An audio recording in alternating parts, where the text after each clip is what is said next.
Ẹ̀rín láàrin ìtànà ọtí o lágbà lọ́mọdé, ẹ̀rín láàrin ìtànà ọtí o lọ́kùnrin lóbìnrin, ẹ̀rín láàrin ìtànà ọtí o, ẹ̀rín ní ẹ̀rín kò mí o, ẹ má ṣe bá mi jà. Ẹ̀rín láàrin ìtànà ọtí.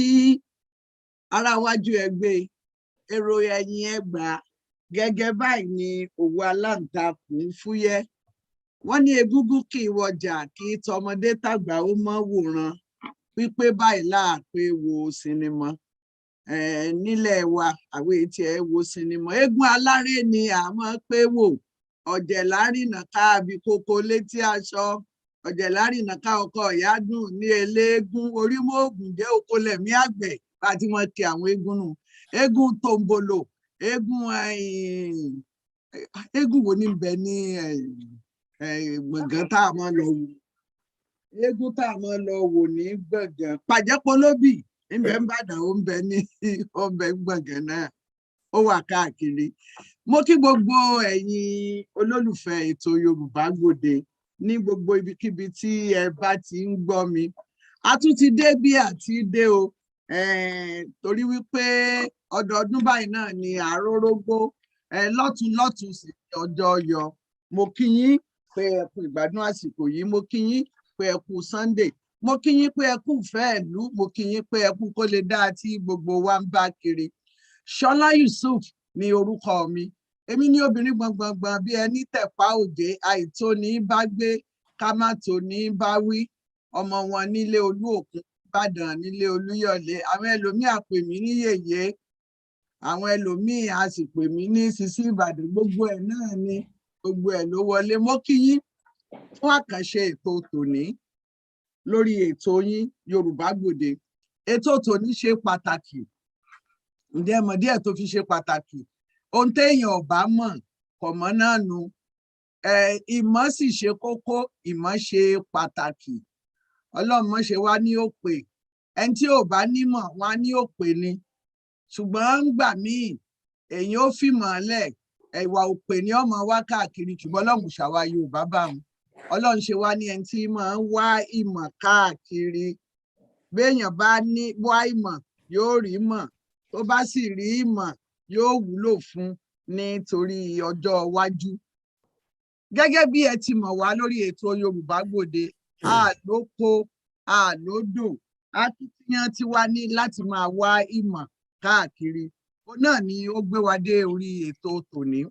Ìmọ̀ tòní sì ó gbọ̀ngbọ̀n torí wípé kì í ṣe ohun tí ọ̀pọ̀lọpọ̀ àwọn èèyàn mọ̀, kò sì sí díẹ̀ tí ò fi ẹ mọ̀. Ẹ káàbọ̀, ẹ kú alẹ́, ẹ máa wọlé o, ẹ máa wọlé, ẹ káàbọ̀. Àti ìbẹ̀rẹ̀ a ṣẹ̀ṣẹ̀ ń bẹ̀rẹ̀ ni, ẹ̀yin náà là ń retí, àjọṣe wa ò ní bàjẹ́. Lórí ètò tòní, ohun tí a ṣe ó ṣe pàtàkì. A ti kéde, ìta ti pé, ìrọ̀ ti pé, ṣùgbọ́n kó tó di pé wọ́n lọ síbi tí a fẹ́ ṣe ní òní, ẹ jẹ́ kí n fi àsìkò yìí ké sí gbogbo àwọn èèyàn wa tí wọ́n jẹ́ olùfẹ́ ètò Yorùbá Gbòde. wípé ẹ mọ́ gbàgbé pé àmọ́ béèrè owó ìrànlọ́wọ́ torí pé gbogbo ẹ́ńjìnì tí ń dún nínú kinní owó ni ṣùgbọ́n kó tó di wípé wọ́n lọ síbi ọ̀rọ̀ èèyàn etí ó ṣe pàtàkì mo fẹ́ fi tó yín létí ẹ jẹ́ kọ́kọ́ fi yín lọ́kàn balẹ̀ ná pé àlejò wa wọ́n ti wà níkàlẹ̀ ọ̀dẹ̀ òde ni wọ́n wò yí bẹ ọpọlọ wọn pé wọ́n wá tọpọlọ ní tìmọ̀tìmọ̀ á lọ bẹ̀ ńgbà tó bá yá ohun tí a gbé yẹ̀wò òwò ẹrú n tó kó bá Yorùbá òwò ẹrú bò ló ṣe bẹ̀rẹ̀ ìyún ni ṣùgbọ́n ohun tó ṣe pàtàkì bẹ́mi tí máa wí n tó kì í sídìí ìkòkò òwò ló pa á ti bẹ̀rẹ̀ ètò Yorùbá Gbòde ó ti tó ọdún méjì ààyè àgbò gbogbo àwọn lókọ lẹ́ẹ̀kan ẹ jẹ́ n fi wọ́n hàn yín àwọn àgbààgbà tí ń bẹ di ìgbà tí wọn ò jẹ́ kí ọmọ onígbà ó sì gbà jẹ ẹ̀gbọ́n mi bàbá Adébóyè onílọ̀kọ ọmọ àrélù oníṣẹ́ ẹkú ọmọ àjọba ló lele ọmọ amúdàgíngí fi bí àná ẹ̀ lórí wọn lé ẹni fúnni lọ́mọ làálùpá bàbá mo kí yín àmọ́ rí yín bá pẹ̀lú ògo Ọlọ́run ò nífẹ̀ẹ́ lómi ìṣe yín ẹ kó wa jẹ̀pẹ́ bàbá Adéníran Adébóyè ti wà ní inú ètò Yorùbá Gbòde gẹ́gẹ́ bí ojúlówó amòye àgbà ni wọ́n láti bàtà ti bẹ̀rẹ̀ lọ́dún méjì bàbá òye wọn ò gbò nǹkan míì ní ògbélẹ̀ bàbá òde orí ètò Yorùbá Gbòde bàbá mo kí yín pẹ̀kú àgbà ẹ̀sìnkú ọgbọ́n ẹ káàbọ̀ sórí ètò yín Yorùbá Gbòde ẹ bá ń kí àwọn èèyàn kí wọ́n lè bá àmọ̀ pẹ́ yín ni. ẹ ṣe olóòtú inú mi máa ń dùn lọ́jọ́ ọ̀sẹ̀ báyìí tá a bá ti péjọ láti jíròrò lórí ọ̀rọ̀ ilẹ̀ wa. Mo kọ́kọ́ fẹ́ kí olóòtú pé wọ́n kú àfaradà torí ọ̀pọ̀lọpọ̀ nǹkan ni òye ọ̀pọ̀lọpọ̀ wa. Tẹ́ bá fún mi ní ààyè mo fẹ́ sọ díẹ̀ èyí tí bá lè fi ṣàsọjù ẹ foríjì mi. Ńjọ́ lẹ́yìn sọ̀rọ̀ tẹ́ ẹ̀ ṣàsọjù ojú ọ̀rọ̀ lẹ máa ń sọ tóró ní ìṣirò nìyí ẹ ti fi gègé lé bàbá ẹ̀ ń ṣó ńlẹ̀ ní kí epo òun máa wò kó lẹ́nu. Lákọ̀ọ́kọ́ mo fẹ́ kí gbogbo ayé ó mọ̀ pé láti bí nǹkan tó kọjá ọdún 25 ni a ti ń bá ọ̀rọ̀ yìí bọ̀ pé kí ọ̀rọ̀ Yorùbá nǹkan tó bá kan Yorùbá báwo la ṣe lè ṣe tí Yorùbá ò fi ní parun tí ò fi ní kàbùkù tí a sọ pé ní bá fọ Èkìtì díẹ̀ a sọ pé ẹni tó ní ọmọ ní a sọ pé kẹ́ni tí ò ní ó fi bí sùn. Ìjà tí à ń jà fún ìlọsíwájú ilẹ̀ wa ni kì í ṣe pé a fẹ́ pa ẹnikẹ́ni lára ṣùgbọ́n ìjà ọ̀hún ò kì í ṣèjà kékeré torí àwọn èèyàn tí ò fẹ́ kí nǹkan ó dáa fúnlẹ̀ Yorùbá agbára tí wọ́n ní tí wọ́n ti gbélé wọn lọ́wọ́ láti ọjọ́ tó ti pẹ́ agbára yẹn pọ̀ àwọn èèyàn tó wá fojú gbiná láti gbà yẹn wọ́n pọ̀ àwọn tí mo mọ̀ bẹ́ẹ̀ ni mo sọ̀rọ̀ pa ẹ̀ nísìn pé a dá ẹgbẹ́ ìṣọ̀kan Yorùbá sílẹ̀ Washington a dá ẹgbẹ́ ọmọ Yorùbá sílẹ̀ l'Amẹ́ríkà a tún gbé ẹgbẹ́ ọmọ Yorùbá yẹn a tún gbé lọ sí Europe èmi kékeré yìí ni mo bá wọn launch ẹgbẹ́ ọmọ Yorùbá Europe ní 2002 kì í sì ṣe pé nìkan kan fún wa ń kọ́bọ̀ láti ṣe nǹkan kan kódà gbèsè là ń fi jẹ mo mọ̀ pọ̀pọ̀lọpọ̀ èèyàn tí mo nǹkan tí mò ń sọ yìí ó bọ̀ ibi tí mo máa bọ́rọ̀ mi jálẹ̀ sí ni mo ṣe ń pìtàn kì í ṣe pé mo ń bú anybody. Wọ́n ní bí iná ò bá tí ì tán láṣọ ẹ̀jẹ̀ ò kì í tán lè kánná. Bẹ́ẹ̀ ni o. Ibi asọpá fẹ́ dé àti ìdíbẹ̀ kódà àmọ́ bá ti súnmọ́ tó torí bí ìgbélé ìbá ṣẹlẹ̀ tó múnú wa dùn ìmí ò tún ṣẹlẹ̀ tí ó múnú wa bàjẹ́ ṣùgbọ́n ìlọsíwájú tá à ń wá Ọlọ́run á jẹ́ ká rí. báwo la ṣe máa rí àwọn èèyàn tí wọ́n lé ohùn tí wọ́n ń sọ̀rọ̀ wọ́n lè sọ̀rọ̀ kí gbogbo wọn gbọ́ ká fara mọ́ ṣùgbọ́n àwọn èèyàn tó ní agbára láti ṣe oríṣiríṣi nǹkan tí wọn ò ṣe kò jẹ́ kí ọ̀rọ̀ táwọn èèyàn sọ lórí ìlọsíwájú ilẹ̀ Yorùbá kó kọjá pé ajá ní gbó nìkan tó ń sọ. Síbẹ̀síbẹ̀ a lè sọ pé a ní ìlọsíwájú ìlọsíwájú tá a bá tí ì ní ó wà lórí pé a kì í fárí lẹ́yìn olórí. Àwọn èèyàn wa tí a sọ pé à ń jà fún ọ̀pọ̀lọpọ̀ wọn ni ló lè mọ̀ ìdí ẹ̀ tá a fi ń jà àbí ọ̀nà tá à ń gbé gbà. Ó ní Yorùbá Gbòde ṣe jẹ́ pàtàkì torí wọ́n wí bẹ́ẹ̀ o bí wọn ò wí bẹ́ẹ̀ o bí màmá mi ṣe máa ń sọ sùkúù ní Yorùbá Gbòde láti máa kọ́ ẹ̀kọ́. Tí mo bá wá bí kí n tó lọ láàrin ìjọ Sunday kan máa ti kọ́ ìṣìkan mi tí mi ò mọ̀ kí n tó débí yìí máa ti gbọ́ lẹ́nu àwọn èèyàn tí mi ò gbọ́ lẹ́nu wọn rí. Ìyẹn ni ọ̀nà yẹn ni a fi lè máa sọ fún àwọn èèyàn wa pé bí nǹkan ṣe rí nìyí o bó ṣe rí bẹ́ẹ̀ nìyí o ìdí ẹ̀ nìyí o ọ̀nà tá a lè gbé gbà nìyí o torí tí ò bá yé wọn nǹkan tí à ń gbìyànjú láti ṣe tí ò bá yé àwọn tí à ń ṣe fún lórí tí wọ́n ṣe pọ̀ tó ìwé Bíbélì ní bí Paul bá gbèta polongo mẹ́rin tí ò bá sí ìbùkún Olúwa asán ni. So a gbọ́dọ̀ mọ̀ wọ́n ní sọ àtẹnumọ́ ìjóná a gbọ́dọ̀ mọ̀ tẹnumọ́ àwọn nǹkan tó ń dà wá láàmú gẹ́gẹ́ bí ẹ̀yà ká sì mọ̀ jẹ́ káwọn èèyàn tuntun kí wọ́n mọ̀ ibi tá à ń bá lọ kó sì mọ̀ fi yé wa ibi tá a bá ti ṣìnà káwa náà sì fi mọ̀ yé wọn ibi tí wọn ò bá ti mọ̀nà. Inú mi dùn láti sọ pé àti ìtẹ́ ọ̀pọ̀lọpọ̀ àwọn èèyàn ni wọ́n wá sí ibi Yorùbá Gbòde ṣùgbọ́n ẹnu òfìfo ìdúnyànmùyàn wọ́n ní òṣàgì lọ́gbẹ́ òtògùrọ̀ lọ́fà òdèdè ọ̀pẹ ọgbẹ́nu sókè kì í sọ̀fẹ́ lóko rówó. So nígbà tá a bá sọ pé ká pe àwọn èèyàn jàǹkànjàǹkàn àtàwọn èèyàn tó dàbí tèmi báyìí tí ọjà kankan ká ní kí wọ́n wá sórí Yorùbá Gbòde tó sì jẹ́ pé ìlú tí ò ní iná tí ò lómi tí ò lóòrùn ni wọ́n wà bí Ìbàdàn tí kí ni a máa ṣe ń pa olóòtú Yorùbá Gbòde á fowó ránṣẹ́ sílé pé káwọn kan lọ gbé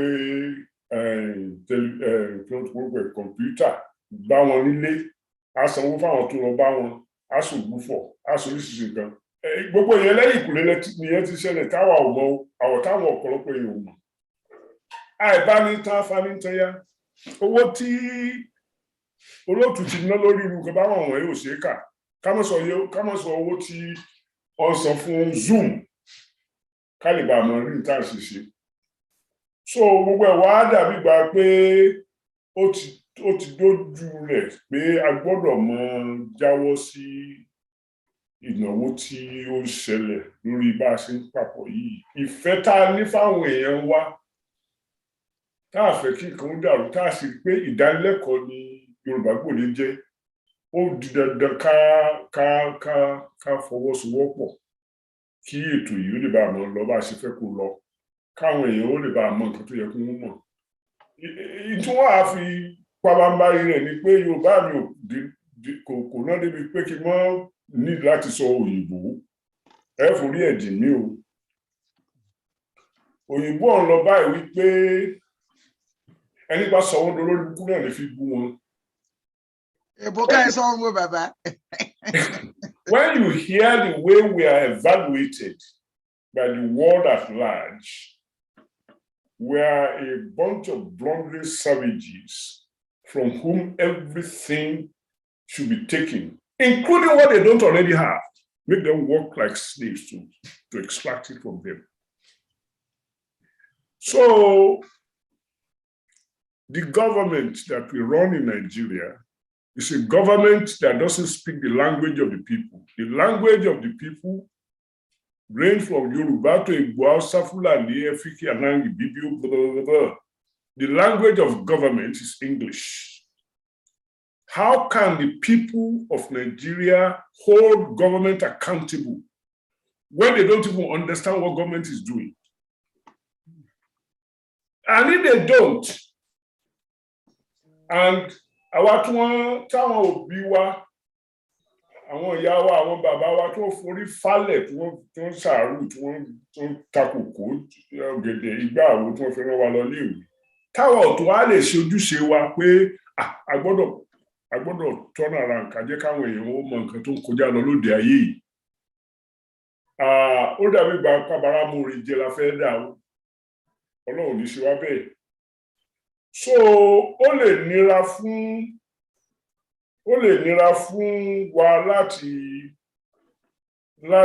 máa náwó sílé, mo náwó sílé tèmi o. Mo sì mọ̀ pọ̀lọpọ̀ èèyàn ló náwó sílé torí pé mo mọ̀ pé tons and tons of money ni wọ́n fi ránṣẹ́ sílé tí wọ́n fi bọ́yàn. Ṣùgbọ́n instead of feeding people, why don't you teach them how to feed themselves? So, and the way you are going to do it is kó mọ ibi tí náà ti jó gbogbo wa lẹ́sẹ̀, kó mọ̀ pé látijọ́ tí ọ̀rọ̀ wàhálà àwọn kan ti wá kó bá wa láti ìlà oòrùn, láti ìwọ̀ oòrùn, láti gúúsù, látàríwá tí wọ́n kó wa, tí wọ́n fún wa mọ́nú ilé, tí wọ́n ò jẹ́ kárí tiwa ṣe. Láti ìgbà yẹn nǹkan tá à ń sọ yìí ó ti fẹ́ tó, ó ti bẹ̀rẹ̀, ó kọjá ẹgbẹ̀rún ọdún. Ó di dandan ká ní ìdánilẹ́kọ̀ọ́ tó péjú tí àwọn èèyàn ó fi mọ̀ nǹkan tí ó yẹ kí wọ́n máa rò, wọ́n máa ṣe. Ẹ ń fún mi ní sílẹ̀ márùn-ún tó ní kí n lọ dìbò fún òun. Ṣé sílẹ̀ márùn-ún yẹn wọ́n á jẹ fọ́dún mẹ́rin? Mo fẹ́ ká farabalẹ̀ ká rí wípé ìdánilẹ́kọ̀ọ́ yẹn ṣe pàtàkì. Wọ́n ṣòfófó kan fún yín, wọ́n sì parun mọ́. Ní ọdún 1979, no, 1979 kọ́ o. 1979 náà ni àbí? Yeah, 79 ni. Nígbà tí wọ́n fẹ́ dìbò nílé, màmá mi béèrè lọ́wọ́ mi, wọ́n béèrè lọ́wọ́ mi lórí fóònù pé ẹgbẹ́ bàbá rẹ ó ń ṣe Azikiwe, ó lóun fẹ́ jẹ olóòtú. Ẹgbẹ́ tiẹ̀ náà Awólọ́wọ̀, ó lóun fẹ́ jẹ olóòtú. Ẹgbẹ́ kan tó wá wà tí nǹkan tí wọ́n pè ní Ṣàgàrí náà ló fẹ́ jẹ olóòtú. Èwo lórí sí ń bẹ̀? Mo ní mi ò tí padà lẹ́yìn Awólọ́wọ̀ o. Ìyá yẹn bá lọ sí, ló bá yà gbẹ́rù ẹ̀ ló bá lọ sọ́jà. Gbogbo ìyá lọ́jà a ti gbọ́rọ̀ yìí láti Amẹ́ríkà, Awólọ́wọ̀ ládìbò fún.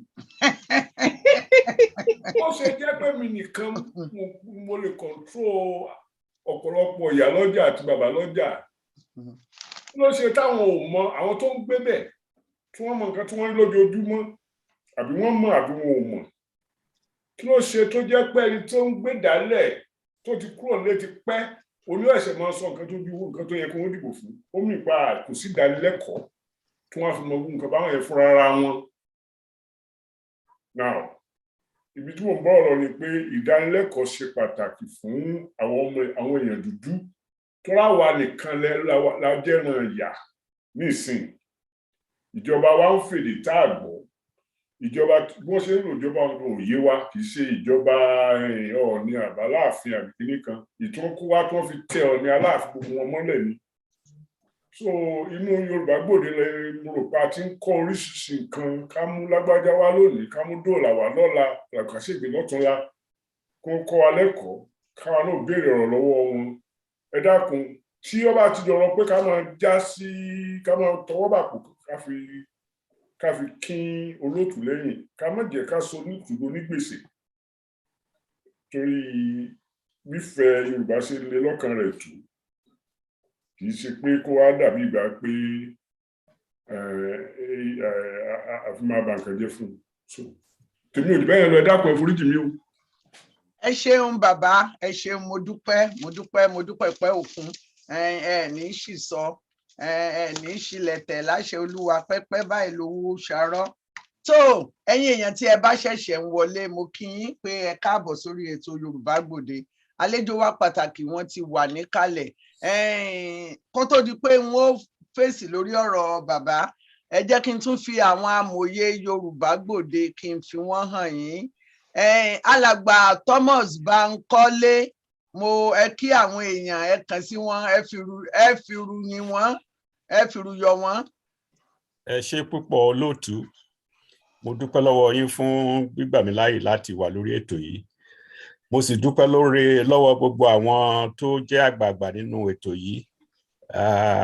Amòye àgbà bàbá Adébóyè, mo dúpẹ́ lọ́wọ́ yín, ẹ kú ọjọ́ gbogbo. Kò ní rẹ̀ yín o.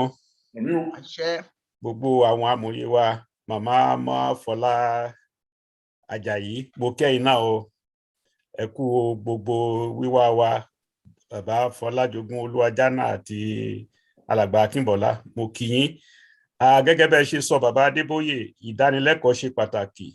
Mo rò pé ní nǹkan bí ọ̀sẹ̀ mẹ́ta sẹ́yìn a sọ lórí ìdánilẹ́kọ̀ọ́ náà níbí. Ṣùgbọ́n mo fẹ́ kẹ́ ẹ mọ̀, mo fẹ́ fún yín ní ìdánilójú pé ibi tá a wà lọ́dún méjì sẹ́yìn òun kọ́ la wà lénìí lọ́rọ̀ ìdánilẹ́kọ̀ọ́ lórí ètò pé ìyà ń jẹ ọmọ Yorùbá ní ilẹ̀ Yorùbá. A dúpẹ́ lọ́wọ́ Ọlọ́run, ẹni tó ṣe àfàyàgbà ìdánilẹ́kọ̀ọ́ tá à ń sọ yìí, olóyè Sunday Ìgbòho, àmọ́rú ìtú tí wọ́n pa, àmọ́ bọ́n ṣe níbi ọdún kan sẹ́yìn nígbà tí wọ́n tiraka àti dá àwọn èèyàn lẹ́kọ̀ọ́ nílé. Wọ́n sì ṣe débi pé ó yé àwọn èèyàn wa. Ẹni tó bá sọ pé òun ò tí ì gbọ́, bóyá ó ń sùn nígbà yẹn, wọ́n gbọ́ ṣùgbọ́n wọn ò tí ì gbà ni. Ohun tó kù ń sìn lẹ́yìn ìdánilẹ́kọ̀ọ́ ká máa fi yé wọn pé báyìí ohun báyìí ló wà nílẹ̀ tó jẹ́ èso rere tá a lè máa ká tá a bá gba ìlú tiwa, tá a bá kúrò lábẹ́ àwọn tó ń mú wa sìn. Mo mọ̀ wípé lágbára Ọlọ́run ilẹ̀ ìlérí tí a ń ṣiṣẹ́ fún, tó lóòtú ń ṣiṣẹ́ fún, tí gbogbo wa ń ṣiṣẹ́ fún, á débẹ̀. Ohun tó gbà ní wípé ká ní sùúrù. Àwọn tí ó lè jẹ́ tí ò fẹ́ ká débẹ̀, àwọn alágbára tó ń fagbára wọn tẹ àwọn èèyàn mọ́lẹ̀, tó ń fáwọn èèyàn ní sílè 5 láti lọ dìbò kán má dìbò pupa. Ọlọ́run ti èṣù ti ń ta epo sáàrin wọn díẹ̀díẹ̀ tẹ́nà bá rí tó ń lọ láìpẹ́ yìí. Èṣù ti mú wọn lò díẹ̀díẹ̀. Àdúrà wa ni pé gbogbo wàhálà tẹ́ṣù dá sáàrin wọn, wàhálà yìí ò ní kúrò bẹ́ẹ̀, àtúbọ̀ máa pọ̀ sí ni. Gbogbo àwọn tó ń ṣe alátakò ilẹ̀ Yorùbá, Ọlọ́run á mú wọn. Gbogbo ìyà tó bá yẹ kó máa jẹ wọ́n, gbogbo àìsàn tó bá yẹ kó máa ṣe wọ́n, gbogbo ìtìjú tó bá yẹ kó máa bá wọn láàrin ẹgbẹ́ yóò máa bá wọn náà ni. Ọlọ́run gbà fún wa o. Ẹ ṣeun. Ọlọ́run gbà fún wa. Àmín. Ẹ ṣeun tó àti gbọ́ ohun amòye alàgbà Thomas Bankole. Yèyé wà níbí, yèyé ọmọ Fọlábọ̀ Àjàyí Ṣóyínká, mo kí yín pé ẹ kú ìpalẹ̀mọ́ tòní, ẹ kú tìjẹjọ́ tí ẹ ṣe. Mo kí yín pé ẹ tún káàbọ̀ sórí ètò Yorùbá Gbòde, kò ní rẹ̀yìn, àjíǹde ara ó máa jẹ yín. Ẹ ṣé púpọ̀, mo kí yín olóòtú, mo kí àwọn àgbààgbà wájú, ẹ kú àníyàn ilẹ̀ wa ti Yorùbá. Kí nǹkan fi kín nǹkan tí ọ̀jọ̀gbọ́n Adébóyè sọ lẹ́yìn nípa ìdánilẹ́kọ̀ọ́, ó ṣe pàtàkì gan. Ìyàtọ̀ àwọn míì á sọ wípé ṣe bí à ń gbọ́ àwọn bloggers tó máa ń ṣe kinní pé àná a máa ń gbọ́ nípa wọn ṣùgbọ́n àwọn ò kì í béèrè owó, wọn ò lè béèrè owó nítorí wípé ọ̀pọ̀lọpọ̀ nǹkan tó ń sọ ó ń gbóná bẹ̀lẹ̀bẹ̀lẹ̀bẹ̀lẹ̀, ó ń gbóná káwọn èèyàn máa wá ṣùgbọ́n àwọn tó ń polówó wọ́n fún wọn lówó. Ọ̀pọ̀lọpọ̀ ìgbà màá ti fetí sí nǹkan tí àwọn tó ń pè ní bloggers yìí lóríṣiríṣi tó ń sọ. Wọ́n á gbé síwájú, ó ṣẹ̀ṣẹ̀ ṣẹlẹ̀ ní ẹ wá gbọ́ o. Nígbà tí ẹ bá gbọ́, ẹ lè gbọ́ wákàtí kan, kí ni nǹkan tó ṣẹlẹ̀ ẹ tí ì rí. Ṣùgbọ́n ní Yorùbá Gbòde, òótọ́ ọ̀rọ̀ tó tọ̀nà láì sí àfikún òun ló máa ń ṣẹlẹ̀. Àwọn olóòtú wa wọ́n á gbé èèyàn wá láti ìwọ̀ oòrùn, láti gbogbo pé àwọn tó ń mọ nǹkan tí wọ́n ń sọ tí ò sí wípé kákáyà sókè. Nǹkan tí àwọn tí wọ́n ń gbé wá tó ń sọ tó máa jẹ́ kí olúkálùkù wa kí ó ronú, ká lè mọ nǹkan tó ń ṣe. Ìdánilẹ́kọ̀ọ́ tí Yorùbá Gbòde ń ṣe nìyẹn, tí àwọn oníṣèlú wa tí wọn ò ṣe. Kì í ṣe pé wọn ò ṣe nìkan, wọ́n mọ̀ọ́mọ̀ má ṣe, nítorí wọ́n mọ̀ wípé nígbà tá a bá mọ nǹkan tó ń lọ, wọ́n á da ojú wa rú, wọ́n lè ṣe nǹkan tó wù wọ́n. Torí ẹ̀ náà ṣe lè gbé sílè 2.5 fún wa ní sílè 5, wọ́n tún dá sí mi pé sílè 2.5 náà máa gbé fún wa. Kò tiẹ̀ tó sílè 5 tó ń gbé fún wa. Torí láyé ìsìn kí ni náírà sí dọ́là, kí ni náírà sí pound láyé àtijọ́. Mo rántí ìgbà tó yẹ pé 70 kobo ní $1 náà. Ẹ wá wo nǹkan tá à ń ṣe ń sìn. So ẹ jẹ́ ká ti Yorùbá Gbòde lẹ́yìn o, bí tá a bá lè tì wọ́n dé, ká máa ràn wọ́n lọ́wọ́ pẹ̀lú owó. Ẹ ṣé gan-an ni o. Ẹ ṣeun oyèyé, ẹ ṣeun oyèyé, ní tẹnugbó lọ bí ọwọ̀ láṣẹ Olúwa. Alàgbà Patrick Akínbọ́lá, ẹ káàbọ̀ sórí ètò Yorùbá Gbòde, àwọn amòye wa nu. Ẹ kí àwọn èèyàn ká tètè mọ sáré lọ, àlejò wa ń jókòó. Ẹ ṣé ó pàmò, ẹ ṣé ẹ̀yin ẹ̀gbọ́n mi gbogbo tẹ́ wà ń jókòó, ìdọ̀bálẹ̀ mo wà ń bí o, ẹ̀yin tó kù tẹ̀dẹ̀ darapọ̀ mọ́ wa, inú wa dùn púpọ̀ láti lè kóra wa jọ fún program tọ̀sán yìí. Bí àwọn elders wa tó kù tí wọ́n ṣe ń sọ̀rọ̀, mo ń ronú pa nǹkan tí 52 jẹ́ ní Yorùbá. Mo á wò pé ó dàbí ẹni pé àádọ́ta nìyẹn ó lé. Mo dà láti rántí 52 weeks, torí 52 weeks ní Yorùbá Gbòde tí olóòtú ṣe last year. Ìgbà tèmi àtàwọn dẹ̀ ń discuss ẹ̀ tó ń jẹ́ kí n mọ̀ pé 52 ni mo á wo commitment tó wà nù kéèyàn lè ṣerú program mi under the kind of constraints tó fi operate. Ó dẹ̀ jọ mí lójú gan-an. Mo dẹ̀ wò ó pé ìtò appreciate irú sacrifice yẹn nu wa, mi ò rò papọ̀ púpọ̀. Mo kàn fẹ́ ká fìyẹn ránra wa létí ni pé institution òun ni Yorùbá Gbòde tó ti ń cultivate ń sìn, and gbogbo àwa tó jẹ́ pa wà involved in one form or the other ni mo feel pé a ní responsibility láti gbárùkù tì. Torí òótọ́ ọbẹ̀ ó ní pé unfortunately a lot of nǹkan tá à ń ṣe exchange wa ń ro program, àwọn ọmọ wa máa lò láti tún lára wọn lójú in the future ni. So ẹ jọ̀ọ́, mo fẹ́ ká wo long term impact sacrifice tí wọ́n ń ṣe, ká dẹ̀ wo gbogbo àtókù náà tá à ń fi wákàtí mélòó kan jókòó láti lè contribute pé investment in our future òun là ń ṣe, so that a lè assure pé ó wà at the right level. Quickly also, there are a lot of resources in public space tó jẹ́ pé wà available láti support irú program. Màá fẹ́ ká lè amplify ẹ̀. Ẹ bá wo gbogbo àwa tá a jẹ́ professor àti intellectuals ń bì, most of us la mọ̀ bí tí grants wà tó fi jẹ́ pé tá a bá wò ó pé okay, Yorùbá brand, international brand ni lóòótọ́, kí la ṣe lè make sure pé capacity wà, pé infrastructure wà láti lè broadcast at another level. So nǹkan tí ó ti wà on my mind for a long time ni, but mi ò tí ì opportunity láti sọ lórí platform báyìí. So inú mi dùn ṣá pé a tún bring it up tó sìn, Olúwa gbé gbogbo wa o. Àmì àṣẹ. Tó ẹ ṣeun wo, ẹ ṣeun, gbogbo àwọn àgbà ti sọ̀rọ̀. Kókó ibi tí à ń lọ ni wípé owó ni kẹ̀kẹ́ ìrere. Àfi tí èèyàn bá fẹ́ ṣe lọ́hùn o, àwọn èèyàn gbìyànjú gan-an. Gbogbo ọ̀sẹ̀, gbogbo ọjọ́ Sunday la máa ń gbégbá bára tí a mọ̀ kéde pé ẹ dákun, ẹ fún wa lówó ìrànlọ́wọ́, ẹ ṣe gbá, ẹ ṣàwo. Mi ò lè máa dárúkọ àwọn èèyàn jàǹkànjàǹkàn torí tí n bá dárúkọ ẹnìkan tí mo gbàgbé ẹlòmíì. Ṣùgbọ́n ọ̀pọ̀lọpọ̀ àwọn tó jẹ́ pé kò yẹ kó gbò. mi ò rí kí n má rí wọn níbí ní ọ̀sẹ̀ kan. Ìyáàfin Tinú Akínsọlá wà ní ìmọ̀kàndá kọ wọn ní àwọn èèyàn pọ̀ o nítorí pé wọ́n jẹ́ ìyàwó Ìbàdàn ló ṣe jẹ́ pé ó kọ wọn ló wá sẹ́nu mi.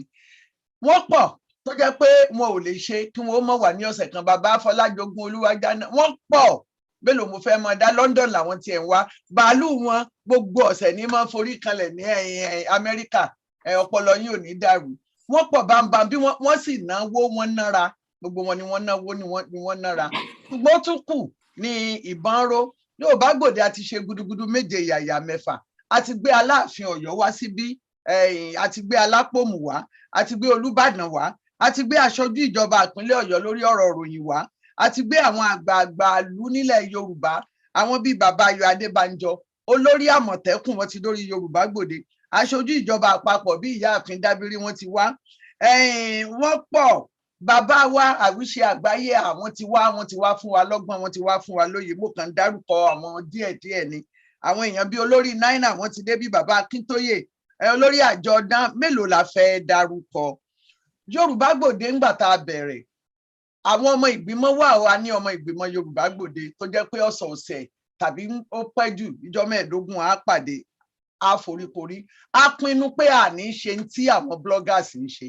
Torí wípé gẹ́gẹ́ bí ẹ ti mọ̀, oníròyìn ni èmi láti ilé akéde fún odidi ọdún 28. Adébáyọ̀ Fálétí ó dohun lọ́rùn lónìí àti Àníkẹ́ Agbájé Williams, obìnrin àkọ́kọ́ tó kọ́kọ́ sọ̀rọ̀ lórí rédíò káàkiri orílẹ̀-èdè adúláwọ̀. Àwọn ni wọ́n kọ́ mi níṣẹ́. Bí n bá ti rántí wọn màá wò pé kí ni àwọn bloggers ń ṣe. Ẹ má jẹ́ àṣe bíi ti bloggers. A ní ká máa ṣe èyí táwọn eléèbó ń pè ní authentic kí gbogbo wa lè bá jẹ àǹfààní níbẹ̀. A sì kì í sì ṣe pé àárí àwọn tí wọ́n lè sponsor program yìí. Wọ́n ti pè wá láti Àbújá, ọ̀rọ̀ ẹnu kọ́ pé àwọn gbé tán, ẹ má tọrọ bára, ẹ má ṣe subscription. Ṣùgbọ́n bẹ́nu bá jẹ ojú ó tì. Àwọn eléèbó ní ẹni tó bá sanwó kínní òun náà ní bí wọ́n bá ti ń sponsor wa, gbogbo ọ̀rọ̀ tẹ́ ń sọ ẹ̀ ní lè sọ mọ́. Wọ́n á ló lójú nǹkan tẹ́ ẹ lè sọ, wọ́n á ló lójú nǹkan tí ẹ lè sọ. Àwa ò sì fẹ́ pa anybody lẹ́nu mọ́. A fẹ́ fún yín láǹfààní láti sọ nǹkan tó bá wù yín, ká ẹ sọ òkodoro ọ̀rọ̀. Wọ́n ní sọ̀rọ̀ ẹnu ẹ ayé ò ní mú ọ sí. Ìdí rèé tó fi jẹ́ wípé à ń béèrè fún owó ní gbogbo ìgbà láti lè máa fi sponsor Yorùbá Gbòde. Ojoojúmọ́ ni owó Zoom ń lọ, ojoojúmọ́ ni engineer ń gbówó lé. A sì tún ní nǹkan míì tó jẹ́ pé a fẹ́ fún àwọn èèyàn wa láǹfààní kí wọ́n lè bá a máa gbọ́ Yorùbá Gbòde. Ṣùgbọ́n bí tí a wá dé, mo dúpẹ́ lọ gbogbo ẹ̀yin èèyàn tí ẹ ti ràn wá lọ́wọ́ lẹ́yìn. Mi ò lè máa dárúkọ ni tí wọ́n ti fún wa ní ìrànlọ́wọ́, tí wọ́n ti jẹ́ ká mọ̀ pé a tó faratì làwọn. Kòkó ìyẹ̀fun yín kò ní gbẹ láíláí. Ṣùgbọ́n bí tá a dé dúró yìí, àwọn ìgbìmọ̀ Yorùbá Gbòde ni bó ṣe ń lọ yìí, kò sígbà tí a ní sọ Yorùbá Gbòde di subscription. Bó tiẹ̀ ṣe $5 owó lowó jẹ́, bó ṣe $2 owó lowó jẹ́. Owó tó jẹ́ pé bẹ́ẹ̀ bá lọ sí ọjà níbi tí wọ́n ti ń ra nǹkan kò lè kúnnú báàgì, kò tiẹ̀ lè débì kankan, kò ju nǹkan tẹ́ẹ̀mù lọ́wọ́ tẹ́ẹ̀mù jáde lọ. Tó bá ṣe pé yẹn náà ni ètò yìí ò fi ní kú, kò sígbà tí a ní lọ síbẹ̀. Tí a bá wá dàbí ọgbọ́n tá a pa bí òwe, tó bá jẹ́ pé ibi tí yóò padà sínú láti inú oṣù kẹta, ó ṣeé ṣe kó jẹ́ pé Yorùbá Gbòde yóò dé subscription. But mo fẹ́ fi yín lọ́kàn balẹ̀ wípé kì í ṣe tí ó máa jara lọ. Ó tiẹ̀ lè mọ́tò owó kọfí, àbí ó lè mọ́tò owó kọfí. Ṣùgbọ́n bó ṣe lè wù kó rí, ẹ dákun. Síbẹ̀síbẹ̀ náà a sì ń pe ẹ̀yin èèyàn tí Ọlọ́run bá ràn lọ́wọ́, tí ẹ bá fẹ́ máa ràn wá lọ́wọ́, ẹ máa dìde ìrànlọ́wọ́ kí ètò yín Yorùbá Gbòde kó má bàa kú, ká lè bá a mọ torí ara, ká lè bá a mọ torí ara dára, kí ẹlẹ́dàá kó má fi gbogbo wa dára tí ò dá. Kò jẹ́ bí ó ṣe jẹ́ ní apá ọ̀nà bẹ̀. Ẹ dákun, ẹ má bínú pé a ti gbàsìkò, àlejò wa ti débí. Ó tún kù ẹ̀yin èèyàn wa tí ẹ bá wà nílé, ẹ̀yin tẹ́ wà lórí YouTube, àti YouTube náà ti bẹ̀rẹ̀ láti aago 3. Ẹ̀yin èèyàn wa tí ẹ wà lórí wẹ́bsáìtì Riffnote, mo kí yín, mo fìrùyọ̀ yín, ẹ ṣeun, ẹ kú àjọṣe wa. Ẹ̀yin èèyàn wa tẹ́ wà lórí rédíò Yorùbá Gbòde, mo kí ẹ̀yin náà wípé ẹ ṣeun, àjọṣe wa kò ní bàjẹ́. Ẹ̀yin ará orí Zoom mo kí yín, adúpẹ́ ìpẹ́ òkun. So ẹ jẹ́ kí a wá bẹ̀rẹ̀ kínní ọ̀hún ní rẹbutu. Àlejò wa pàtàkì wọ́n ti débí ní òní. Èmi a máa sọ, mo ní tèmi bá táyé wá o, Yorùbá lèmi ó jẹ́.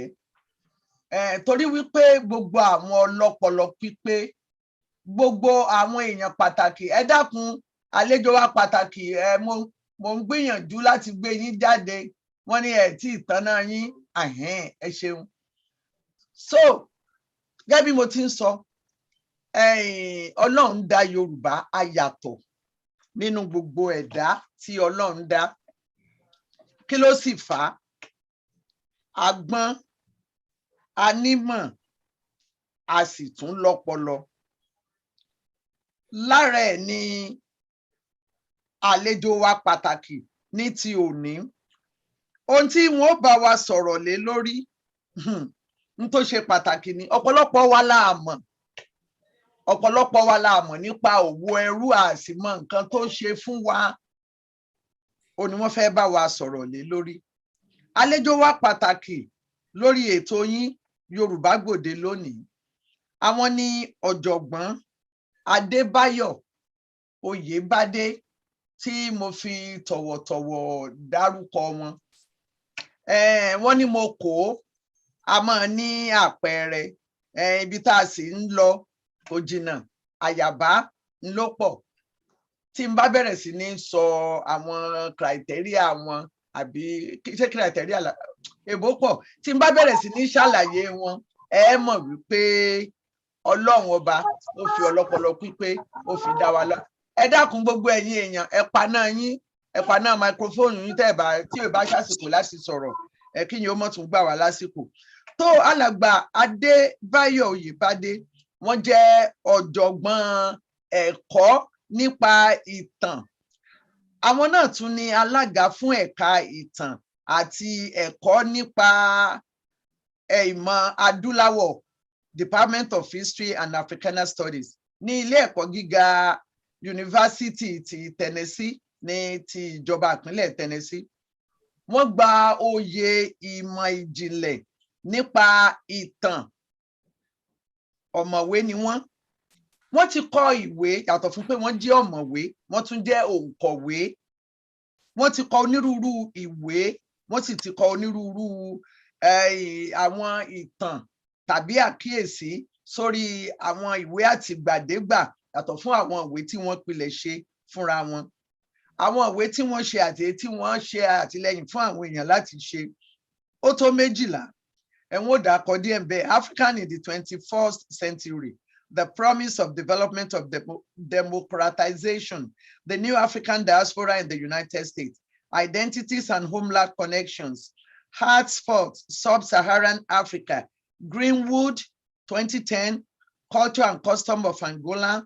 Ìwé tí wọ́n kọ láìpẹ́ yìí ó ní wọ́n pè ní Transformations in African Studies, History, Theory and Epistemology. Àwọn yẹn máa jáde ní àìpẹ́, wọ́n ti ṣiṣẹ́ lórí ẹ̀. Yàtọ̀ fún pé wọ́n ṣe ìwé tó kún fún ìmọ̀ báyìí, wọ́n tún ti ṣe ìwé tó dá lórí ewì ní èdè Gẹ̀ẹ́sì, Reflections, Poems of Dreams and Betrayers, Westview 2009. Wọ́n ti ṣiṣẹ́ nínú ọ̀pọ̀lọpọ̀ ìgbìmọ̀ ọlọ́pọlọ pípé. Lára wọn ni Tóyìn Fálọlá Center for Study of Africa. Wọ́n ń ṣe olùkọ́ ní ilé ẹ̀kọ́ tí mo sọ, yàtọ̀ fún ti ilé ẹ̀kọ́ ti Tennessee, ọ̀pọ̀lọpọ̀ ilé ẹ̀kọ́ ni wọ́n ń gbà wọ́n lálejò níbi tí wọ́n ti ń lọ fún àwọn èèyàn ní ìmọ̀ tó jinlẹ̀.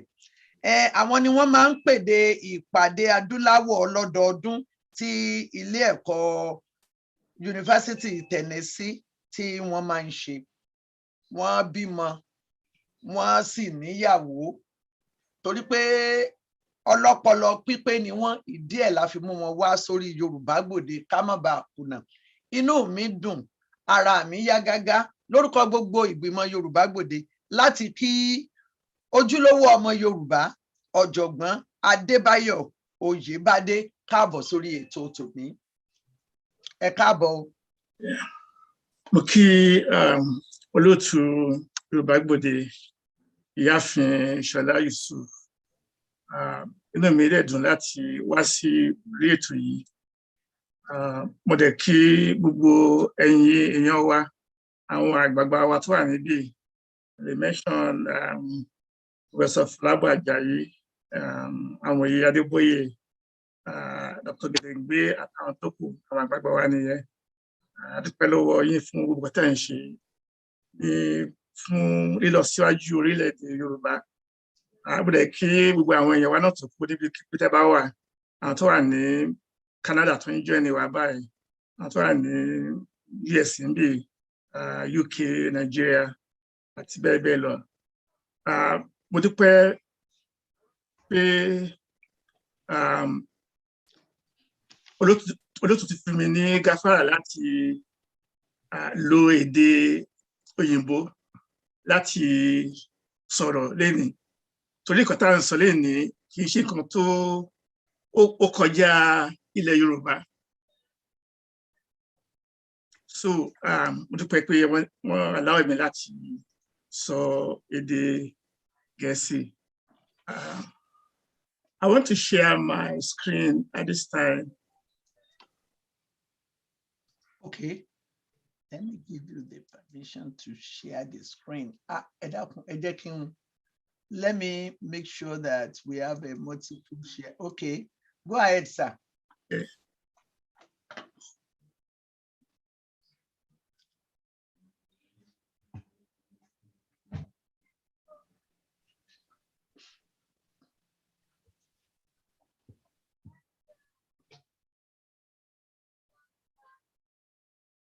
Jerry scream.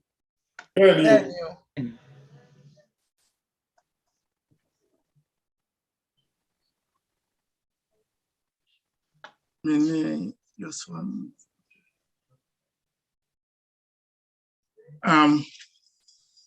The topic before us is the transatlantic slave trade and the ensued trauma. To change the idea, but changes.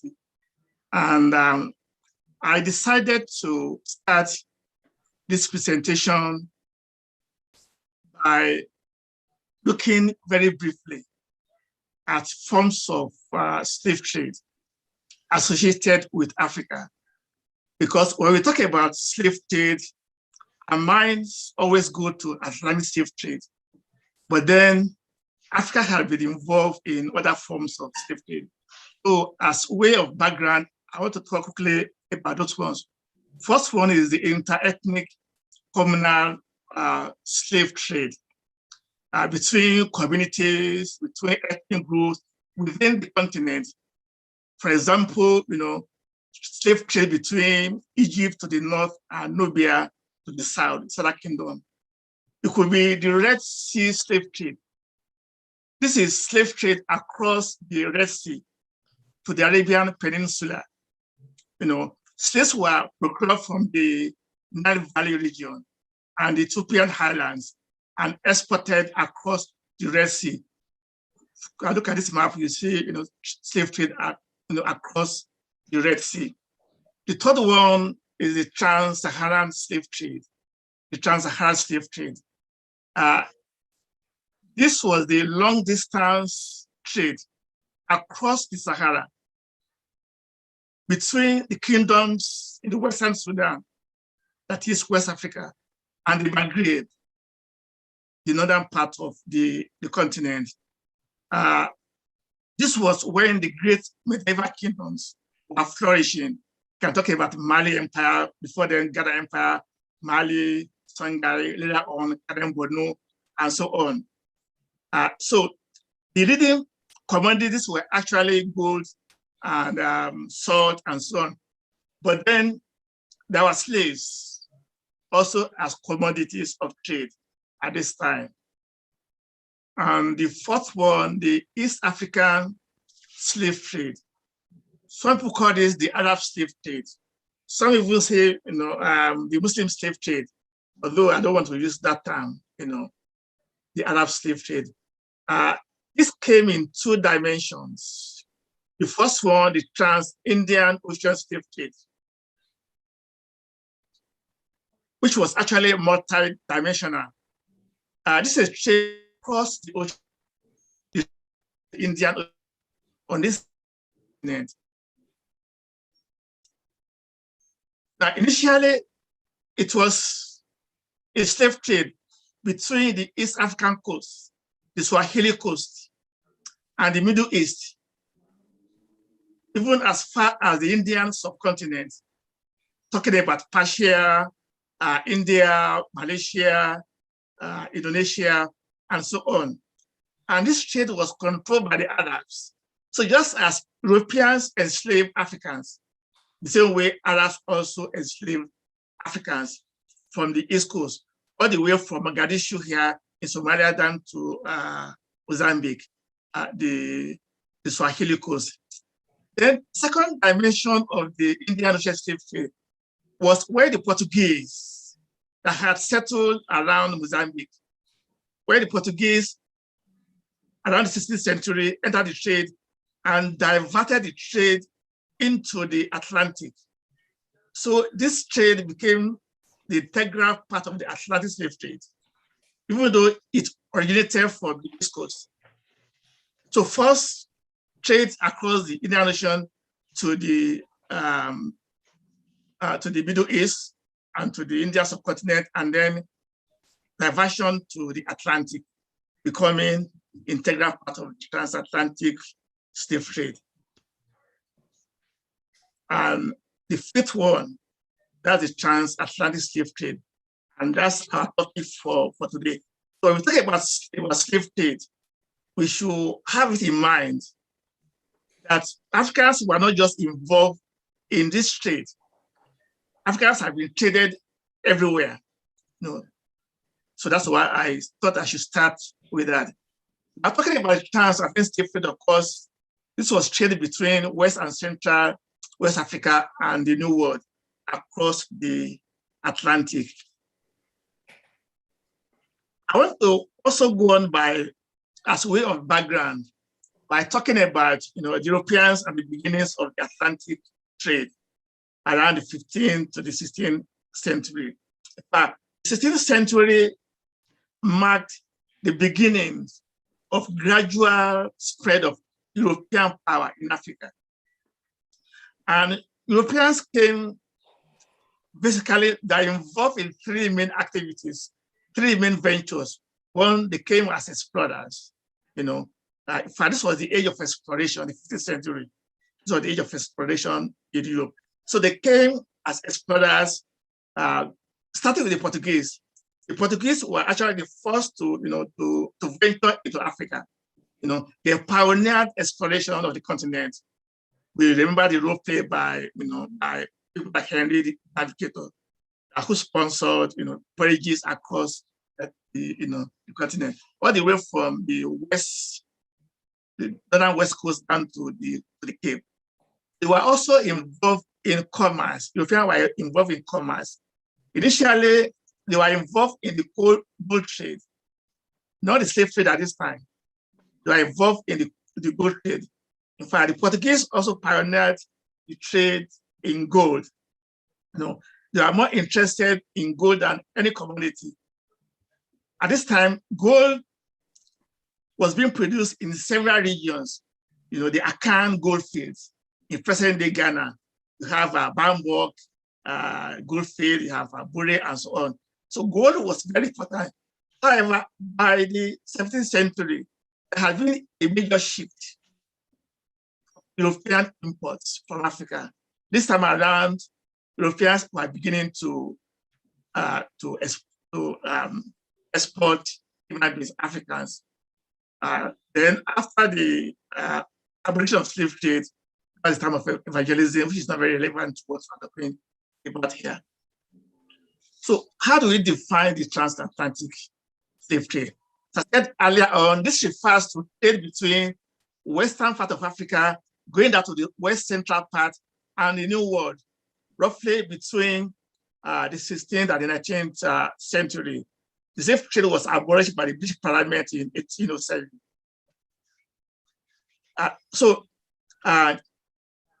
In terms of the dynamics of the trade, it was part of a system of international trade.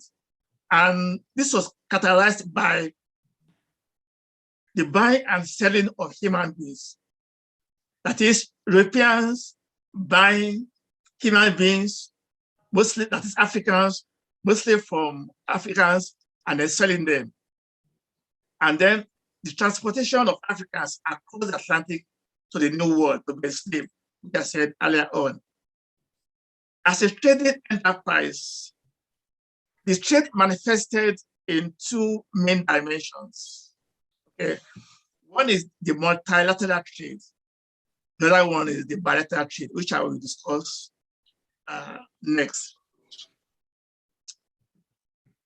The trade involved multiple regions. The transatlantic slave trade involved multiple regions. Europe, the continent of Europe, Africa, and the Americas. That's why some people have called the slave trade the triangular trade, involving Europe, Africa, and the Americas. So the first leg of the trade is from Europe. European merchants bringing goods to Africa. They brought goods like some of them may be useful, some destructive, some useless, like textiles, which could be useful, iron bars, copper, brass, and so on. But destructive ones like gunpowder, guns and gunpowder, firearms, and they exchange sometimes bangles, liquor, such useless goods, and they exchange this for Africans.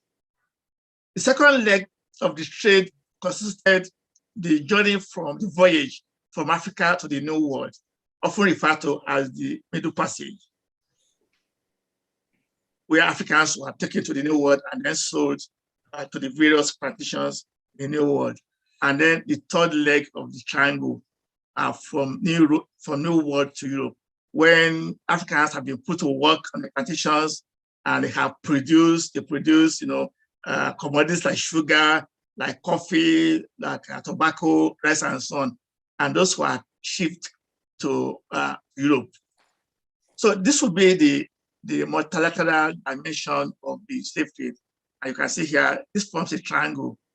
Europeans bringing their goods to Africa, buying slaves, or enslaved Africans, taking them to the New World. And those Africans being put to work, enslaved, and then producing the New World. Now it could be described as a bilateral trade. This is direct trade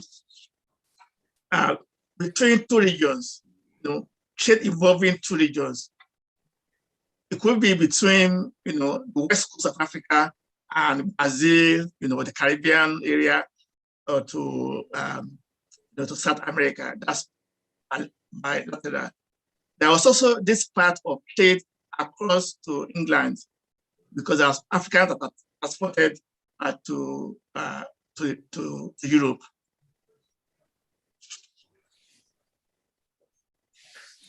The major European nations that were involved in the slave trade, you have Portugal, you have the Netherlands, you have Britain, you have France, Denmark. Those were the major ones, but I will just briefly talk about a few of them. As I said, the Portuguese were the first to arrive on the continent. They came as explorers, and later on, they took part in the gold trade and then ultimately the slave trade. Now, the Portuguese actually, the slave trade or slavery, European slavery, actually began on the continent because the Portuguese acquired these two islands, the Madeira Islands, that is northwestern part of Africa right here, and then Sao Tome, very close to Nigeria here. These were Portuguese stations, and the Portuguese actually created plantations here. sugar plantations where they enslaved Africans. Africans were imported from the continent, the mainland, and taken to those islands and enslaved. I mean, this was before the era of slavery in the New World. So those two islands were Portuguese stations on the continent where Africans were enslaved. But then, they began to, by the 16th century, they began to export slaves to the American South and the West Indies, like Puerto Rico, the North, that is Central America, and so on, because of the growth of plantation slavery, in the New World. And the major Portuguese slave traded areas were operated around the Congo and the Nogo Kingdom, the West Central Africa right there. The Portuguese actually operated from here, and also the area around the Guinea Kingdom. And then on the other side of the continent, the East Coast, the Zambezi Valley. The Dutch were also initially involved in the gold trade, but then they came fully into the slave trade by the early 17th century or so, because of demands for slaves in New World colonies like New York and states and Brazil began to demand for Africans, to work on the plantations. So this led to the transition to the slave trade among the Dutch. By the 1630s, the Portuguese had lost their preeminent position in the Atlantic slave trade. Now, one thing the Dutch did was that they made use of chartered company, unlike the French, unlike the Portuguese. They made use of this was unique to the Dutch. Of course, the British also did the same thing. So the Dutch West India Company was actually granted a slave trade charter in 1921. And this charter provided the Dutch the monopoly, this company, the monopoly of the slave trade. So other private companies were prevented from trading in slaves, only the Dutch West India Company, because of this charter that was granted for the company. And so by that company actually dominated, the slave trade on the slave coast. How about the English? England also became involved in the slave trade, right from the 16th century. But its involvement grew in the 1660s. This was as a result of demand for African labor in English America. So by the 1660s, initially there were a number of companies that took part in the slave trade, a number of English companies. However, in 1672, the Royal African Company, just like the Dutch, the Royal African Company was granted a charter, a royal charter, to have monopoly of the slave trade. And this lasted until 1698. The area of operation of the English was the slave coast, that is around here, the slave coast around here. That is the Bight of Benin, all the way from today's Benin Republic down to the southern of Nigeria. This was the area of English trade. And actually, the centers of English trade in England were London and Bristol. However, both of them, both London and Bristol, initially dominated the slave trade. However, Liverpool came to become the largest slave port in the Atlantic, the largest slave port in the Atlantic world. And much of the city's wealth came from the slave trade. In fact, today there's a large population of Blacks in Liverpool. It is said that in the early 1700s, 100 plus slave vessels. We are leaving Liverpool alone, for Africa.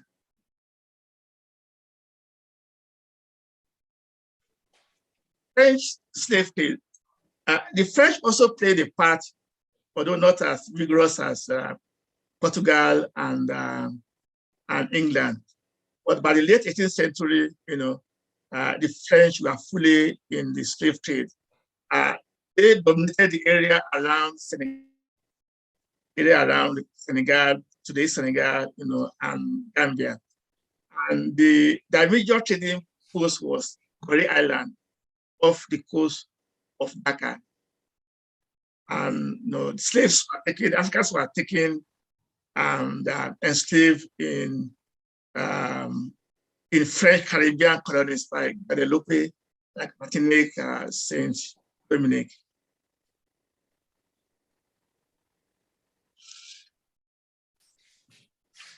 The various European powers, especially Holland, Britain, especially, they built over 100 slave forts and castles along West African coast alone, over 100. Some of them are still standing, some have been demolished, some are tourist centers today. So those castles were located all the way from Luanda in today's Angola, in West Central Africa, all the way to the Senegambia. So you have Ouidah and Porto Novo. In present-day Benin Republic, you have Lagos, Badagry, Lagos, Bodin, Calabar, Abo, that's in Nigeria today, Sao Tome and Principe, just south of Nigeria, in the Southern Atlantic. You have Elimina. Elimina was originally, St. George Domain. I was talking about Elimina later on, but this initially Portuguese gold center in the Gold Coast, but became perhaps the most famous slave castle in West Africa. I'm talking about that later on. You have Gorée, also Cape Coast, also in present-day Ghana. Gorée Island here, close to Dakar. Fort Amsterdam, also in today's Gold Coast and listed. These were Dutch castles. Just to show you some pictures, this is the door of no return, where slaves were led and then led onto the ships, vessels waiting outside to take them, and never to return to their countries. The Cape Castle, still standing, tourist place in Ghana. This was where Obama went, some years back. Where he said here, his wife and the Elimina Castle was in Ghana. Cape Castle at Gorée Island. You have Fort Christensen, the State Jetty. I believe this is in Badagry. And then, the Chuku Tunnel, which I will mention later on in the Bight of Biafra. Now let's look at the slave exporting areas. States were taken from 5 major areas in West and Central Africa, 5 major areas. The first one, the West Central area, the area extending from Cabinda here, from Cabinda all the way down to Angola. This area. This was the area of Portuguese operation. In fact, the Manikongo, who was the emperor of the Congo kingdom, was head monopoly of the slave trade. Alfonso the First, actually, traded with the Portuguese. And then there are also the Impangala. These were warriors that operated, in the hinterland of Angola, that colluded with the Portuguese, in procuring slaves, the Pazeros. Now, for the most part, Europeans stayed along the coast this time, they didn't have good knowledge of the hinterland. That will come later on. Later on, after slavery, after slave trade, they began to venture into it, but not at this time. So for the most part, Europeans stayed along the coast, but Africans were the ones to bring in captured Africans to the coast to sell to them. But however, in this place, the Portuguese actually ventured into the interior. These were the Portuguese warlords. They operated slave raiding expeditions into the interior of Angola and from Luanda. So the major trading posts, Luanda and South Women, that I mentioned earlier on. Now, the second major exporting area, this was the Bight of Benin. The Bight of Benin, often referred to as the Slave Coast. This was the second big area of slavery supply. And there was increased participation of this area from the 17th to the 19th century. Now, this was the only exporting area to temporarily displace Angola and Congo. It became the largest single supplier of slaves, that region. Now, the Africans took part in the slave trade. There were kingdoms, empires that took part in the slave trade. I will mention them: Benin Kingdom, Tomi Kingdom, Yoruba Kingdom of Oyo, Alada. These were slave trading kingdoms. They took part in the slave trade. Sometimes their emperors, had monopoly of the slave trade. As I mentioned, the Manikongo, in the Congo, the Ashanti, in the Ashanti Empire. So those are the major slave trading kingdoms in this area, the Slave Coast. And the major trading posts are listed here: Grand Popo, today in Benin Republic, Ouida in today's Benin Republic, Omadahoni, the Novo, also Agri, Lagos, that I mentioned earlier on. These are slave trading ports, located in the Bight of Benin. The third major area. Device is ready to pair. The third major area is the Gold Coast, west of the Slave Coast. Here again, you have centralized kingdoms. By centralized, I'm talking about African kingdoms. Here you have the Akan state, especially the Ashanti Kingdom, or the Ashanti Kingdom. As I said earlier on, the Ashanti was involved in the slave trade. There are other kingdoms, the Fante, the Denkira, Akwamo, and so they were all involved in the slave trade.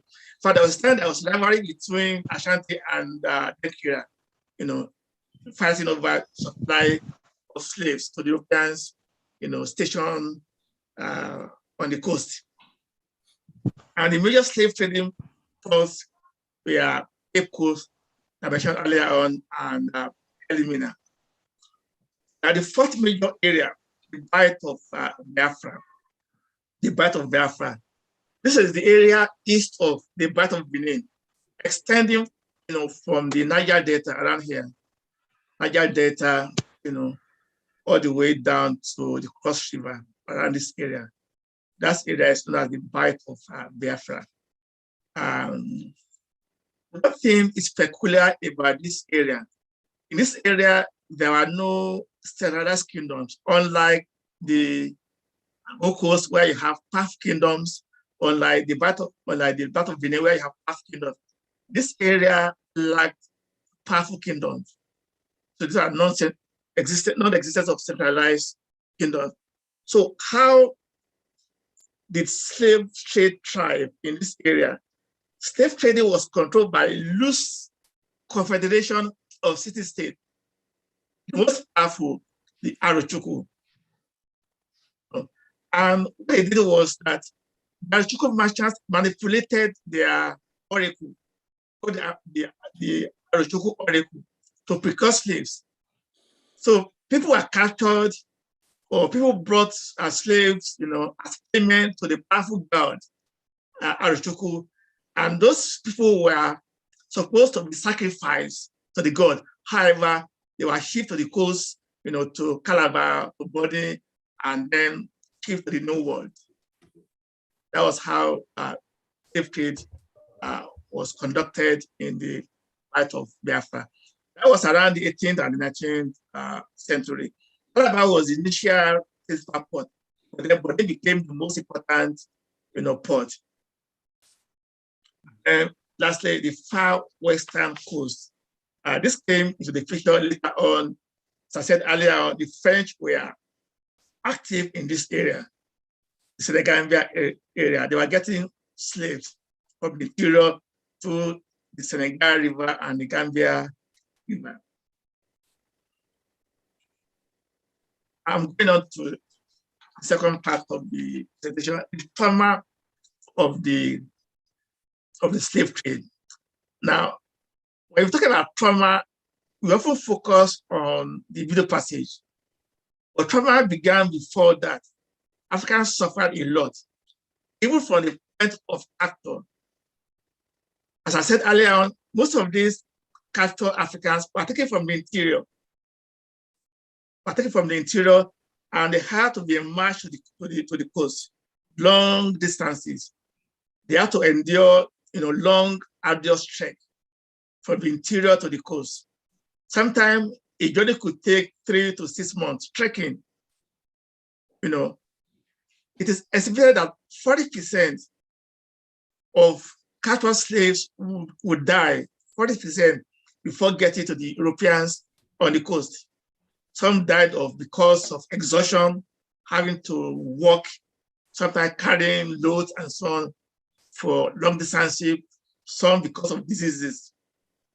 So the trauma began from the point of capture down to the march to the coast.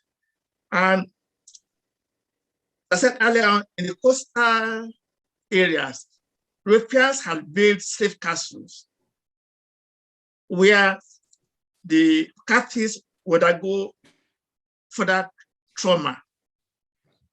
For example, the captives were kept in long periods of time, sometimes 3 months, kept in the dark dungeons of the huge slave castles. A lot of abuses going on, especially against women. Women were often raped by European slavers. It is discovered that a large number today there's a large number of mulattoes in Elmina. Those were people who are born because slave masters, sexually assaulted women. And so those women were not taken to the New World. They were sold into the local slave market. And of course, those women had children, who are biracial. So there's a large number of mulattoes in Elmina. So slaves were often abused, sometimes physical torture. Both men and women were often flogged. Of course, they were chained to iron bars. You can see here, they had to sleep on the cold floors, inside the dungeon of the slave castle. Also psychological torture. I said they were kept in darkness for a long period of time, and often these captives were oblivious of what was going on. Some of them didn't have a clue of what was going on. Some of them had never seen white people before. Some of them had never been to the sea before. They had never seen the Atlantic before. So this was traumatic to them. In fact, many of them believed that Europeans were cannibals that were going to eat them. So they had to go through psychological trauma. They are tortured, they had to undergo degrading checkup. They would check every part of their bodies, they go to physical exam, they would check. They would just check every part of their body. Also, many died of exhaustion, having to wait long period. They don't enjoy. And the trauma continues in the Atlantic crossing. there was always a lack of adequate food on the voyage, always. Food and water had to be rationed in order to last the voyage. So slaves were always provided non-nourishing food, such as, starchy food, that makes going to the bathroom very difficult. I said they had to ration food. In fact, on most voyages, the slaves were fed just twice. You feed them mid-morning and then late afternoon. And many of the slave ships resulted sometimes only days to they were no way to last on the end of the voyage. So they would just throw 6 slaves into the Atlantic. This happened. A good example is the Zong.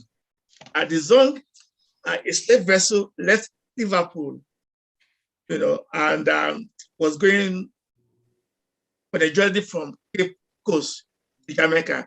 That was in 1781, and ran short of water and food after 12 weeks. And so they had to dump 132 slaves, 132 slaves. And this was documented, okay? 132 slaves were dumped to the Atlantic to preserve food.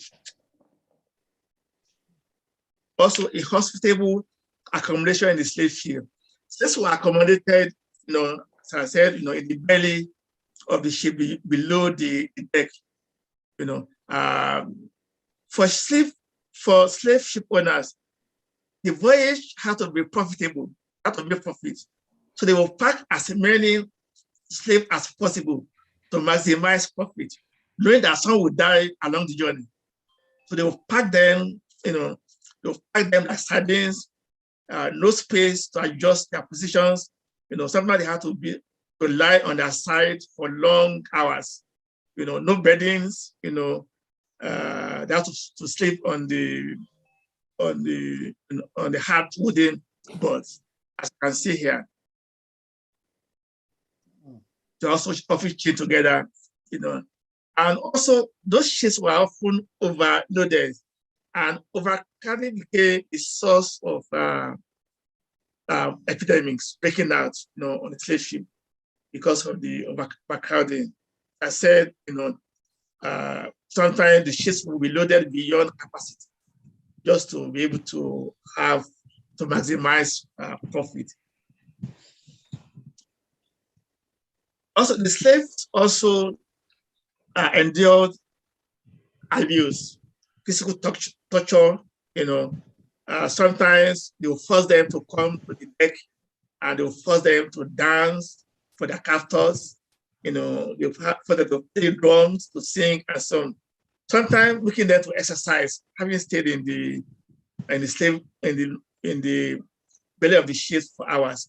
So they were forced to entertain Bluetooth device is ready to pair. To entertain the captors.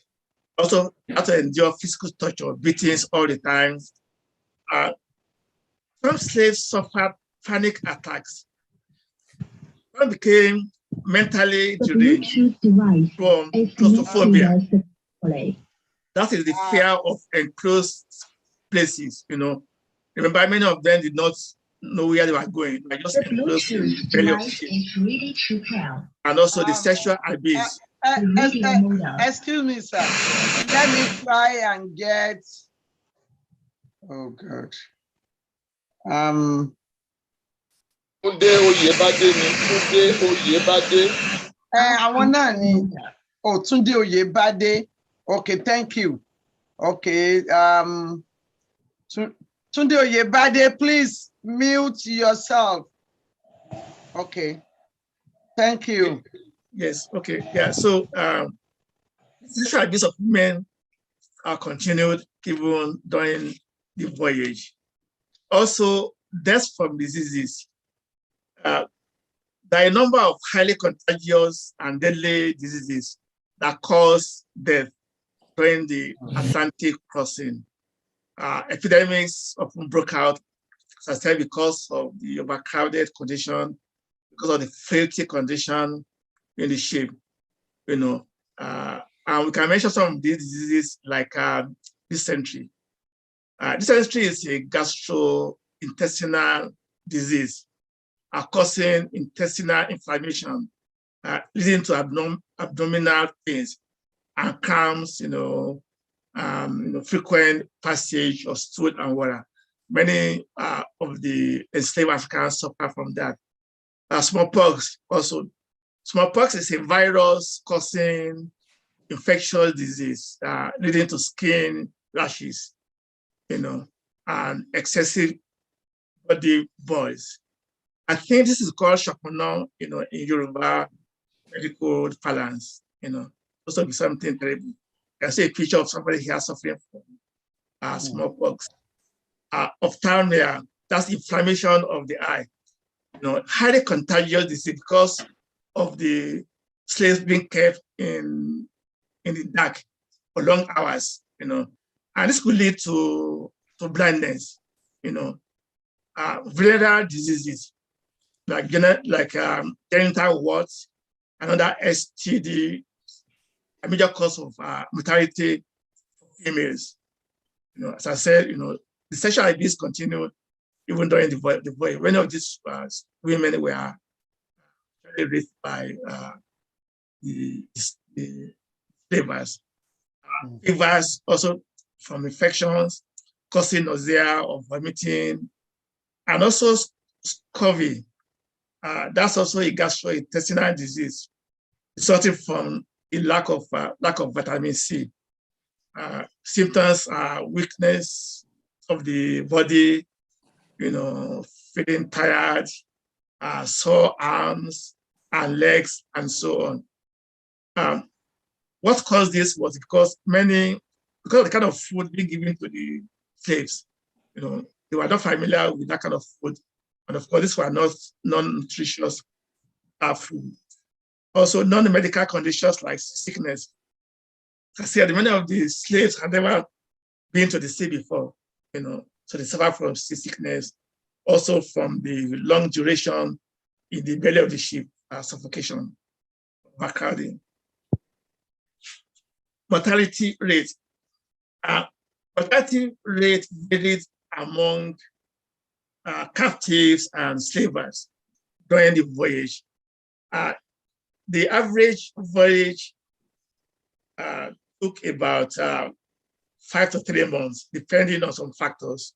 The weather condition, the wind, the speed of the slave vessel, distractions like slave insurrection. So the length varied from 5 to 3 weeks. Distance about 3,000 miles.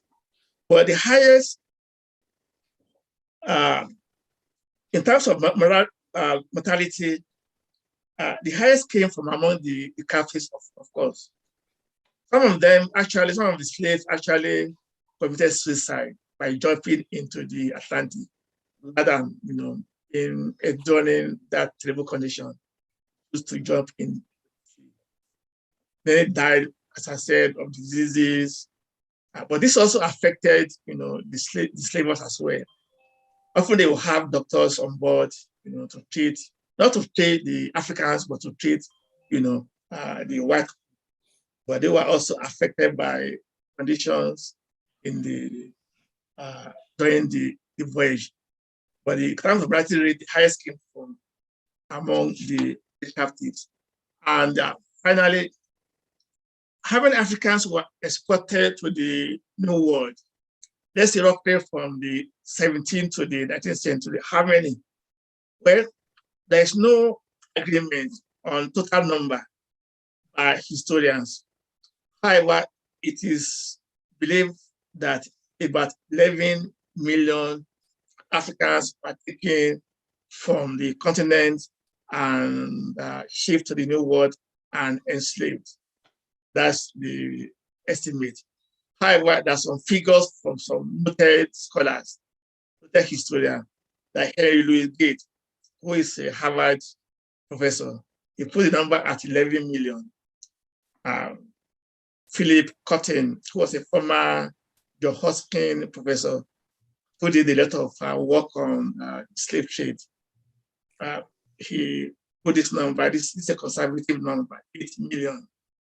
Now, Paul Lovejoy is also a scholar of slavery and the slave trade. I believe he still teaches at York University. Put that number at 7.4 million. So this is where I would end this presentation, and I thank all of you for listening to me.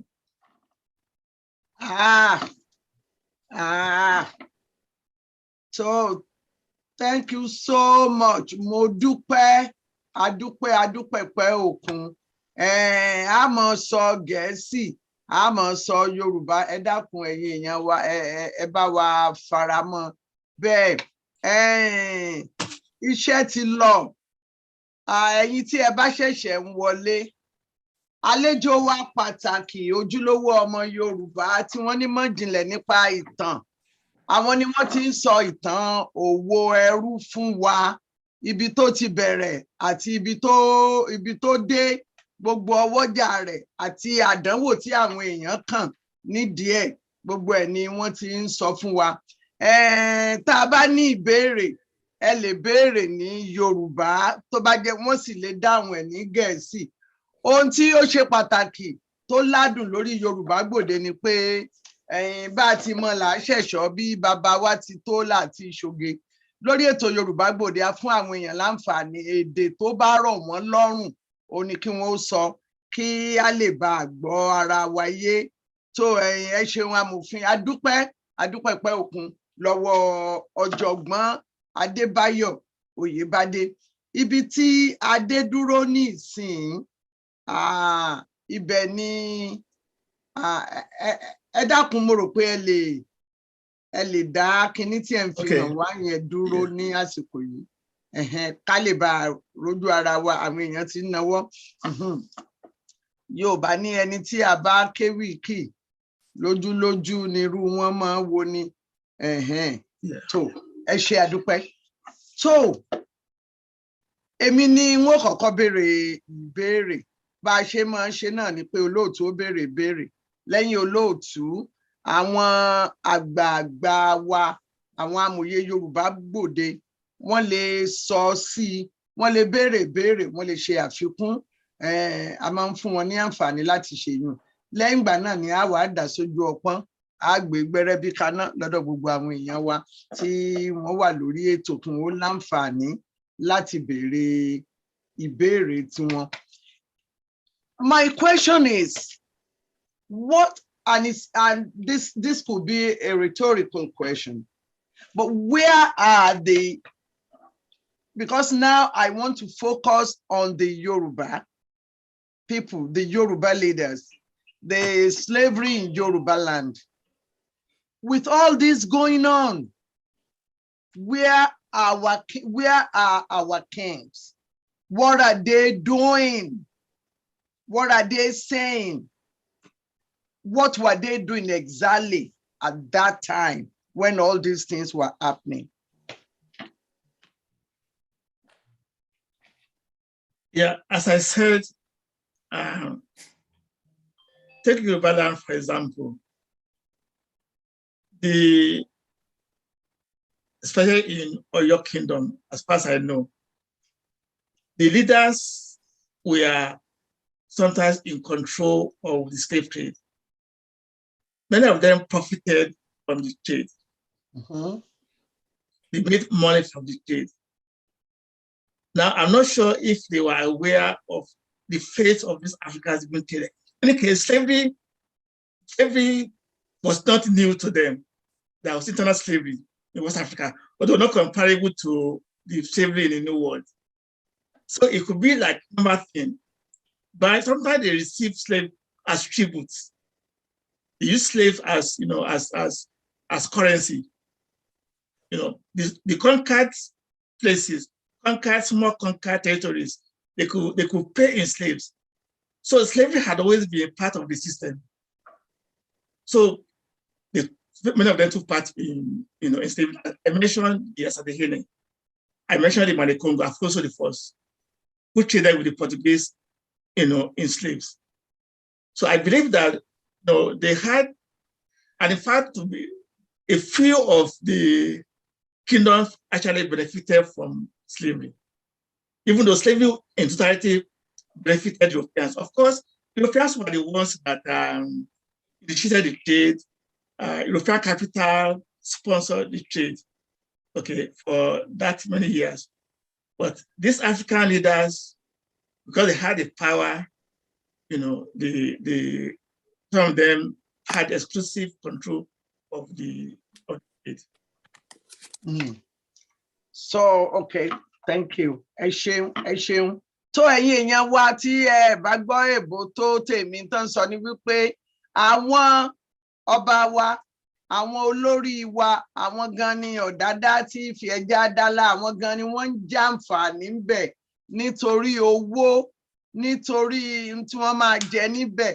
Ó dáa, mo máa pe gbogbo yín o, alàgbà Apẹ́lógún, mo rọ́wọ́ yín lókè ń ó pè yín. Bàbá Adébóyè, ọ̀dọ̀ yín ni màá kọ́kọ́ wá lórí eléyìí. Àfikún àbí ìbéèrè kẹpẹ́ o. Ẹ ṣeun olóòtú, mo dúpẹ́ lọ́wọ́ ọ̀jọ̀gbọ́n Adébáyọ̀ tí wọ́n là wá lọ́yẹ̀ lórí ọ̀rọ̀ òwò ẹrú. Ó mú mi rántí olùkọ́ mi kan tí ó kọ́kọ́ kọ́ mi lórí, tó kọ́ kíláàsì lórí ọ̀rọ̀ náà. Orúkọ rẹ̀ ń jẹ́ Ilésanmí Òjó. Wọ́n sọ fún mi pé ọmọ Ìjàre ni o, but bàbá yẹn mọ ìtàn, ó sì mọ ṣírò.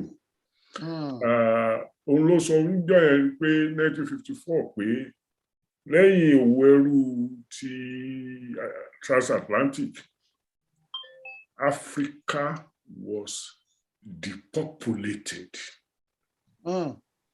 So ìgbà táwa sọ pé 11 million ni wọ́n kó kúrò ń bẹ̀ over a 300-year period. Èèyàn mélòó ló wà láyé ńgbà yẹn tí 11 million fi di nǹkan ńlá?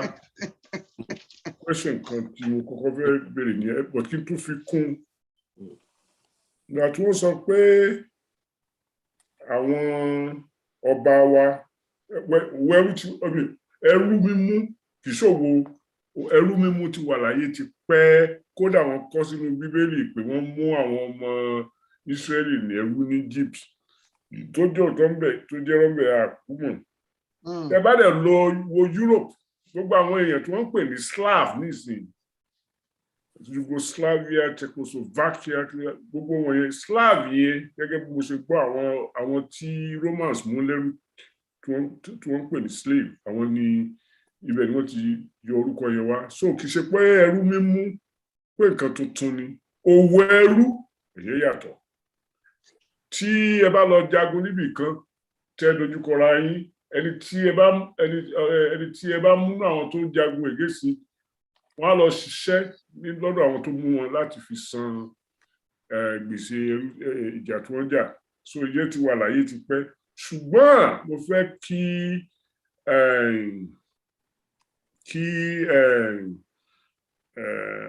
àlejò wa kún ó dáhùn ìbéèrè lórí àwọn èèyàn mélòó ló wà láyé during the 300 years. What was the population of Africa? Tẹ́ bá mú 11 million bẹ́ẹ̀ tó fi wà depopulated. Number 2, ìtó kan àwa gbọ̀ngbọ̀ngbọ̀n.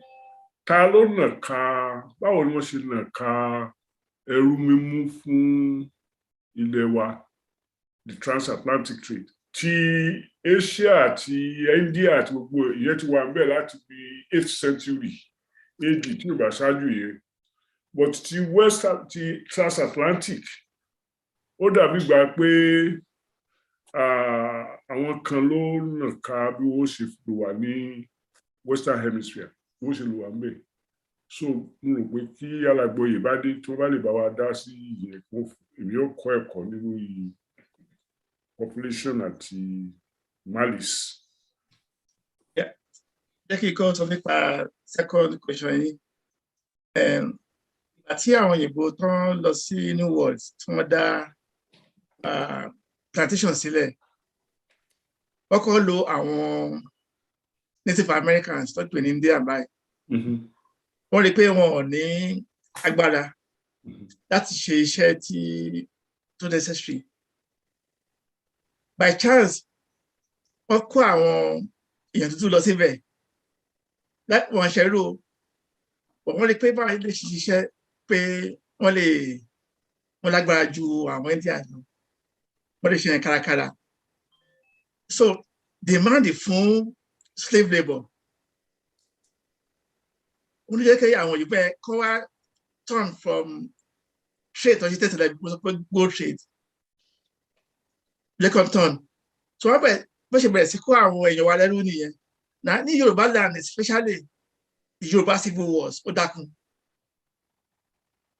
Àwọn tí àwọn victims of and prisoners of war rárá kan pa wọ́n tà wọ́n sóko ẹrú. That's what pé tó lè ní àwọn Yorùbá pọ̀ ní area Central and the Caribbean because of Yorùbá civil wars yẹn. So ogun yẹn ló feed the Atlantic trade.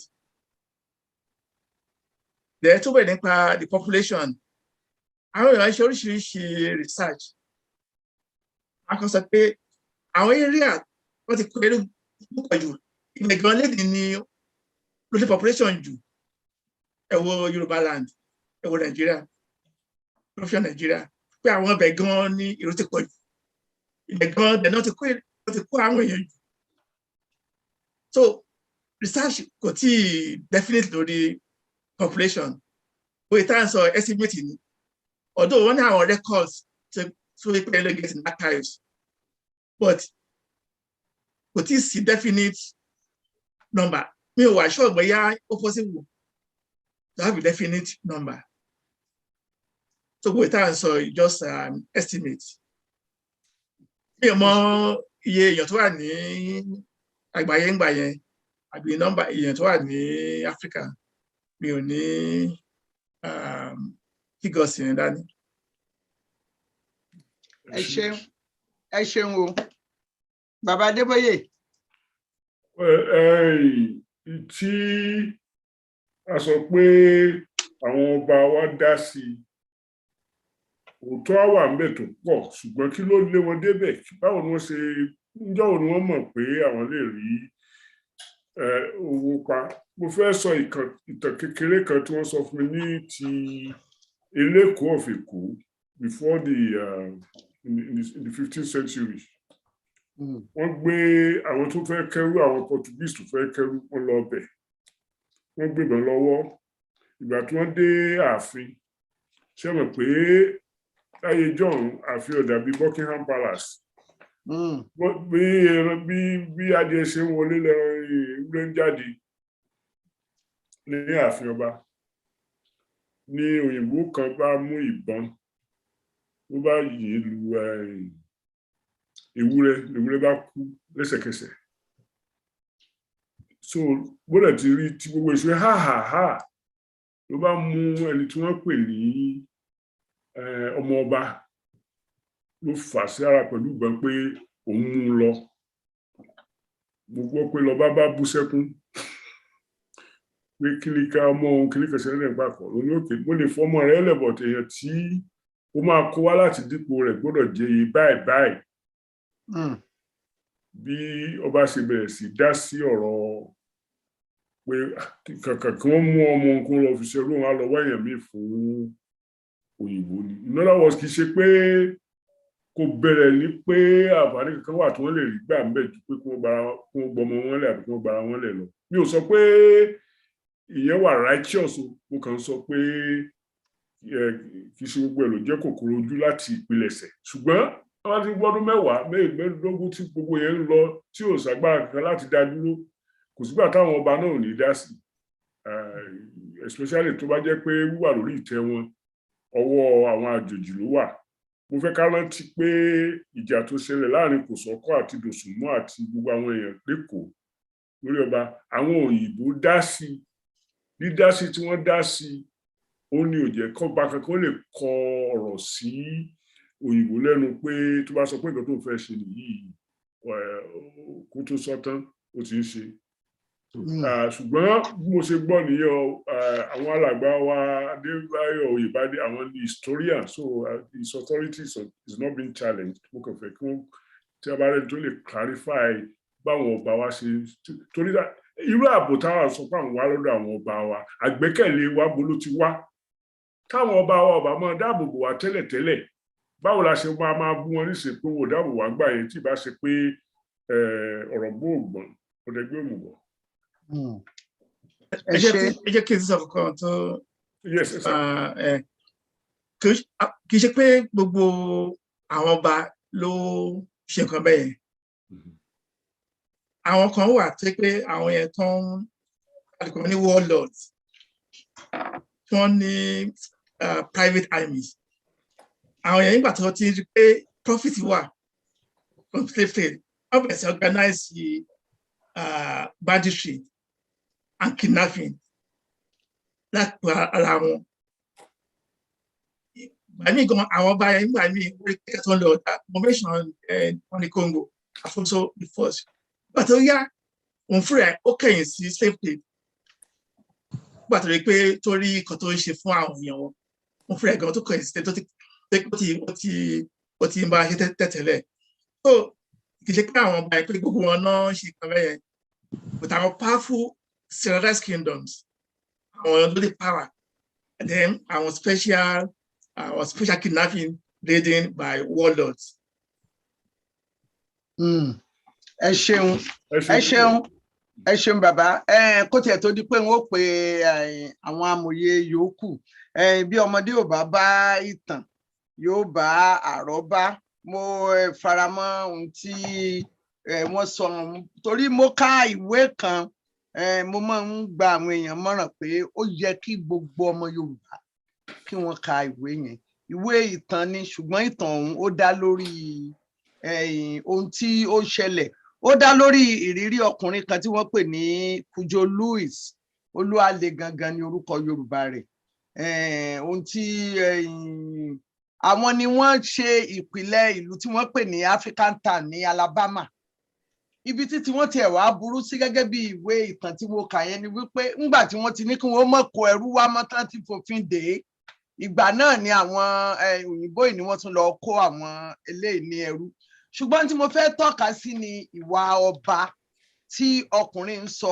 ìtàn rẹ̀ ní àsìkò náà gẹ́gẹ́ bí nǹkan tí mo kà àwọn ni wọ́n ní ìtàn novel àwọn kan tiwa nígbà tí wọ́n sọ ọ̀rọ̀ wọ́n ní àwọn ará àdọ̀mì ni wọ́n máa ń lọ kó àwọn èèyàn lẹ́rú ní apá ilẹ̀ Yorùbá yẹn tí ó dàbí ìlà oòrùn Benin so àwọn ará àdọ̀mì ni ó lọ kó wọn lẹ́rú tí wọ́n ó wà táwọn fún òyìnbó lásìkò bàtà ti fòfin dè òyìnbó ṣùgbọ́n ọba kan nínú àwọn ọba Yorùbá wọ́n ní òru ni wọ́n dé sí wọn òru ni wọ́n máa ń wáṣẹ mọ òru là á ṣèkà ẹni tó bá ṣe irú ẹ̀ lọ́sàn òní lè fara re lọ òru ni wọ́n lọ ìgbà tí wọ́n dẹ̀ débẹ̀ lóru tí wọ́n kó àwọn ìtọ̀ ní papámọ́ra wọ́n mú ọba wọn náà pé yóò wà lára ẹrú ṣùgbọ́n ọba yẹn sọ wípé òun ò ní lọ wọ́n ní àwọn oníkan pa àwọn ní ọba lòun jẹ́ òun ò lè jẹrú láyélẹ òun dẹ̀ máa kú sórí ọba ni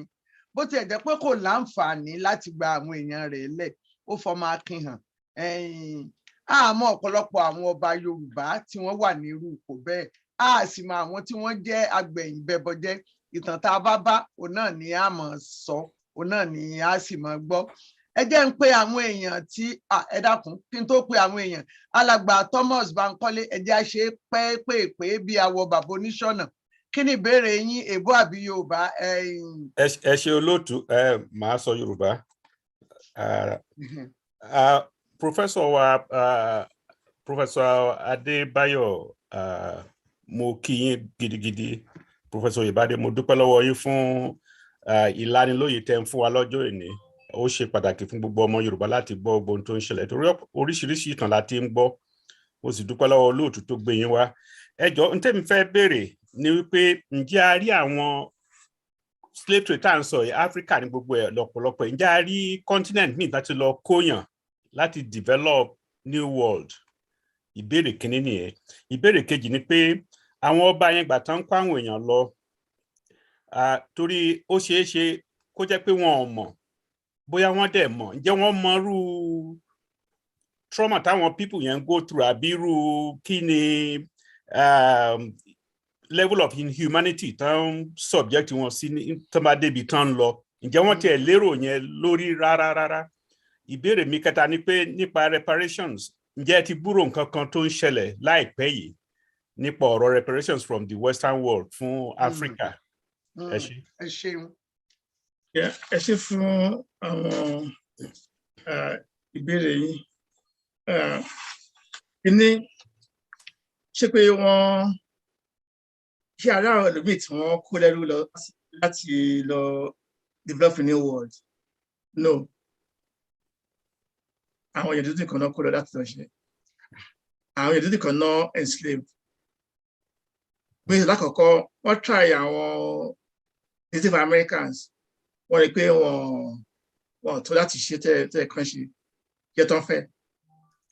Ṣé wọ́n pé Southern economy will succeed without slave labor. So iṣẹ́ kárakára ni from sunrise to sunset. So àwọn èèyàn dúdú kan náà kó lọ láti ṣe iṣẹ́ yẹn all over the new world. Ìbéèrè kejì ni pé ṣé àwọn èèyàn wa ṣé wọ́n mọ nǹkan tó ń ṣẹlẹ̀ nígbà àwọn tó ń kó ẹrú ní hinterland tó ń tà wọ́n fún àwọn òyìnbó. Ó ṣòro láti lè sọ pàtó but bóyá ní ìbẹ̀rẹ̀ wọn mọ̀ ó kàn fẹ́ profit tí wọ́n ní. Owó. But mo believe pé later on wọ́n ṣe interact pẹ̀lú àwọn òyìnbó yẹn wọ́n ti ní some ideas kó tó ṣẹlẹ̀. Nígbà tó yá mo nígbàgbọ́ bẹ́ẹ̀ pé ìyà ṣẹlẹ̀. Wọ́n ti bá àwọn òyìnbó yẹn sọ̀rọ̀ wọ́n ti lè bá wọn sọ̀rọ̀ àwọn yà ti mọ torí wọ́n jọ negotiate ni wọ́n jọ trade don pe trade. So mo believe pé later on wọ́n á mọ at least maybe a little bit wọ́n lè máa get the whole picture. But àwọn mọ̀ pé àwọn èèyàn yẹn wọ́n lọ fún wọn ṣe wẹ́rù ní ibi tó máa kó wọn lọ. The third one, reparations. Ó pẹ́ tí eléyìí ti wà nílẹ̀. Ẹ jẹ́ kí n sọ òyìnbó tẹ̀ bí. It's a very complex thing, very complex. There are many questions. So, Tabasa reparations, which is actually a system of redress for generations of slavery, not just slave trade now, but for slavery. Okay, one enslaved for over 400 years. On the come, one low, one by family there, one time actually, on the great or anything. So, kini ba se fe, kini compensate one. Òun ló yẹ kí àwọn èèyàn máa jà fún reparations. So question tó kọ́ wà lákọ̀ọ́kọ́ ni pé irú fọ́ọ̀mù wo ló yẹ kó take? Again, there are several ideas. Ṣé pé fún àwọn èèyàn kọ̀ọ̀kan lówó ni àwọn tó bá lè prove pé descendant slave ni wọ́n. Ṣé àwọn èèyàn máa fún lówó ṣé owó lè máa fún ọ ṣé financial compensation ni àbí ẹ fẹ́ fund the government ó fund the institutions tó máa benefit èèyàn dúdú nílùú yìí bí schools, black colleges, scholarship for black students, tuition remission and so on. Ṣé fọ́ọ̀mù yẹn ló yẹ kó take ní again kò sí agreement or housing? If I help one, in terms of housing, or business grants and so on. Now, question kẹta ni pé so ta ló fẹ́ gbà ṣé àwọn tó pé wọ́n lè fún pé àwọn jẹ́ àwọn descend àwọn wọ́n lè trace the ancestry wọn lọ sí and that is problematic. Then ta ló máa san ṣé US government ni àbí Western government ni? Akọ́tẹ̀ sọ pé ó yẹ kí àwọn Africans náà kọ́ sọ reparation fún àwọn African Americans. wọ́n sọ pé àwọn Africans àwọn ló ta àwọn lọ. Àkọsọ bẹ́ẹ̀ pé ó yẹ káwọn African government bí káwọn náà kan sọ reparation fún àwọn African Americans. Àwọn òyìnbó fúnra wọn sọ pé wẹ́ kì í ṣàwàlà slave yín, our forefathers àlọ́ slave yín pé kí dẹ́sẹ̀ yín náà slave wọ́n slave forefathers yín so ẹ̀rí claim lórí reparation. Àkọsọ fún mi pé bí kì í ṣọ Malcolm X ó pé tó máa fi dágà gúnyàn lẹ́yìn pé ẹ̀jẹ̀ á máa yọ ń bẹ̀. Nígbà tó jẹ̀ bá yọ mọ́ tó bá jiná scar wà ń bẹ̀ pé scar yẹn sì wà ń bẹ̀ ẹ̀yin lẹ́yìn benefit ẹ̀yin ayédà òyìnbó ẹ̀yin lẹ́yìn benefit pé táwọn èèyàn yìí ti ṣe. So báyìí mi rò pé mi ò mọ bó ṣe fẹ́ wà kásìbò mi rò pé ọ̀rọ̀ wà bẹ̀ as of now because ó ti pín yẹlẹyẹlẹyẹlẹ lẹ́tọ̀ọ́ pé àti orójútu ẹ̀ mi rò pé nǹkan tá a lè sọ ni. Ẹ ṣe àti pé tèmi tiẹ̀ tún rò náà nígbà tí wọ́n ta tí wọ́n gbẹrú báwọn olórí ilẹ̀ adúláwọ̀ báwọn náà gba nǹkan kan lọ́wọ́ wọn padà àbí wọ́n gba nǹkan lọ́wọ́ wọn bówó ni wọ́n fún wọn ní bí iyọ̀ ní gbogbo nǹkan ebi wọ́n fi dókòwò láàrin ara wọn ni àwọn abúnimọ́júbàwí. Mo rọ́wọ́ yín lókè jàre ẹ jẹ́ ń pè yín alàgbà Àbáyọ̀mí Ìgè ẹ̀yin èèyàn wa jẹ́ kí n ṣàlàyé kó tó di pé mo tú alàgbà Àbáyọ̀mí Ìgè ńlẹ̀. Apá kìíní ni eléyìí a sì máa lọ sí apá kejì tó jẹ́ pé a máa wo sociological and psychological perspective kí ni nǹkan tí kí ló dá sáwọn èèyàn lára a sì máa wò yẹn. Ìtàn ní gbogbo tòní inú mi dẹ́dùn pé wọ́n bá wa túṣu dédìí ìkòkò. Dókítà Àbáyọ̀mí Ìgè ẹ túra yín lẹ̀ mo ti rí yín. Ẹ kú iṣẹ́ mà ẹ kálẹ́ ẹ mú kí àwọn alàgbà wa fún iṣẹ́ kàtìkàtì tó ń ṣe ẹ ṣe gan ni. Question tẹ́bi kọ́ fẹ́ bẹ̀rẹ̀ lọ on slavery in relation to contemporary issues, Prof. Ṣé ẹ wà mo sure pé wà familiar with the 1619 project tí New York Times ṣe? Mo kàn fẹ́ get opinion yín pa ẹni because elicit a lot of controversies in the United States, the 1619 project. In pé bóyá it was a revisionist history of slavery. Mo kàn fẹ́ get opinion yín ni sir. Ẹ ṣe gan ni sir. Yeah, me ti study project yẹn dáadáa. So me the first nǹkan tí me ti study dáadáa. So èmi lè ní comment lórí yẹn. Alàgbà abẹ́yìn gan lè là wá lọ́yẹ̀ díẹ̀ ń bẹ̀. Benny, the New York Times did a series last year on slavery, on transatlantic slavery, called the 1619 Project. Okay. And just generally, and what it turned into a big textbook now, and it's available on Amazon. Anybody who are interested in the history of slavery. Again, the 1619 Project. This 1619 Project.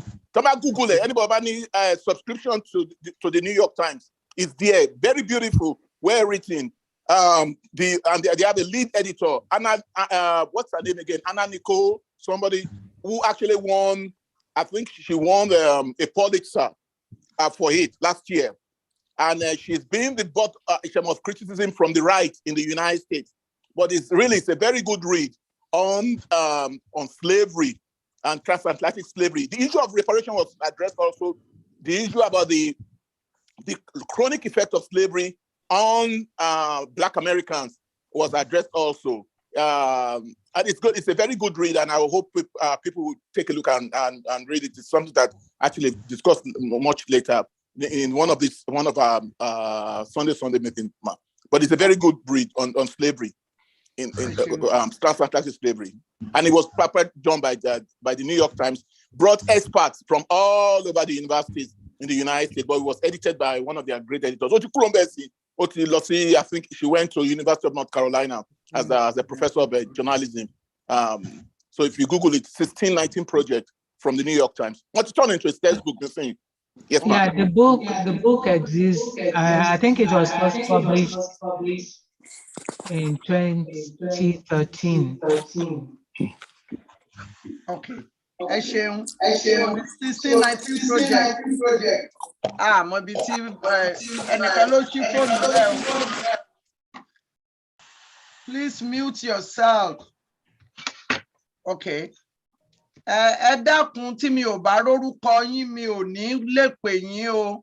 Ẹ má àti wọ́n ní ká má máa lo nọ́mbà tàbí àwọn àpèlé tá a mọ orúkọ ẹni tó ń béèrè ìbéèrè.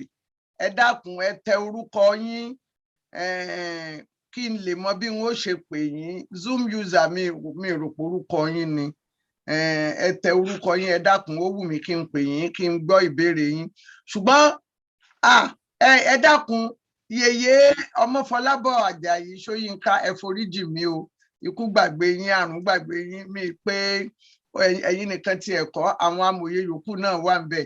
Yèyé Ọmọfọlábọ̀ ó yá ẹ ti wà lójú ọpọ́n o. Ẹ ṣé púpọ̀. Mo dúpẹ́ lọ́wọ́ yín o, ọ̀jọ̀gbọ́n Oyèbádé. Ẹ ṣé tẹ́ là wá lóye, a máa rí yín bá. Ìbéèrè mi ó ṣe díẹ̀. Ìkíní náà mo fẹ́ béèrè pé kí ló tiẹ̀ ṣe àwọn èèyàn tó yẹ pé à ń láti múra wa sìn. Wọ́n ṣe sọ kì í ṣe pé eléyìí nìkan ti transatlantic slavery ni. Àwọn Egyptians náà wọ́n ṣe fáwọn Israeli. Ibẹ̀ ló dẹ̀ ti ń lọ tó ti ń lọ. Ṣùgbọ́n ìbéèrè tí mo fẹ́ béèrè lẹ́yìn yẹn ni wípé èkíní ní ilẹ̀ Yorùbá kò sí nǹkan tó ṣẹlẹ̀ tá ò kì í sọ̀tàn ẹ̀. Kí ló dé tá ò ní àwọn ìtàn kan lórí òwò ẹrú tí ó bà gbogbo ilẹ̀ wa jẹ́? Òwò ẹrú tí àwọn òyìnbó kó wá tí ó bà gbogbo ilẹ̀ wa jẹ́. Mo mọ àwọn díẹ̀ kan tí ó sọ nípa àwọn ẹrú ìwọ̀fà tí a máa ń ṣe ní ilẹ̀ Yorùbá. Ṣùgbọ́n àwa ṣẹnu mẹ́rẹ́ ní Yorùbá. Kí ló dé? Èyí tí a bá tí ó dàbí pé wọ́n tún tó gbalẹ̀ kan, òun ni ti Ẹfúnṣetán Aníwúrà. Ṣé nítorí pé ó jẹ́ obìnrin ni wọ́n ṣe wá polongo òun tó yẹn? Òun nìkan sákọ̀ ló kọ́kọ́ ń ṣe òwò ẹrú níbẹ̀ yẹn. Wọ́n sọ ti Ẹfúnṣetán Aníwúrà, wọ́n sọ ti Madam Tinubu lẹ́kọ̀ọ́. Ìyẹn kan. Then mo tún wá fẹ́ béèrè wípé nípa àwọn tí wọ́n kó lọ, àwọn èèyàn dúdú tí wọ́n kó lọ sí ìlú òyìnbó bájẹ́ Amẹ́ríkà, kì í ṣe gbogbo wọn ni ó jẹ́ ẹrú ṣá. Nítorí pé àwọn kan sọ wípé lákọ̀ọ́kọ́ kí òwò ẹrú yìí tó bẹ̀rẹ̀, ṣáwọn òyìnbó wọ́n ti wá sí ilẹ̀ wa, wọ́n ti wá sí àwọn èbúté wa tán rí àwọn èèyàn wa, táwọn èèyàn wa àwọn tó jẹ́ awakọ̀ tó ń ṣiṣẹ́ omi tí wọ́n bá wọn lọ. Báwo ni ẹ ṣe rí sọ sí ìyẹn? Pé kì í ṣe pé wọ́n tà wọ́n lẹ́rú, àwọn yẹn kàn iṣẹ́ ni wọ́n fi bá lọ ní èbúté tiwa, èbúté Sierra Leone àti èbúté Ghana náà. Ìbéèrè méjì tí mo fẹ́ béèrè nìyẹn. Ẹ ṣeun Yèyé. Ẹ ṣé gan-an, Professor. Nípa ti ìwé research lórí slavery or slave trade nípa Yorùbá land, ó dàbí pé àwọn èèyàn kan ti ṣe iṣẹ́, irú ọ̀jọ̀gbọ́n Tóyìn Fálọlá, wọ́n ti ṣe àwọn ìwé kan lórí subject, wọ́n ṣe ìwé lórí friendship, wọ́n kọ̀wé lórí slavery ní Ìbàdàn. So ẹ jẹ́ fún mi ní orúkọ ìwé yẹn. Yèyé, mo lè pe alàgbà Fálọlá létà kí n gba táìtù yẹn fún yín. Mo lè wà, mo kàn ṣe bí torí àwọn wà níbí. Ok, ẹ máa sọ̀rọ̀ yín lọ. Ẹ ṣé. Even Lovejoy tí mo sọ yẹn, wọ́n náà ṣe research lórí slave trade ní Yorùbá land, or Lovejoy. Yes, transformations in slavery. Like what is love editions, transformations in slavery. Okay. But they send the other sources later on. Okay. The other question nípa pé ṣé àwọn tó kó lọ sí ìlú òyìnbó nílẹ̀ Amẹ́ríkà ṣé ẹrú ni gbogbo wọn níbẹ̀rẹ̀ kò rí bẹ́ẹ̀. In fact, ẹni tó sọ pé quote unquote kó discover America, Columbus, kó tó lọ sí America tó wá sí West Africa ní Ghana, ó ti wá síbẹ̀ gba àwọn voyages tó ń ṣe yẹn lẹ́yìn ìgbà ló ṣẹ̀ṣẹ̀ wá lọ sí America. Then adúlé àwọn research kan pé àwọn èèyàn kan àwọn ní pé as far back as Basquiat the Great in Middle Ages pé wọ́n build the ships tó wá sí America. So kò sí doubt pé àwọn dúdú ti cross over tó wọ́n ṣe slave. But ìgbà tí wọ́n dá àwọn plantation sílẹ̀ tí demand yẹn pọ̀ wọ́n lọ bẹ̀ sí jẹ́ pé wọ́n bẹ̀ sí import àwọn èèyàn wa tó sọ di ẹrú. ẹnìkan ó kọ̀ọ̀kan tó ń pè ní reservoir theory. Reservoir is part of sleep. All you have to do there is just go there and bring people, transfer them from one state of slavery to another. It's not true. You know, even though I did slave trade, but because see slave class, just come in there and taking slaves. If that's what they pay, I want to call that a day. I can only enslaved Africans because many of them were the captives of war, maybe some hardened criminals, not that.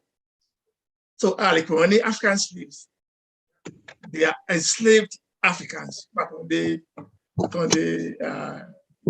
you know. I think our commands of pay that man define at times who are important. One pay African slave trade. What they refer to European slave trade in Africa, but the African slave trade. The fact that our Africans won't take part is that Europeans are already initiate. After our sponsor slave trade, so okay, African slave trade, European slave trade in Africa, like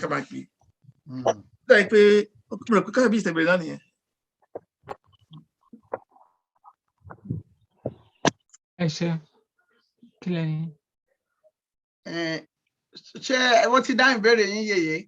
Bẹ́ẹ̀ ni, ẹ ṣé púpọ̀. Amòye ọ̀mọ̀wé Patrick Akínbọ́lá. Ẹ ṣé púpọ̀ mà, Professor Yebade ẹjọ́, ẹ jẹ́ kí n lo Gẹ̀ẹ́sì. I want to appreciate you again for this very, very timely and obviously heavy-duty presentation in terms of content. And my question, I'd like to have two parts to my question. I think generally, this Yoruba Bode program, and this is a preface to my questions, we are really trying to circle the wagon as Yoruba intellectuals in the diaspora and globally. We are using these types of opportunity to begin to see how we can better organize ourselves by, first of all, understanding and being empowered through our identity. And so the issue of translation continues to be a big one. What am I saying? We have all this information. It is historical information. It is our real, it gives us a better backdrop to our reality today. But the question becomes, what do we do with this information? How do we avoid just glazing over based on what we have heard to say, well, so, and I mentioned translation. We have translation at two levels. There is the literary translation of having this information in Yoruba, where our own people at the grassroots can really come to understand it and see how it impacts them today.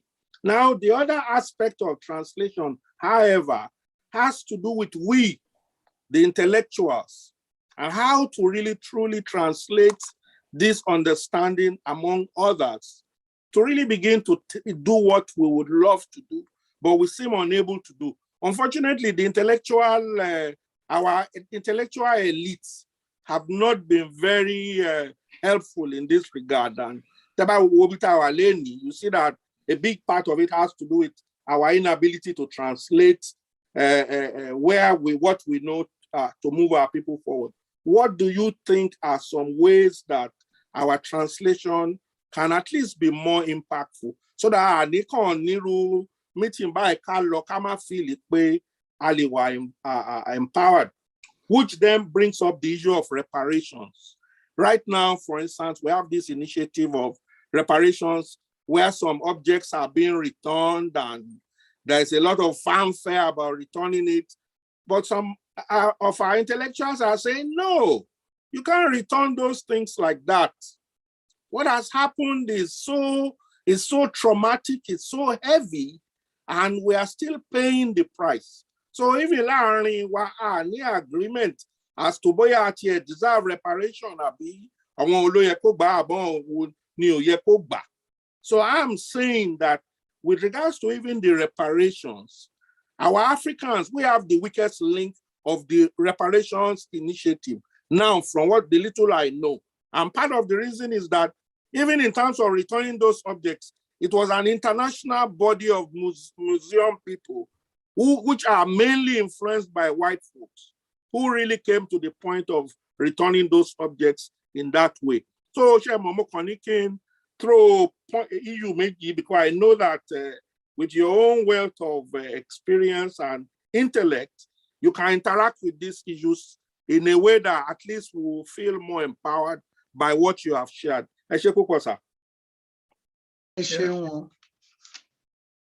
Yeah, actually, thanks for the questions. The first is the issue of identity. And I think this is a deep-rooted problem, especially for us Yoruba people. These days, you just have to go to Nigeria and see what our youth are doing. And sometimes their parents, they don't have interest in Yoruba.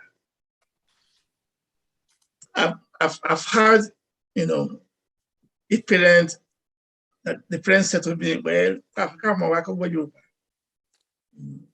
we discourage Yoruba in schools. So it should start from there. So we should be a professor. We should have intellectuals writing and putting those things in Yoruba language, and making sure that the knowledge is disseminated in institutions from secondary school to universities.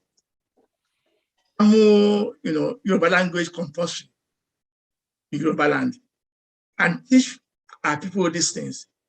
As I've said, people don't know this. Talk to an average Nigerian secondary school in Yoruba land. Probably we don't know anything about, the transatlantic slave trade. So when we do things like this, we write books and so on, let's do that in a language that we understand, and we'll disseminate the information to our people. And we should not discourage, Yoruba, as has been the case. The other issue is reparation. Reparation regarding, retrieving artifacts from Europe stolen during the colonial period. Bernie, sir. Yeah, gladly, people are doing good work in this.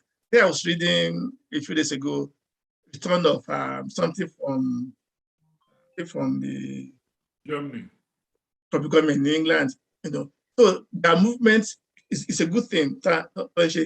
Now, sometimes our European countries, they are reluctant in releasing those artifacts. They don't want to, because they are enriching their museums and so on. I remember a movement that was started by late M.K. Abiola. He was very much into this. And I heard, I heard a story that when he was denied the presidency and he was to be jailed here, wanted to go to the next state. I said, no, don't come, because of his campaign, for reparations. So we know the forces against such things. We have to understand that. At the same time, our intellectuals, the universities, they should champion this, make arguments for these artifacts to be returned, to the motherland. Actually, of course, sorry, Mike, I was just going to add 90% of African artworks were removed a few days ago. And I mean, it's hard to, when you look at the quantity of the works we're talking about and the potential impact in terms of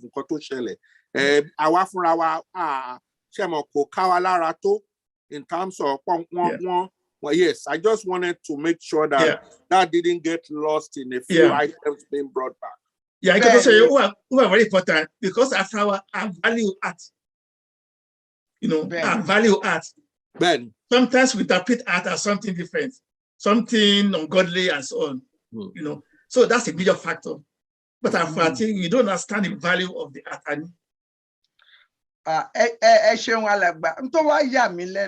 Ọ̀pọ̀lọpọ̀ tá a bá sọ pé a value wọn, àwa la ṣáà ń ṣe wọn, ọ̀dọ̀ wa ni. Mo rántí ní ọdún kan ní ó ti tó bí 20 ọdún nísìn, mo lọ síbi àfihàn kan wọ́n pè ní Zora Festival ní Miami. Nǹkan tí mo rí ó bà mí nínú jẹ́.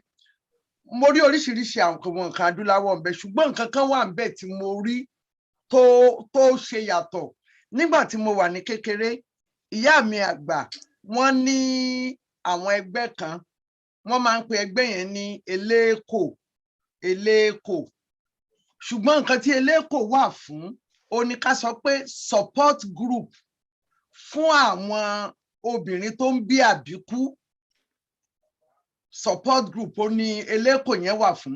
Ṣùgbọ́n tó ṣe pàtàkì ńbẹ̀ ni pé àwọn ìyálọ́mọ yìí wọ́n máa ń jó láàrin ara wọn. Wọ́n wá ní kinní kan tí wọ́n ṣe bí adé. Mi ò mọ bá ń ṣe, ó lẹ́wà, ó dáa, wọ́n á wá gbé sórí, wọ́n á máa jó láàrin ara wọn. Kinní inú mi máa ń dùn tí mo bá tẹ̀lé ìyá mi àgbà lọ ní kékeré. Ṣùgbọ́n nígbà tí mo lọ sí Zora Festival ní nǹkan bí ọdún, ní àsìkò gbàgbà, á fẹ́ tó bí 20 ọdún sẹ́yìn àbí ní around 1999 tá à ń ṣe kinní yẹn ni, ti ní àsìkò Nàdẹ́kò ni mo lọ síbẹ̀. Ìgbà tí mo débẹ̀, mo rí ó wà lára àwọn exhibition tí wọ́n fẹ́ tà. Èmi ò lè sọ nǹkan tó ṣẹlẹ̀ sí ètí ìyá mi àgbà ń lò, mi ò mọ̀, ṣùgbọ́n mo rí eléyìí tó jẹ́ pé ó dàbí ẹni pé ilé ìyá mi àgbà ni wọ́n ti lọ gbé. Tó wá dùn mí jù bẹ́ẹ̀ ni pé wọn ò wá kọ orúkọ ẹ̀ dáadáa. Wọ́n dípò kan kọ orí eléèkò, wọ́n kọ OR, wọ́n wá kọ ELK. So bó ló ṣe, tó bá jẹ́ pé kinní yẹn ò jọ wá lójú, ṣe báwa la ṣe. Ó láti jẹ́ pé n tó mú àwọn èèyàn wa tí wọ́n jókòó, tí àwọn èèyàn wa jókòó, tí wọ́n fi lè ṣe àsìkò ni wọ́n lò lórí ẹ̀. Tí ò bá nítumọ̀ sí wọn, wọn ò ní ṣe. Olóòtú, ṣé mo lè dá sí? Bẹ́ẹ̀ ni sà. Dákun, mi ò fẹ́ gbọ́rọ̀ lẹ́nu anybody, ṣùgbọ́n àwọn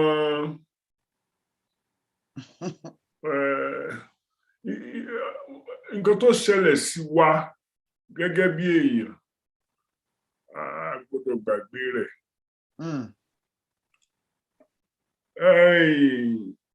Lẹ́yìn ìgbà tèmi náà dé, mo ti rí àwọn èèyàn tó gbé artwork wá láti ilé tí wọ́n wá tà lọ́pọ̀ lẹ́yìn.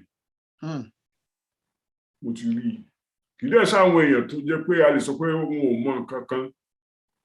Kódà mo rí àwọn tó kàwé ìjìnlẹ̀ láàrin wọn. Kòkòrò ojú àfẹ́ kò rí ọ̀dọ̀ ẹnìkan àbẹ́ ẹni méjì. Àkọsílétà. tí wọ́n kò tí lẹ́tà torí pé wọ́n ń wá nǹkan kan tí wọ́n fẹ́ jẹ àbí wọ́n ń wá pò kan tí wọ́n fẹ́ dùn àbí nǹkan kan ṣẹlẹ̀ dẹ̀ papọ̀. Wọ́n gbé kínní yẹn wá sí Howard University wá bá Dean of the College of Fine Arts. Ìyẹn dẹ̀ pè mí pé kí ni value nǹkan tí wọ́n fẹ́ tà fóun rí. Wọ́n á sọ fún un pé value rẹ̀ ó ga fún ẹni tó fẹ́ tà ó sì ga fún wọn náà tó fẹ́ rà. Ó ní kí ni mo mean? Mo ní ancestors ẹni àwa Yorùbá tó bá jẹ́ kí wọ́n máa kó nǹkan wá tà lọ́dọ̀ rẹ ní pọ́kú bó ṣe gbé wá yẹn. Àwọn èèyàn rẹ tó wà ní torí African American lẹni tí mo sọ̀rọ̀ yìí. Àwọn èèyàn rẹ tó wà nílé tí wọ́n jí kíní yẹn lọ́dọ̀ wọn, you are rewarding the stealing. Number 2, nǹkan tó fẹ́ rà yìí, irú àǹfààní wo ló máa ṣe fún àwọn tó wà níbí yìí, àwọn èèyàn tiẹ̀ tó wà níbí? Èèyàn wa mélòó ló ń lọ sí Smithsonian Institute? Èèyàn wa mélòó ló ń lọ sí artwork wà ní Howard University gan? So ìyẹn mú mi rántí nǹkan méjì. The Holy Roman Empire was in force at the time of the discovery, expansion, and empire. European-centered Holy Roman Empire. Gẹ́gẹ́ bí Professor Oyèbádé ṣe sọ, Columbus and his people were already in West Africa along the coast of Guinea and Ghana before they crossed the Atlantic. In other words, they were learning how to cross the Atlantic, and they were watching other people that were already experiencing seafaring west of the Atlantic. But the power in the world at that time was the Holy Roman Empire. When they eventually crossed the Atlantic, among the people that crossed the Atlantic with them was a guy whose son became a priest in the Catholic Church in the Americas. His name was Reverend Las Casas. It was Reverend Las Casas who noticed that the Indians could not function the way they wanted them to function, as Professor Oyèbádé is saying, and was already familiar with the strength of work of the African from his father and what's his name? Columbus, plying the coast, and he may have done the plying of the coast with them. So when he told the Holy Roman Empire to allow the prospecting for slaves in West Africa, and the Holy Roman Empire approved, no power in the world of that time to stop them. Certainly not the Olufi of Gbọ̀ngàn. Ẹ ṣeun bàbá. Wọ́n bá bú àwọn èèyàn wa fún nǹkan tí wọ́n ṣe, tí wọn ò bá ṣe kí ni wọ́n gbà ń bẹ̀.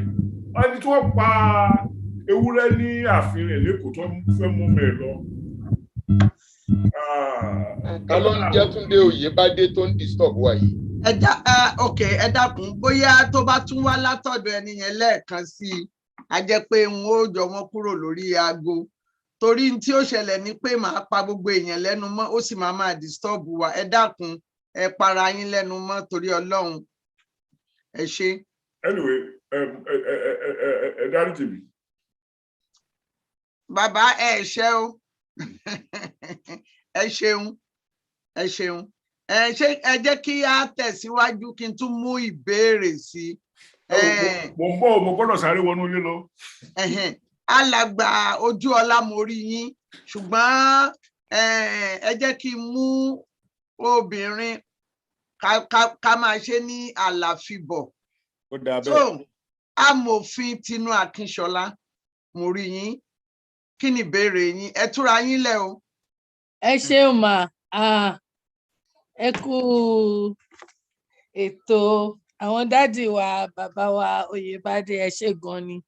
I've been so glued to my computer.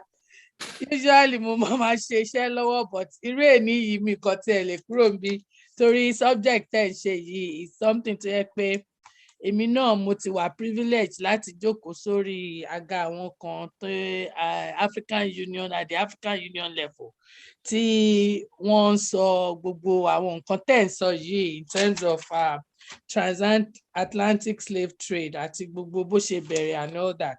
So mo dúpẹ́ lọ́wọ́ yín torí a lot of things lẹ́tún flushing fún mi. Tó bá jẹ́ lè rọ́wọ́ mi mo gbéwé mi àwọn nǹkan tí mo ti kọ́lẹ̀ tẹ́lẹ̀. So mo wá fill in the gaps some things. Ẹ ṣé gan ni. Nǹkan kan tí mo fẹ́ sọ ni pé lórí èèyàn kan sọ̀rọ̀ wọ́n béèrè 3-part question. So wọ́n sọ nípa wọ́n ti sọ fún àwọn bàbá wa pé a lè mọ the exact number àwọn slaves tí wọ́n kó. Àwọn kan ń ṣiṣẹ́ lórí yẹn. Then wọ́n tún sọ náà nípa wípé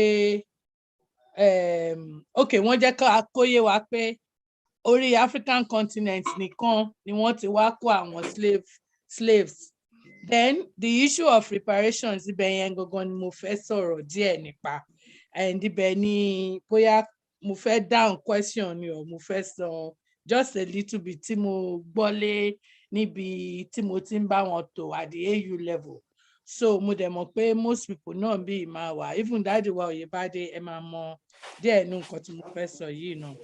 So for reparations àyàn kan béèrè pé ṣé àwọn African Americans wa tán já àwọn ẹ̀jẹ̀ tiwa pé ṣebí àwọn náà lè máa sọ pé káwọn gba reparations látọ̀dọ̀ wa àwọn bàbá wa tán enslave wọn. Yes. So but legally nǹkan tí African Union ṣe ni pé gbogbo wa la mọ̀ pé African Union ló replace OAU, which is Organization of African Unity. So now OAU few member countries ni but nísìnyí wọ́n ní 55 to 56 member countries ní African Union. Wọ́n wá ní 2003 I think ni wọ́n establish kìíní yìí. So there is something tí wọ́n ṣe tí African Union ṣe their charter. Wọ́n ní agenda 2063. Wọ́n ní 7 different aspirations. Ìgbìyànjú nǹkan tí wọ́n fẹ́ ṣe. Lóye yín. So nínú ìgbìyànjú ìkan tó jẹ́ bí number 2 òun ni wọ́n fi ń sọ tẹ́ bá ń gbọ́ pé wọ́n sọ pé free visa Africa, which is nǹkan tí bàbá wa Buhari tó lò tó fi kó gbogbo àwọn èèyàn wọlé láti ibikíbi tó ti ń kó wọn bọ̀ láti máa wá dẹran nǹkan but ọ̀rọ̀ yẹn kọ́ ni eléyìí. So nǹkan tí mo fẹ́ fàyọ bí ni pé aspiration number 2 yẹn wọ́n sọ wípé an integrated continent politically united and based on the ideals of Pan-Africanism. Ẹ má bínú pé mo sòyìnbó. Ó gbà pé kí everybody kó wá mú wọ́n máa allow wọn pé kán ní passport as in gbogbo àwọn descendants of slaves kán ní passport if tán bá test DNA wọn tán bá lè pinpoint ibi tí àwọn bàbá wọn ti wá so wọ́n máa lè fún wọn ní citizenship ìlú yẹn. Aspiration 2 òun ló jẹ́ kí kinní yẹn wà possible and then wọ́n dẹ̀ máa tún lè sọ pé àwọn jẹ́ citizen ìlú yẹn àti rí i pé ó ti ń ṣẹlẹ̀ a lot in Ghana. In fact first off one king in Ghana last year wọ́n apologize openly to all the African Americans for gbogbo nǹkan táwọn bàbá l'Africa tó ń ṣe. Now the second thing ni pé last year náà Ghana wọ́n break ground for a lot of things wípé they are trying to make people come home, okay? Wípé okay ẹ wá lé o return home, return to Africa, ẹ wá ṣe business, ẹ wá gbé and all that.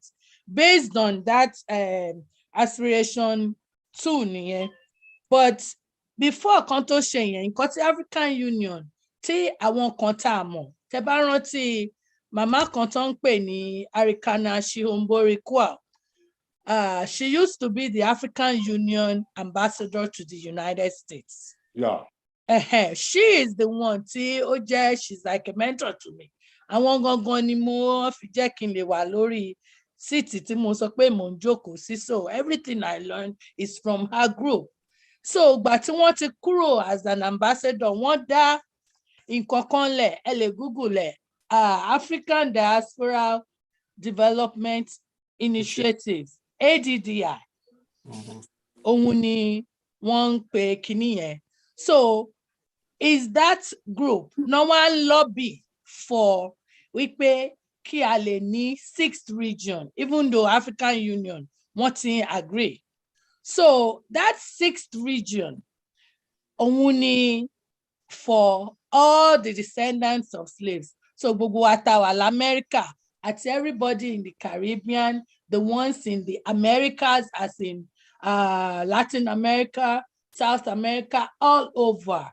Tọ́mátì lè rí ẹni tó bá sọ pé òkè o, bàbá mi o, ibi báyìí ló ti wà nǹkan kan. So kíní yẹn ló máa allow wọn láti lè ṣe aspiration 2 yẹn kó wá into reality. But Nigeria, as we know, is late to this game because Ghana is right at the forefront of this issue.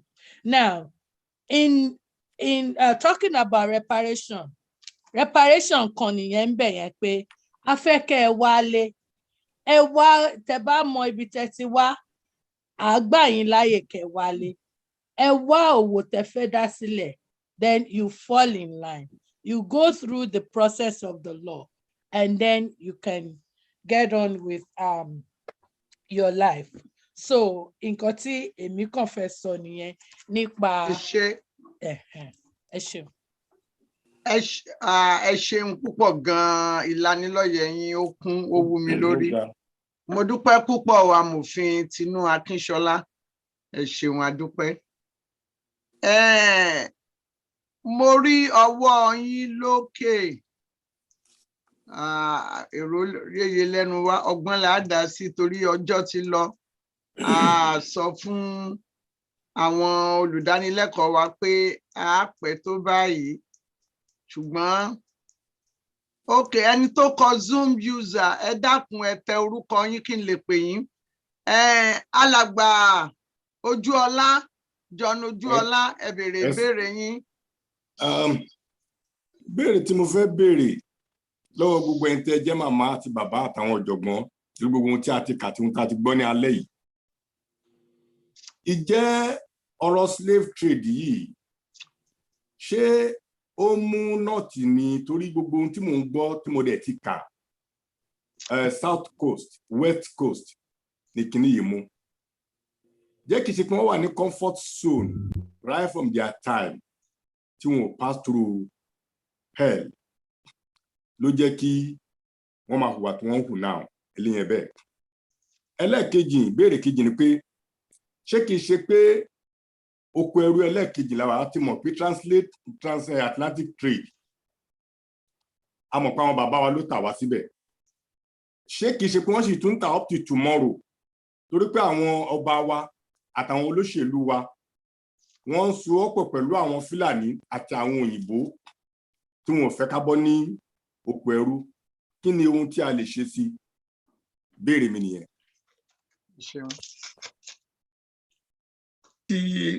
Ìbéèrè yẹn àkọ́kọ́ mo rò pé bí àwọn ọ̀rẹ́ solidify yẹn. Mo ní pé àwọn nọ́ọ̀tì ṣé wọ́n wà, ṣé wọ́n kó wọn lóko ẹrú pẹ̀lú àwọn èèyàn wa? The greatest enactment of slave trade, South ló ti ṣẹlẹ̀. Yeah, but eventually a few people from the North won't get involved with slave trade in terms of ṣẹ́rí àwọn French níbi Senegal, àwọn ló dá sẹ́ẹ̀ sí àwọn èèyàn North ju àwọn tó wà ní coast West Africa. So the vast majority of enslaved Africans were taken from the forest beds and to the southern savannah, the vast majority. Okay. Second one, mo rò pé nípa ṣé a wà ní The question that I'm asking you as our father with what I heard and what I've read and what I've listened to you regarding the transatlantic slave trade that has happened many donkeys of years. I'm asking you that, is it not the same thing that still happened up to this present time, that our obas and our leaders are still selling us as a slave? Ẹ jẹ́ kán dáhùn ẹ̀, mo rò pé ó ti yé wọn. Ṣé Atlantic slave trade ló ń ṣẹlẹ̀ in another name? Thank you, ma. Ẹ ṣeun, màmá, ẹ ṣeun. Tó yẹ pé Yorùbá land rò pé àwọn míì tó mọ̀ nípa Yorùbá history wọ́n á lè sọ sí, but ìfẹ́ sọ pé eléyìí ń ṣe internal, táwa fẹ́ pé eléyìí ní slavery sí internal. Bàbá Akínbọ́lá ṣẹlẹ̀ Òkun Atlantic. Tell about shipping. I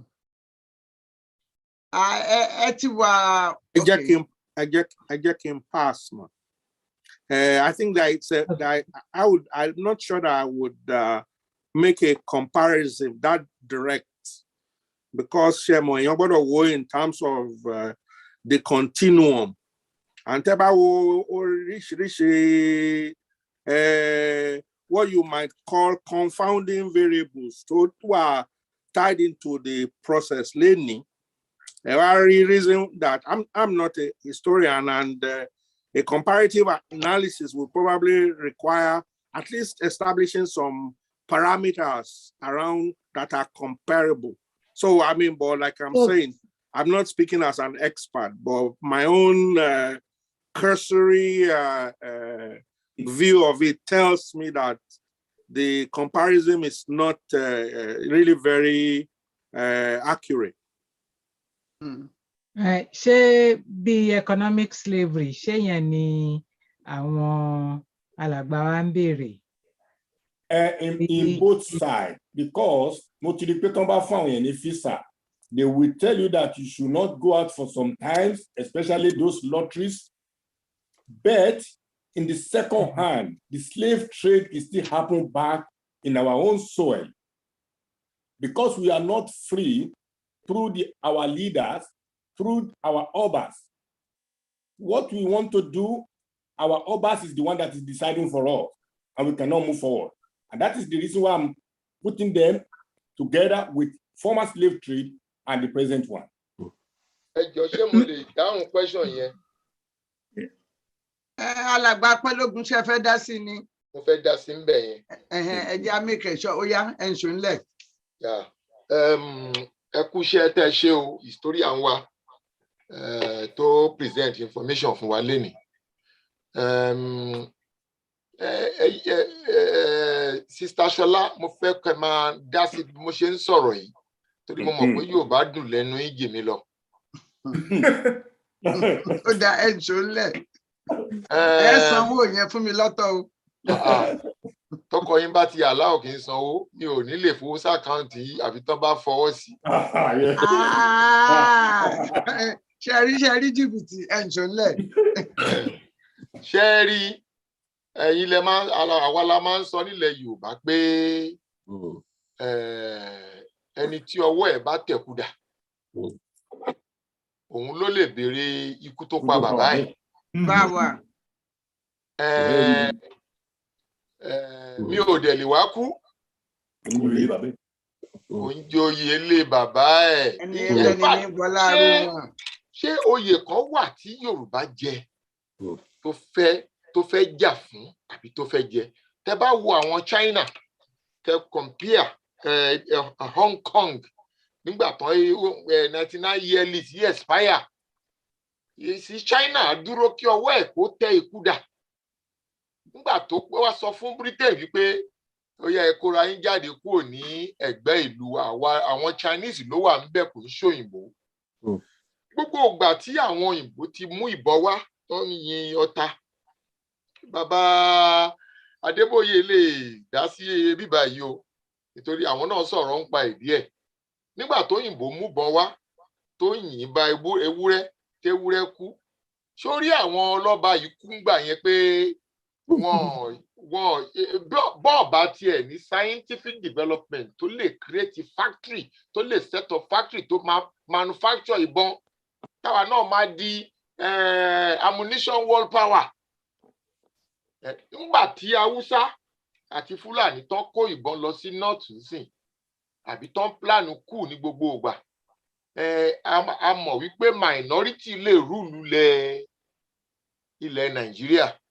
So ẹ jẹ́ ká sọ̀rọ̀ síbi tí ọ̀rọ̀ wà, ẹ jẹ́ ká sọ òtítọ́, ẹ jẹ́ ká dìde bí amọ akin torí kí ni mi ò lè wá kú kò lè joyè ilé bàbá ẹ o. Ọlọ́run kó wà pẹ̀lú wa. Mi ò ráyè gbọ́wọ́ sókè ṣùgbọ́n táyè bá gbà mí mo lè fún yín ní. Tẹ́ bá ti ráyè ẹ lè jẹ́ kí n dáhùn. Bàbá Fọlá ṣe fẹ́ sọ̀rọ̀ sí ni bàbá Adébóyè. Ẹ jẹ́ káwọn èkó sọ̀rọ̀ bọ̀ nígbà tó ń dárúkọ mi mo fẹ́ fi kún mo fẹ́. Ó yẹ ok ẹ fi kún ẹ láǹfààní láti fi kún bàbá ẹ go ahead. Alàgbà. Yes sir.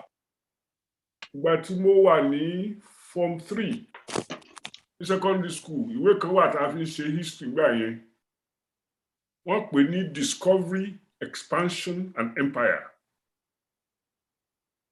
Ṣé ẹ gbọ́ mi? Yes sir. In the age of discovery, expansion and empire, Europe conquered the world, not just Yoruba land. They conquered the entire world.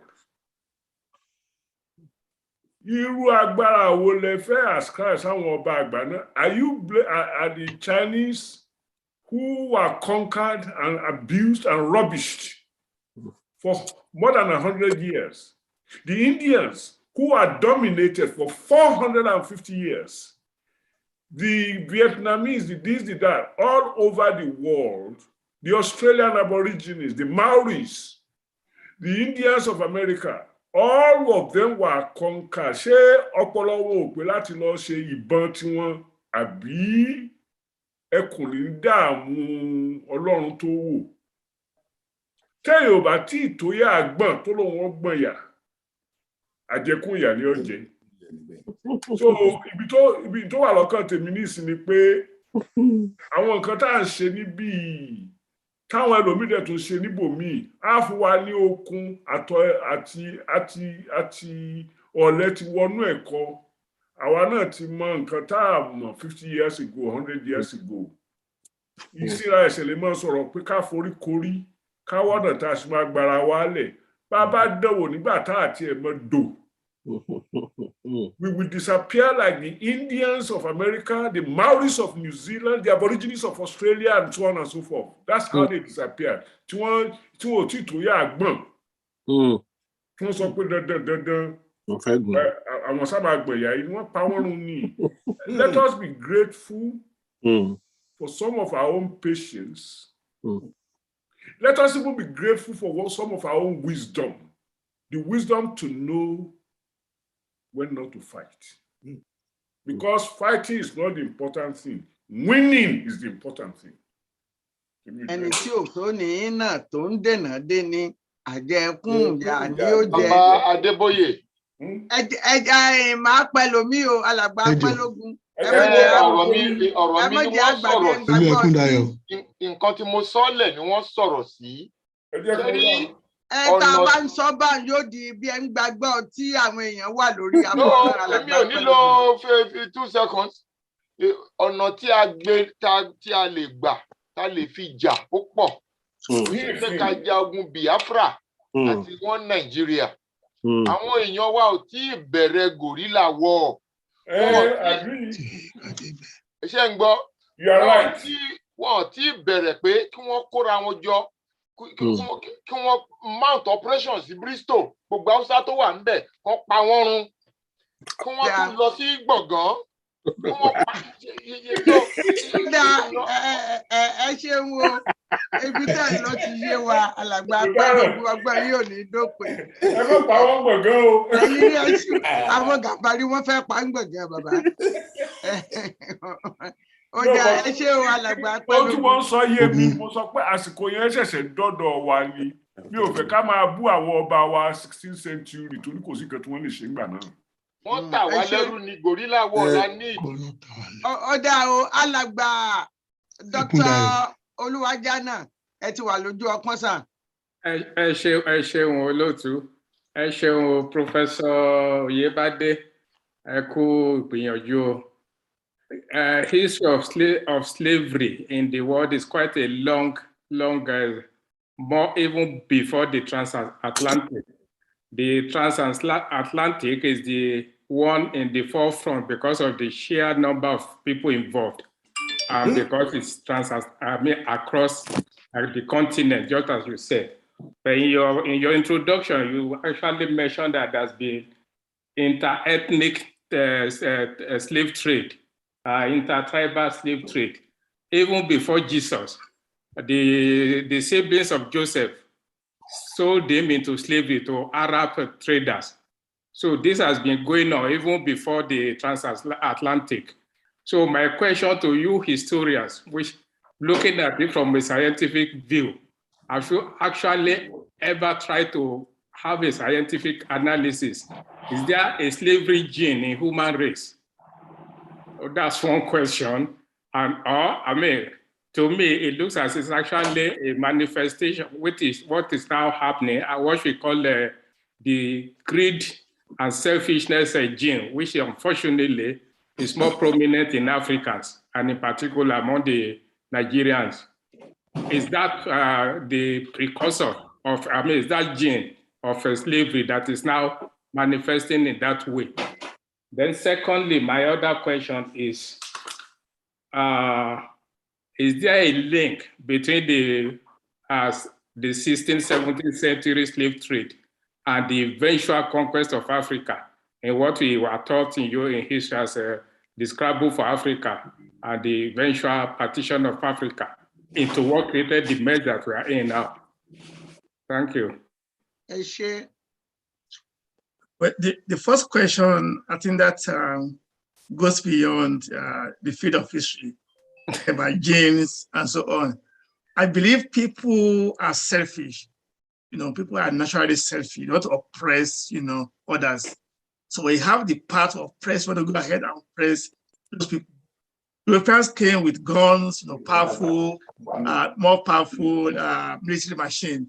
And so they subdued our people, at least during the time of colonization. So there is that gene, if you want to call it, that gene, to dominate, to oppress. So you want to oppress those, you have power to oppress.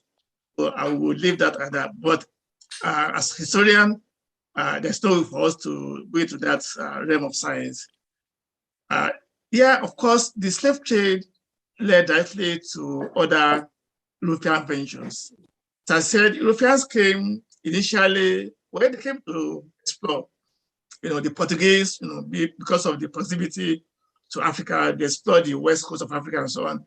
And then they graduated from that. That led to trading with Africans, trading in gold, in silver, other commodities. As I said, the era of slave trade came when it became more profitable to obtain slaves than gold and so on. Now, when around 1809, 1807 and so on, slave trade became unprofitable.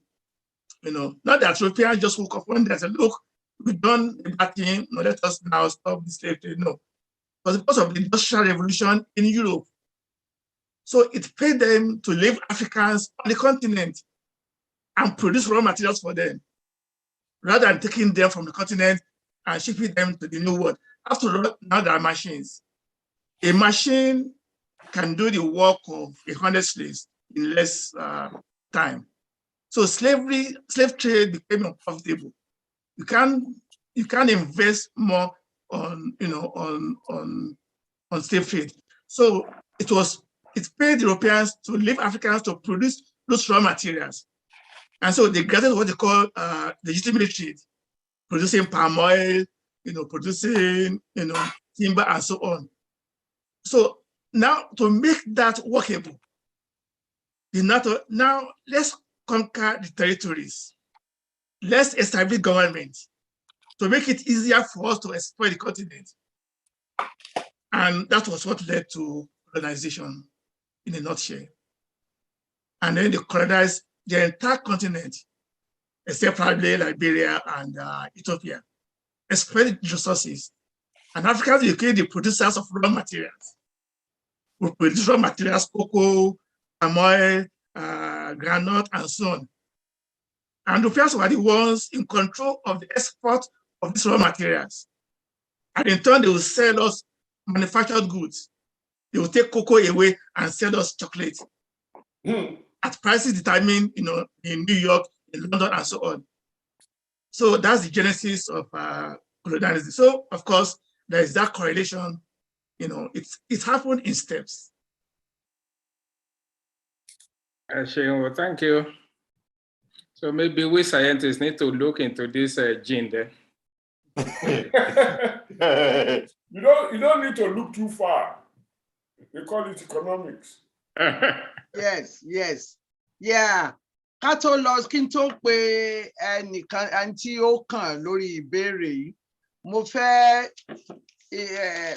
tọ́ka sí nǹkan kan tí ó jọ mọ́ ètí à ń ṣe lónìí. Ìyàtọ̀ ń bẹ láàrin ẹrú àti ìwọ̀fà. Ọ̀pọ̀lọpọ̀ àwọn èèyàn ò mọ̀. Ẹrú ni ẹni tí wọ́n rà tàbí tí wọ́n mú lójú ogun. Ẹrú kò lè rárá, ṣùgbọ́n ìwọ̀fà ó máa ń rárá. Tí èèyàn bá lọ yá owó, bóyá ó ní bùkátà kan, á wá lọ fi ẹnìkan, á fi síbẹ̀ pé ìwọ ló máa ṣiṣẹ́, ìwọ ló dúró tó máa ṣiṣẹ́ títí tí èmi ò fi lè rí owó gbà. Ìyẹn ni wọ́n ń pè ní ìwọ̀fà. Yorùbá máa ń pòwe pé ara ò ní wọ̀fà bí onígbọ̀wọ́, abánikówó ńlára ni. Òwe míì tó tún jọ mọ́ ti ìwọ̀fà ò ní pé àìfètémété, àìfèròmérò ni ọmọ ìyá mẹ́fà fi ń kú sí oko ẹgbàáfà. N tó ṣẹlẹ̀ ni pé wọ́n lọ fi wọ́n yáwó ní oko ẹgbàáfà. Ṣé ẹ mọ̀ pé kò yẹ kí gbogbo wọ́n yá ẹgbàáfà, ẹnìkọ̀ọ̀kan yá ẹgbàá. Dípò kí wọ́n ó yá ẹgbàáfà kẹ́nìkan ó máa sin oko ẹ̀ kí àwọn yòókù ò lè ṣiṣẹ́, ní Yorùbá fi máa ń sọ pé àìfètémété, àìfèròmérò ni ọmọ ìyá mẹ́fà fi ń kú sí oko ẹgbàáfà. Ẹ dákun, ẹ jẹ́ kí a kọbi ara sí ìyàtọ̀ pàtàkì tí ń bẹ láàrin ẹrú àti ìwọ̀fà. Ara àṣà wa ni. Ẹ ṣé àdúpẹ́. Mo fẹ́ pe alàgbà Adéyínká Ọláìyá láti Brazil. Alàgbà Adéyínká Ọláìyá, ẹ má gbàgbé kẹ́ ẹ tó lọ láti dá èsì mi padà, ẹ fi nọ́mbà yín ránṣẹ́ sí olóòtú Yorùbá Gbòde lórí ọpọ́n. Ṣùgbọ́n ẹ̀yin gan ti wà lórí ọpọ́n, ẹ béèrè béèrè yín. Mo kí yín o, mo ti kí ọ̀jọ̀gbọ́n Adébáyọ̀ Oyèbádé àti ìyá wa náà. Ẹ ṣeun. Ẹ ṣé. Àti Brazil èmi ti fẹ́ ṣe kí n tó béèrè ìbéèrè náà, mo kọ́kọ́ fẹ́ sọ̀rọ̀ méjì mẹ́ta kan pẹ̀lú ohun tí mo ti gbọ́. Pàápàá jùlọ mo rò pé àwọn bàbá wa náà wá tún ṣàlàyé fún wa díẹ̀. Torí èmi ń gbé ní Brazil mi báyìí over 30 years. Mo ti ń gbé ní Brazil mi. Mo dẹ̀ ti rí oríṣiríṣi ipa nípa ọ̀rọ̀ ẹlẹ́rúdé, ẹrú ọkọ̀ṣẹ́rú. Àárín wọn ni mo wà, àjọ mu ni. Àwọn Brazilian, àwọn ṣẹrú mọ́, ọ̀rọ̀ àwọn ti yọra wọn, àwa ṣe lẹ́rú.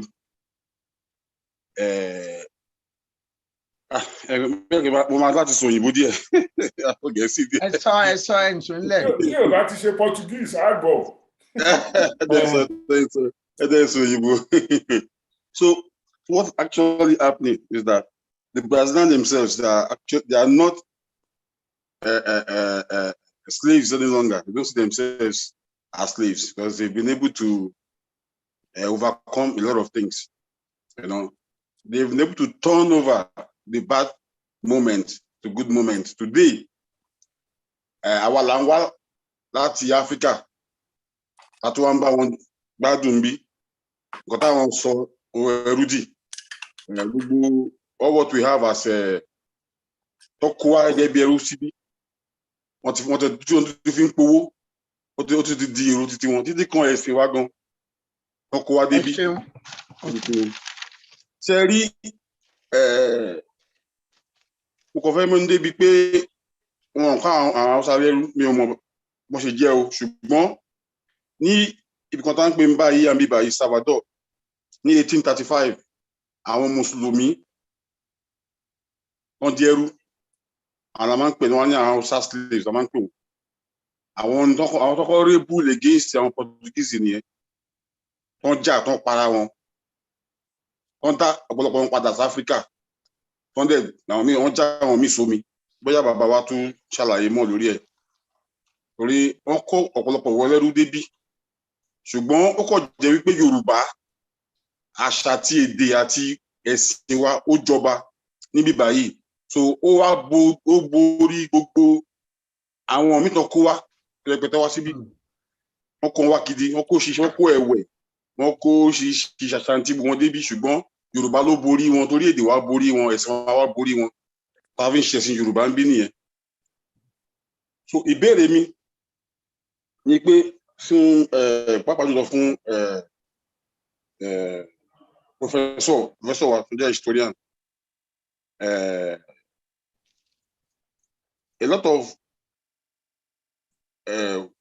báyìí kọ́ ń lọ nínú ọ̀rọ̀ ìtàn and ọ̀pọ̀lọpọ̀ ọ̀jọ̀gbọ́n ló ń wá síbí ó débi pé àwọn tó ń ràn àwọn tó wà níbí lọ́wọ́ wọn á tún confuse wọn pẹ̀lú ìtàn tó ń wá débi. Kí ni ìbéèrè yín alàgbẹ̀ ẹ lọ sí ìbéèrè yín káyìn náà má gbàgbé ìbéèrè yín. Ìbéèrè ni pé kí ni ìtàn gangan torí títí kan ní òfin ìfẹ̀gán dìbà yín gbà kan rí tó sọ wípé àwọn Ìgbò lọ́kọ́ dé ìlú kan nílé Ifẹ̀ àwọn oríṣiríṣi story oríṣiríṣi kí ni àwọn ní ibo ní ìtàn yẹn dé gangan báyìí àwọn ẹgbẹ́ historians kí ni ibo mi ò mọ̀ kí ni ètò yín gan as world historians African historians láti lè bá wa tún story gangan bó ṣe rí torí tí now kò yé wa gangan. Ọ̀pọ̀lọpọ̀ ń tẹ̀ ń sọ ni pé ọ̀nà wo ni wọ́n fẹ́ gbà lórí àwọn ìtàn tó dorí kodò. Tí wọ́n fi wá bá wa ṣàjọ ẹjẹ́ ìbéèrè gidi ni ẹjẹ́ wọn ó dáhùn. Mo rò pé ẹ kẹ́ ẹ rely lórí àwọn scholars tó ti ṣe research tẹ́ pé nǹkan tó sọ is based on research. Nǹkan tó mọ̀ ni pé àwọn tó kó lọ sí Brazil àwọn ọ̀pọ̀lọpọ̀ nínú wọn wọ́n fún wọn ní Yorùbá land ni àwọn tẹ́ pé torí Yorùbá síbò wọn tí mo sọ yẹn náà kúrò síbẹ̀ that's why tẹ́ pé Yorùbá culture tó strong níbẹ̀ yẹn in Haiti in Brazil that the Caribbean torí solid Yorùbá culture àti àwọn Yorùbá tó kó lọ síbẹ̀ ló ṣe rí bẹ́ẹ̀ yẹn so ìyẹn ni connection between Yoruba land and Brazil. Now, story ìyàwó Ìgbò tẹ́ sọ mi ò mọ bí ẹ ṣe wọlé ṣá. And story yẹn ó tún jù bẹ́ẹ̀ lọ. Ìgbà tó yá àwọn Brazilians kan wọ́n padà. Many of them wọ́n settle ní Èkó. Wọ́n ní street wọn lÉkòó. A few of them lọ sí Abẹ́òkúta àwọn tó padà. But àwọn kan ṣì dúró sí Brazil tó ń practice Yorùbá culture till today. And Yorùbá culture bẹ́ẹ̀ ṣe sọ is very powerful in Brazil. So nǹkan tí mo mọ̀ lórí issue yẹn nìyẹn.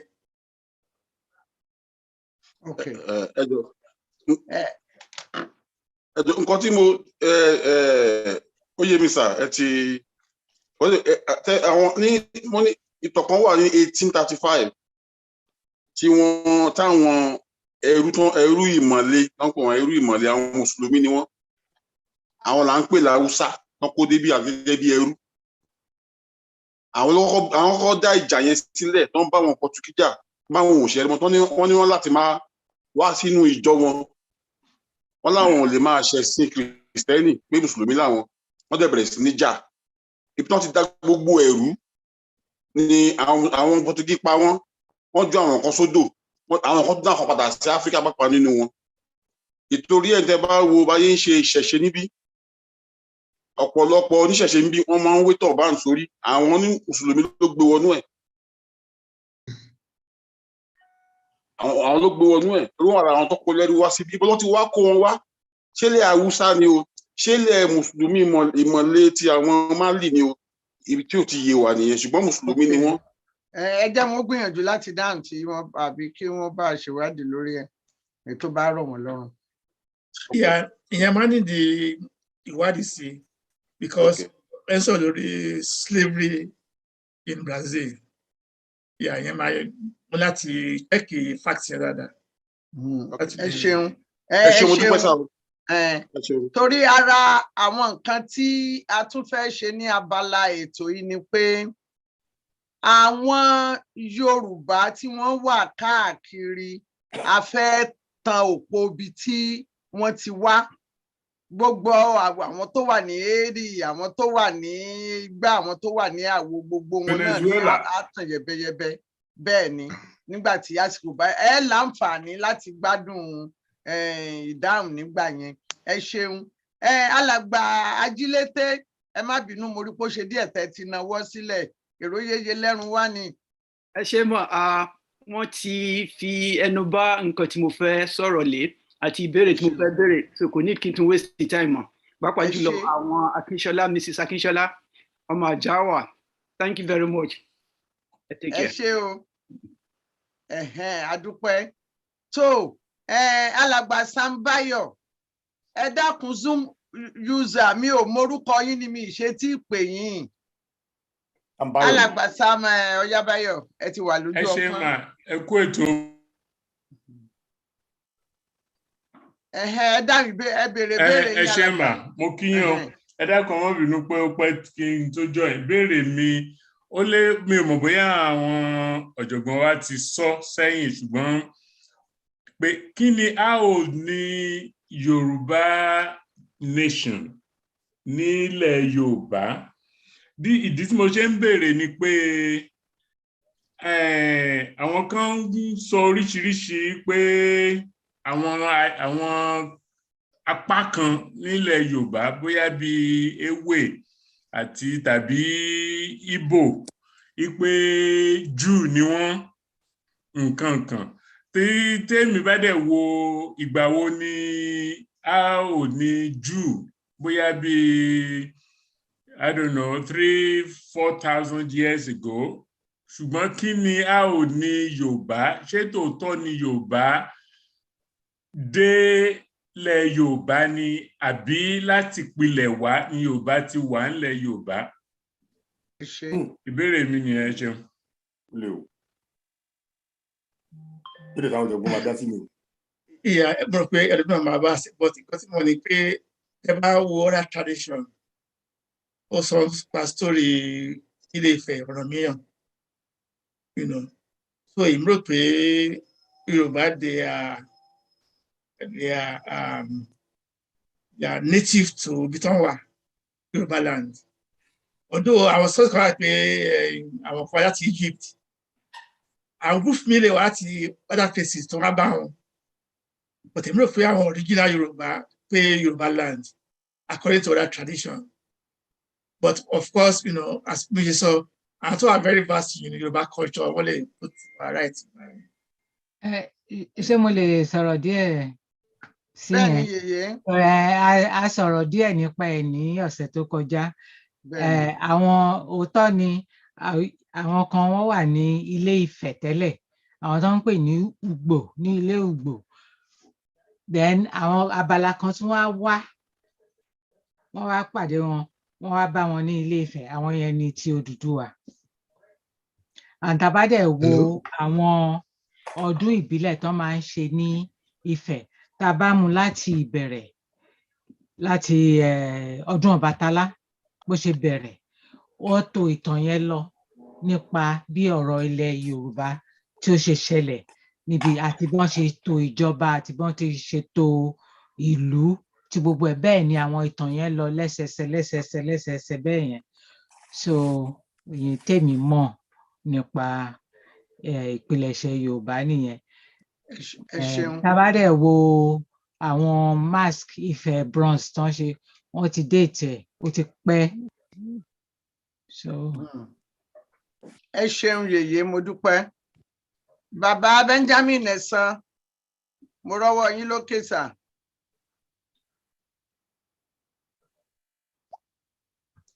Bàbá ẹ túra yín lẹ̀.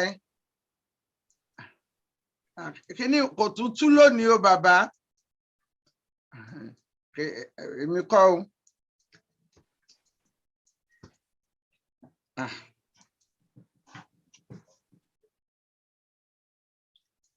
Zoom user ẹ wọlé kí lorúkọ yín ẹ sọ ọkọ yín fún wa òkè tó béèrè o.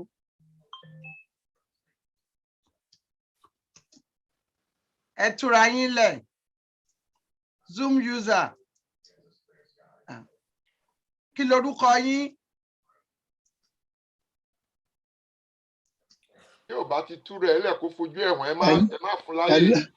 Ó sọ pé Prince Tunji ni ẹni náà. Yes, mo ti sọ sínú ṣáàtì pé Prince Tunji torí kò ṣeé change lórí iPhone yẹn. Mo sorry gan. Okay. Ṣé ti lè sọ̀rọ̀ báyìí? Mo lè sọ̀rọ̀ mi ẹ ń rójú mi báyìí sí ní another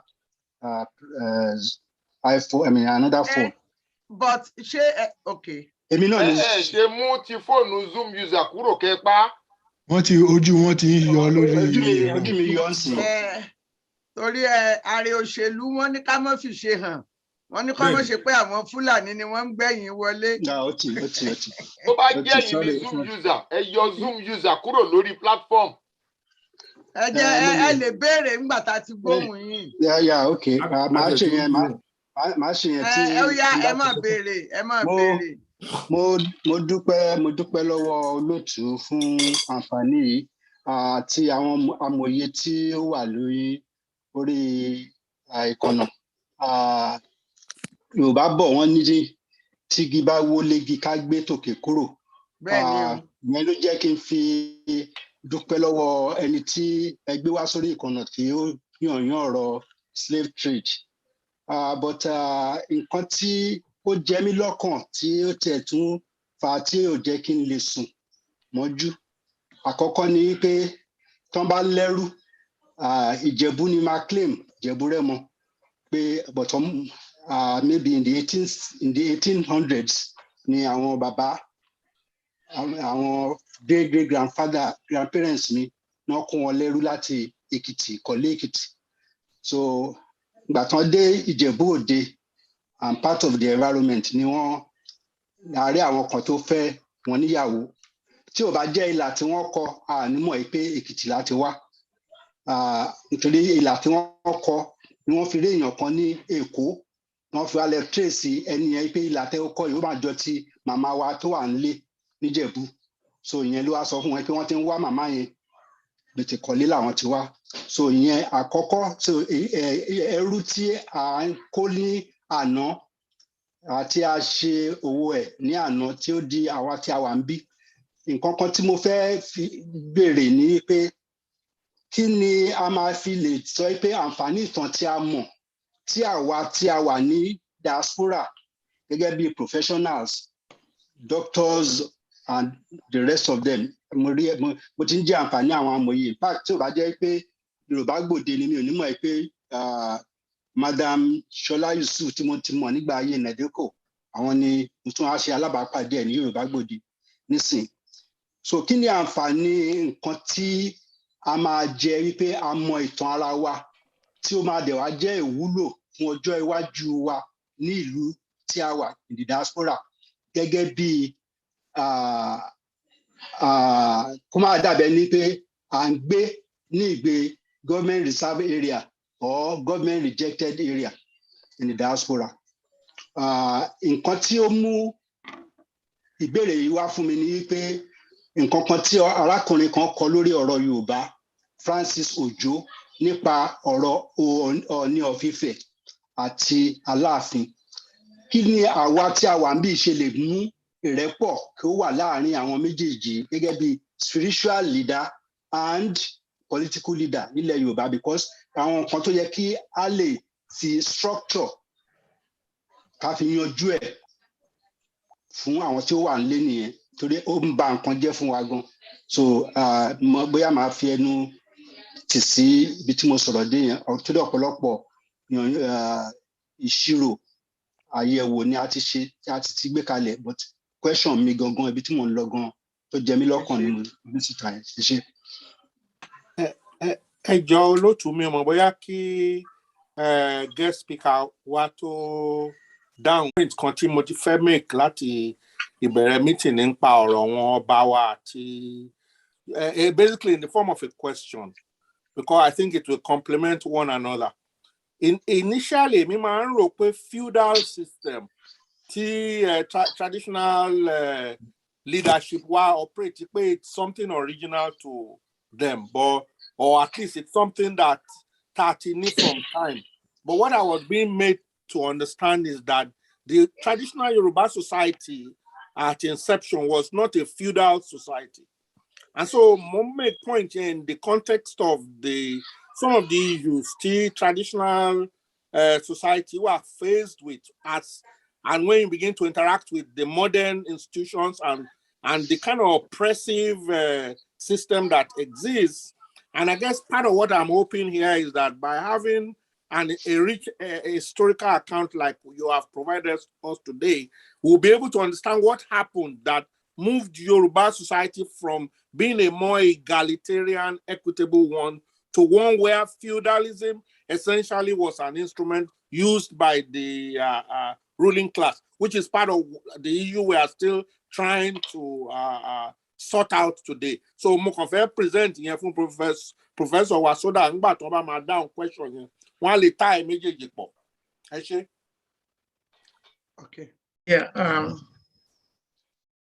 Fún question tẹ béèrè. Ìnáwó olóòtú mo ìnáwó o. Ó dáa alàgbà Pẹ́lógún Ọlálẹ́ ó mọ̀. Agbára Ọlọ́run.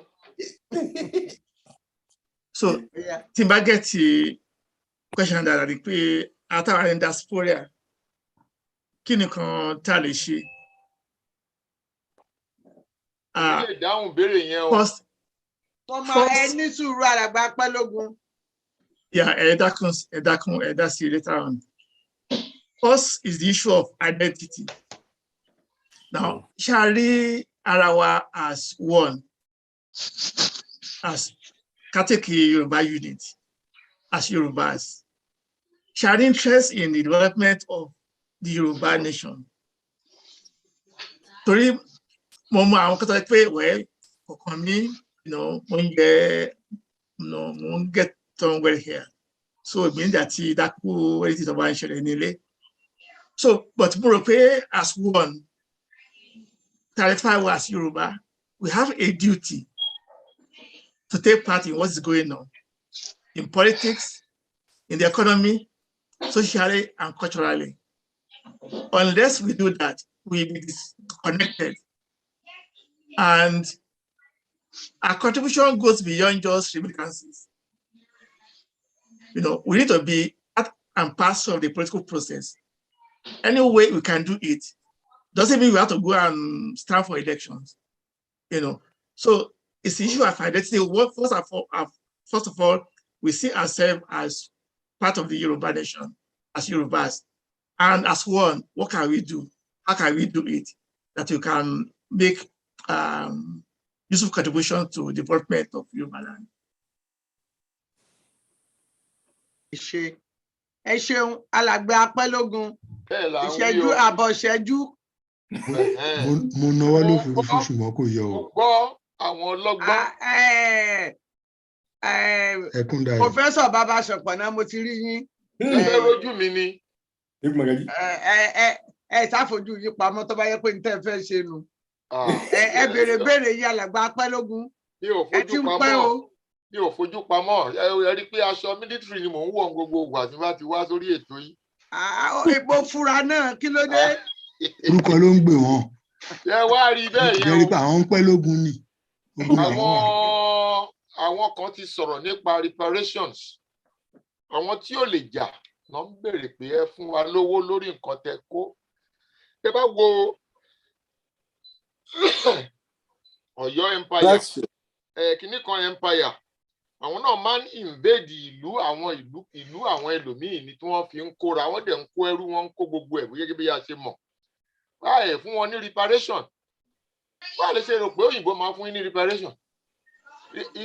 Ní àsìkò yìí, wọ́n ń kó wa lẹ́rú torí gbogbo iṣẹ́ tó ń fún wa ń ṣe, iṣẹ́ ká lọ fọ̀ dí àwọn òyìnbó nílùú òyìnbó ni àbí ká lọ fọ̀ òkú. Díẹ̀díẹ̀ nínú wa ni wọ́n fi sí position ńláńlá tó fi ń tàn wá jẹ wípé ṣèbí àwọn èèyàn yìí rè, ṣèbí Yorùbá rè. Ó ṣeun. Wọ́n fi ń tàn wá jẹ ni. A ò tí ì bọ́ ní oko ẹrú òyìnbó. That's slavery lawa. As long as tí wọ́n yìí ń fún àwọn Haúsá Fúlàní ní ìmọ̀ràn tó dẹ̀ ń tàbọ̀ fún wọn, wọ́n ń sọ fún wọn wípé ẹ má fìbọn yìí lẹ̀ o, ìjọ tẹ bá fi lẹ̀ ìjọ ẹ̀ lẹ̀ tán o. Ẹ má retí pé ẹnìkan máa sanwó fún yín pé nígbà tí mo wá lù yín o, mo kó yín lẹ́rú, ẹ̀yin lẹ gbà, ẹ̀yin àwa la gbà, àwọn kọ́kọ́ wa lẹ́rú, àwọn lọ́ba wa ló kà wá lẹ́rú, àwọn politician. Ṣẹ́rí, mo fẹ́ sọ kíní kan fún yín, ẹnikẹ́ni tó bá ń sọ wípé àwọn ọba wa spiritual head, political head, political head, àwọn ni wọ́n ń jẹ́ kí wọ́n máa tún tà wá lẹ́rú. System méjì ò lè ṣiṣẹ́ papọ̀. Nílùú òyìnbó ń bí báyìí, ceremonial head ni queen, but ní Nàìjíríà ẹ̀ ń fún wọn lówó, wọn ní nǹkan kan ṣe, ẹ tún ń create àwọn ọlọ́ba ládùúgbò káàkiri. We have a democratic system of government. The government of the people, for the people, by the people.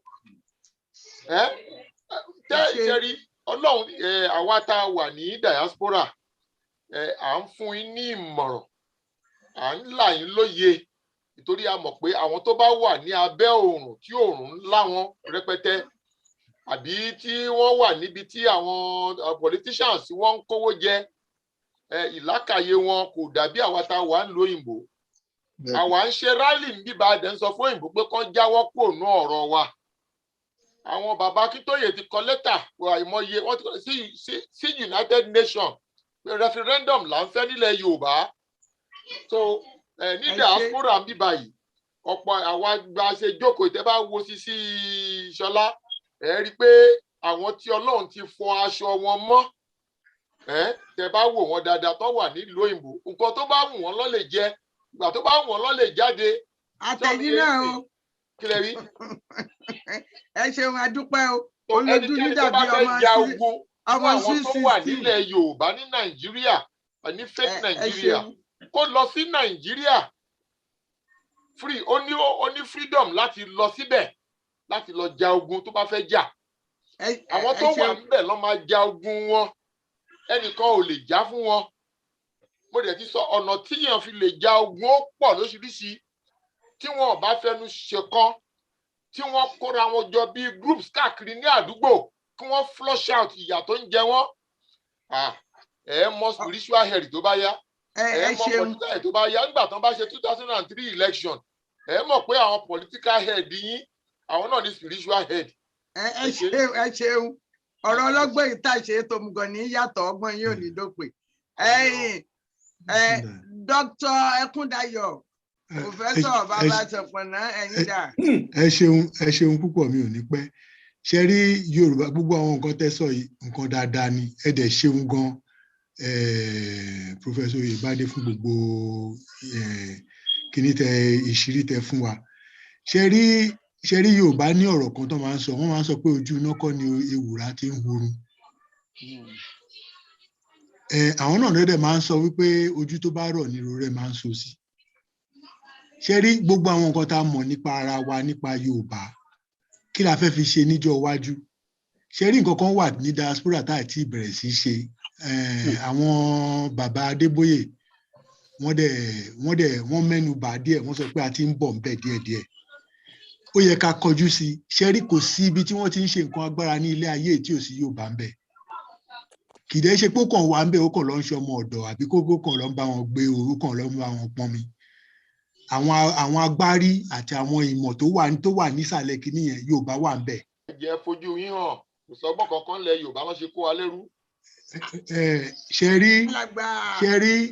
rí kò síbi ilé agbára náà nílé ayé kò sí nǹkan agbára tó ń ṣe tí Yorùbá ò sí ọgbọ́n orí náà dẹ̀ fi ń ṣe kì í ṣe pé bóyá wọ́n kàn ń pọ̀fọ̀ lásán nǹkan tí yẹn dẹ̀ já sí ni wípé ṣe rí bó tẹ̀ jẹ́ pé ọkọ̀ là ń wà nílùú òyìnbó ó ní iṣẹ́ ọwọ́ ta mú wá tí ò kan ọkọ̀ wíwà ó ní ìmọ̀ ta mú wá tó jẹ́ wípé ó kọjá pé a máa ń lọ fọ̀dí àwọn òyìnbó a lọ ń bá wọn gbókù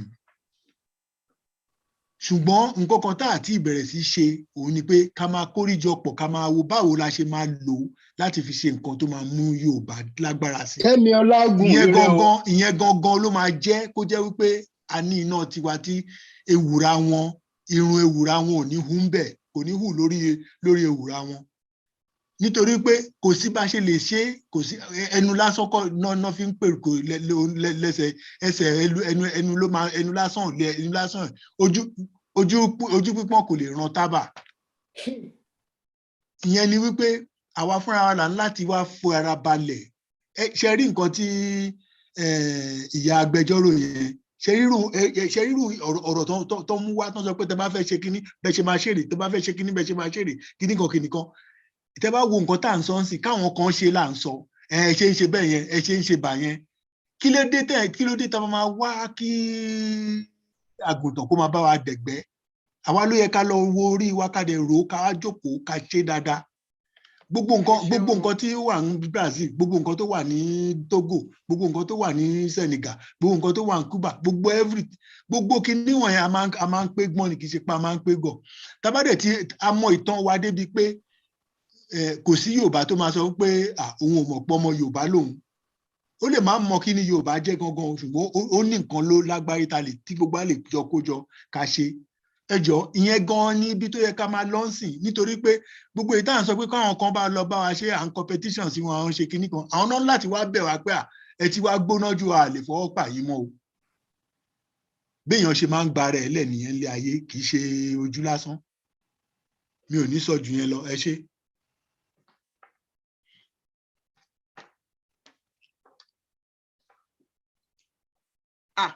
ẹ̀yin èèyàn wa tí ẹ bá wojú ọjọ́ ẹ rí i pé kò yẹ kí alùdùndùn ó dárin torí pé ọjọ́ ti lọ a sọ fún àlejò wa pàtàkì pé a pẹ́ tó báyìí ṣùgbọ́n bí tí máa ń rí lórí Yorùbá Gbòde nu ìgbà tá a dé la mọ̀ Ọlọ́run ló mọ̀ gbà àti lọ ṣùgbọ́n inú mi dùn fún sùúrù inú mi dùn fún ọgbọ́n orí inú mi dùn fún ètò tí yangan tó ọmọ tẹ́ fi bá wa tó ìdánilẹ́kọ̀ọ́ tí àbá wa ní gbólóhùn kan tí ẹ fún àwọn èèyàn kẹ́ tó mọ́ lọ bá mi fún wọn ní gbólóhùn kan àwọn amòye náà sọ gbólóhùn kọ̀ọ̀kan ní lábàámọ̀ kọrin ọjọ́ òní lọ tán ẹ ṣeun.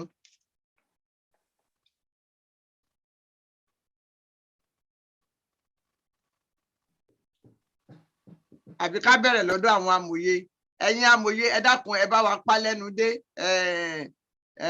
the closing remark bá a ṣe máa ń ṣe. ok ṣé mo lè bẹ̀rẹ̀. ẹ bẹ̀rẹ̀. ẹ ṣe púpọ̀ mo dúpẹ́ lọ́wọ́ gbogbo àwa táwa ń bí lónìí mo kẹ́kọ̀ọ́ mo sì dúpẹ́ lọ́wọ́ pàápàá lọ́dọ̀ pòfẹ́sọ̀ Oyèbádé nǹkan tí mo kàn rò pé ó yẹ ká fi kún ni pé Yorùbá Gbòde is a school kì í ṣe Yorùbá Gbòde ló máa lọ dá ìgbára ẹni nílẹ̀ nílé tá gbébọn tá gbé àdá tá gbọ́kọ́ so bá a ṣe ń ṣe yìí a máa ṣe lọ ní títí bí láyé ìfọ̀nfèrè àwọn tí ó máa ṣe nǹkan tẹ́ ń ròye a lè sọ pé wọn ò tí ì bẹ̀rẹ̀ o a mọ̀ wọ́n ni o ó lè jẹ́ pé a mọ̀ wọ́n ni kì í ṣe wọ́ntí owó ọjà. In China, Chu Enlai and Mao Zedong were two people who found a way to gather a whole bunch of people together quietly and take China back. It wasn't a Yoruba Gbode, it wasn't a... In fact, the revolution was not fought on TV, but it was won. In 1918, the Bolshevik Revolution was initiated by a handful of people. They were not in public debating this or debating that. Whoever was already doing that was educating people about how the people of Russia needed to free themselves from abuse. In Vietnam, Ho Chi Minh and all of those people, where they live in the Kamewa, low doctor, gbogbo àwọn wọ̀nyẹn wọ́n ṣiṣẹ́ lábẹ́lẹ̀ for years. Ó lè jẹ́ pé wọn ò ju mẹ́wàá mẹ́ẹ̀ẹ́dógún lọ. In Ethiopia, I saw a statue in Mekelle of 7 people and a mule. Tí wọ́n gba Ethiopia lẹ̀ lọ́wọ́ Mengistu Haile Mariam àtàwọn tó ń ṣiṣẹ́ fún. In South Africa, you could be hearing of the ANC, but the people who are really moving the ANC, lábẹ́lẹ̀, wọn ò kún wọ́n. So, nígbà tá a bá ń pariwo pé gbogbo Yorùbá gbọ́dọ̀ panupọ̀ kí wọ́n tó ṣe nǹkan, mélòó lẹ fẹ́ kó lọ? How do you panupọ̀ with 1 million or 2 million or 10 million or 50 million people? The leadership, not the dealership, the leadership tó máa kó wa kúrò nínú ẹrú. Lè sọ pé wọn ò tí ì bẹ̀rẹ̀ sí ṣiṣẹ́, ó lè jẹ́ pé àmọ̀ wọn ni. But nígbà tá a bá ń sọ tẹnu wa, a máa ràn wọ́n lọ́wọ́ láti sọ pé yes, ibi tá a sọ pé à ń lọ nìyẹn. Wọn ò ní sọ fún wa ọ̀bọ̀ tó wọ́n máa ṣiṣẹ́ wọn lọ. So èmi rò pé ó yẹ ká gbà pé nǹkan tá à ń ṣe ó ṣe pàtàkì. Torí pé àwọn èèyàn tó ń gbọ́ wa tí wọn ò ní dá sí, tí wọn ò ní fẹnu dá sí, ọ̀ tí wọ́n á fi ọwọ́ àtiwà dá sí, wọ́n wà ń bẹ̀. Ẹ ṣeun bàbá, a máa rí yín bá, ọgbọ́n yín ò ní dópè. Alàgbà Thomas Bankole, ẹ̀yin dà. Alàgbà Thomas Bankole. Mo wà ń bí mi mọ̀ bóyá ẹ̀yin gbé. Ẹ bá wa sọ gbólóhùn ìdágbére fáwọn èèyàn lórí ètò àṣẹ lónìí. Ẹ kú àtàárọ̀ gbogbo ilé. Mo kí olóòtú, mo kí àwọn pòfẹ́sọ̀ wa Oyèbádé, mo kí gbogbo ẹ̀yin èèyàn ńlá látẹ̀ wá lọ́jọ́ òní. Ìdánilẹ́kọ̀ọ́ tá ń ṣe bí ó dàbí pé ó ń add value sí ìmọ̀ wa nípa Yorùbá tá a jẹ́. A lè sọ pé Yorùbá nation àbí nǹkan àbí ìtura ẹni sílẹ̀ tá a sọ pé a fẹ́, kò ń ṣọjọ́ kan, kò ń ṣalẹ́ ọjọ́ kan, kò ń ṣíjọ́ kejì ló máa, it's a marathon race. So gbogbo ohun tá à ń ṣe bí ni láti fún àwọn èèyàn ní ìmọ̀ nípa bí nǹkan ṣe rí tẹ́lẹ̀, bó ṣe yẹ kó rí nǹkan kan. Ìyẹn mo wá fẹ́ mẹ́nu bà ọ̀rọ̀ tá a sọ lẹ́ẹ̀kan nípa arts, àwọn nǹkan ìbílẹ̀ wa, pé àwa Yorùbá a ò náání rẹ̀, kò sí rọ́ńbẹ̀. Ẹ wo máa rí fídíò oríṣiríṣi láti Brazil, láti àwọn ibòmíì nípa báwọn yẹn ṣe náání àṣà Yorùbá. Mo rántí a dá ẹgbẹ́ kan sílẹ̀ níbi tí mo wà ń bì, ẹgbẹ́ Yorùbá Association. Ìgbà tá a máa ṣe website wa, a fi eégún síbẹ̀. Làwọn kan bá yarí pé ṣé ó ṣàlàfẹ́ máa bọ ni, wọ́n dẹ̀ kúrò látijọ́ ẹ̀wọ̀n ọba wọn láwọn ò lè bá wa ṣẹgbẹ́, pé ẹgbẹ́ olórìṣà ni, torí pé ìgbàgbọ́ làwọn ṣe mọ̀. So ara tó ń ba orílẹ̀-èdè Yorùbá jẹ́ nìyẹn. Báwo lèèyàn ṣe fẹ́ sọ pé òun jẹ́ Yorùbá tí ò ní fẹ́ ká sọ bóyá ilé ẹ̀, bóyá Abẹ́gúndé náà ń pè wọ́n, bóyá Ògúnwálé lórúkọ ẹ̀, ó dẹ̀ lóhùn ó ń ṣe olórìṣà. So àwọn èèyàn wa ò mọ wọn ò mọ ìṣẹ̀dálẹ̀ wọn, ọ̀pọ̀lọpọ̀ wọn ò mọ ìṣẹ̀dálẹ̀ wọn. So wọ́n wà ń bì lóòótọ́, wọ́n ní ìmọ̀, ṣùgbọ́n wọn ò ní ìmọ̀ nípa ìṣẹ̀dálẹ̀ wọn. Ara problem tá a ní gẹ́gẹ́ bí Yorùbá nìyẹn. So mo kí yín olóòtú, ẹ kú iṣẹ́ takuntakun, ẹ bá wa la àwọn èèyàn wa lóye kán lè mọ̀ sí. Ẹ ṣé gan. Ẹ ṣé o, mo dúpẹ́ o. Alàgbà ọ̀mọ̀wé Patrick, gbólóhùn ìdágbére. Ẹ ṣé púpọ̀ mà, ẹ ṣé púpọ̀ o, guest speaker wa. Mi kàn fẹ́ piggyback on, in fact, all the comments of our guest speaker, Professor Adeboye àti Ọ̀jọ̀gbọ́n Bankole tó ń ṣe sọ̀rọ̀, where we are talking about identity as the bedrock to everything. And I'm an artist, so ṣe mọ̀ image kan wà or some kind of representation tí mo ti ń rò lọ́kàn mi in terms of kí ni mo ṣe fẹ́, how do I get this message across? Now, ó dàbí ìgbà téèyàn bá dúró tó ń look across, let's say, a little path tó ń wo Yorùbá nation yẹn or a land of freedom just in front of him. Tó dẹ̀ ń rò pé òun á kàn cross, òun á débẹ̀ ni. But he's now being told that, no, you cannot get there by just going straight ahead. You have to, first of all, turn around and go back through another pathway before you can get to this point. Eric, so kini point no? Point no is to go back to our roots, navigate those roots, because Christian, the process of trying to even come to a better sense of in 2022 with all the new knowledge. You see that already unpack in one day's Yoruba Budi. On the encourage, let's be patient with ourselves and take it one bite at a time.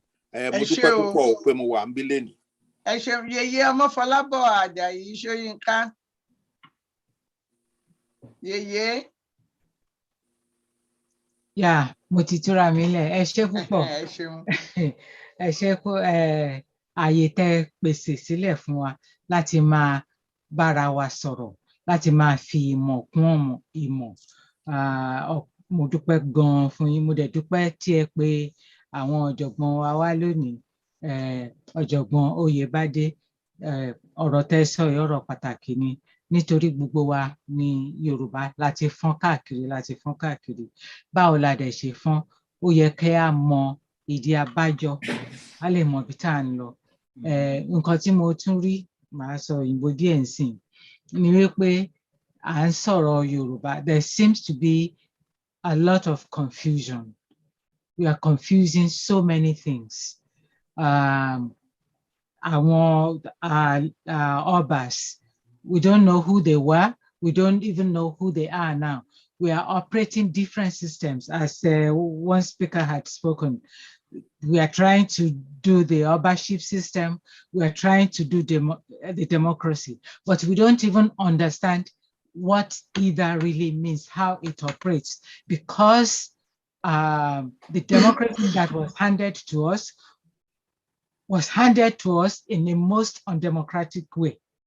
It was through colonization via the origin of slavery. Meanwhile, we also want to keep our tradition. But our tradition, the Obaship system or the religion and everything have been bastardized, misinterpreted. So this is a forum that helps us to sort these things out, to exchange ideas, to correct each other where we have this misunderstanding. Another thing is that knowledge is diverse. Look at what our lawyer Akishola said, how she enlightened us. That's an area that many of us knew nothing about. And now it's come useful in the area of discussing history. And which history? The history of the slave trade. And now she helped us bring about the aspect of the legal aspect. So this is an important forum, and I will implore us to continue coming, contributing, and enlightening each other. So thank you very much. And the audience, speakers, and the Amuyes. Thank you very much. Thank you.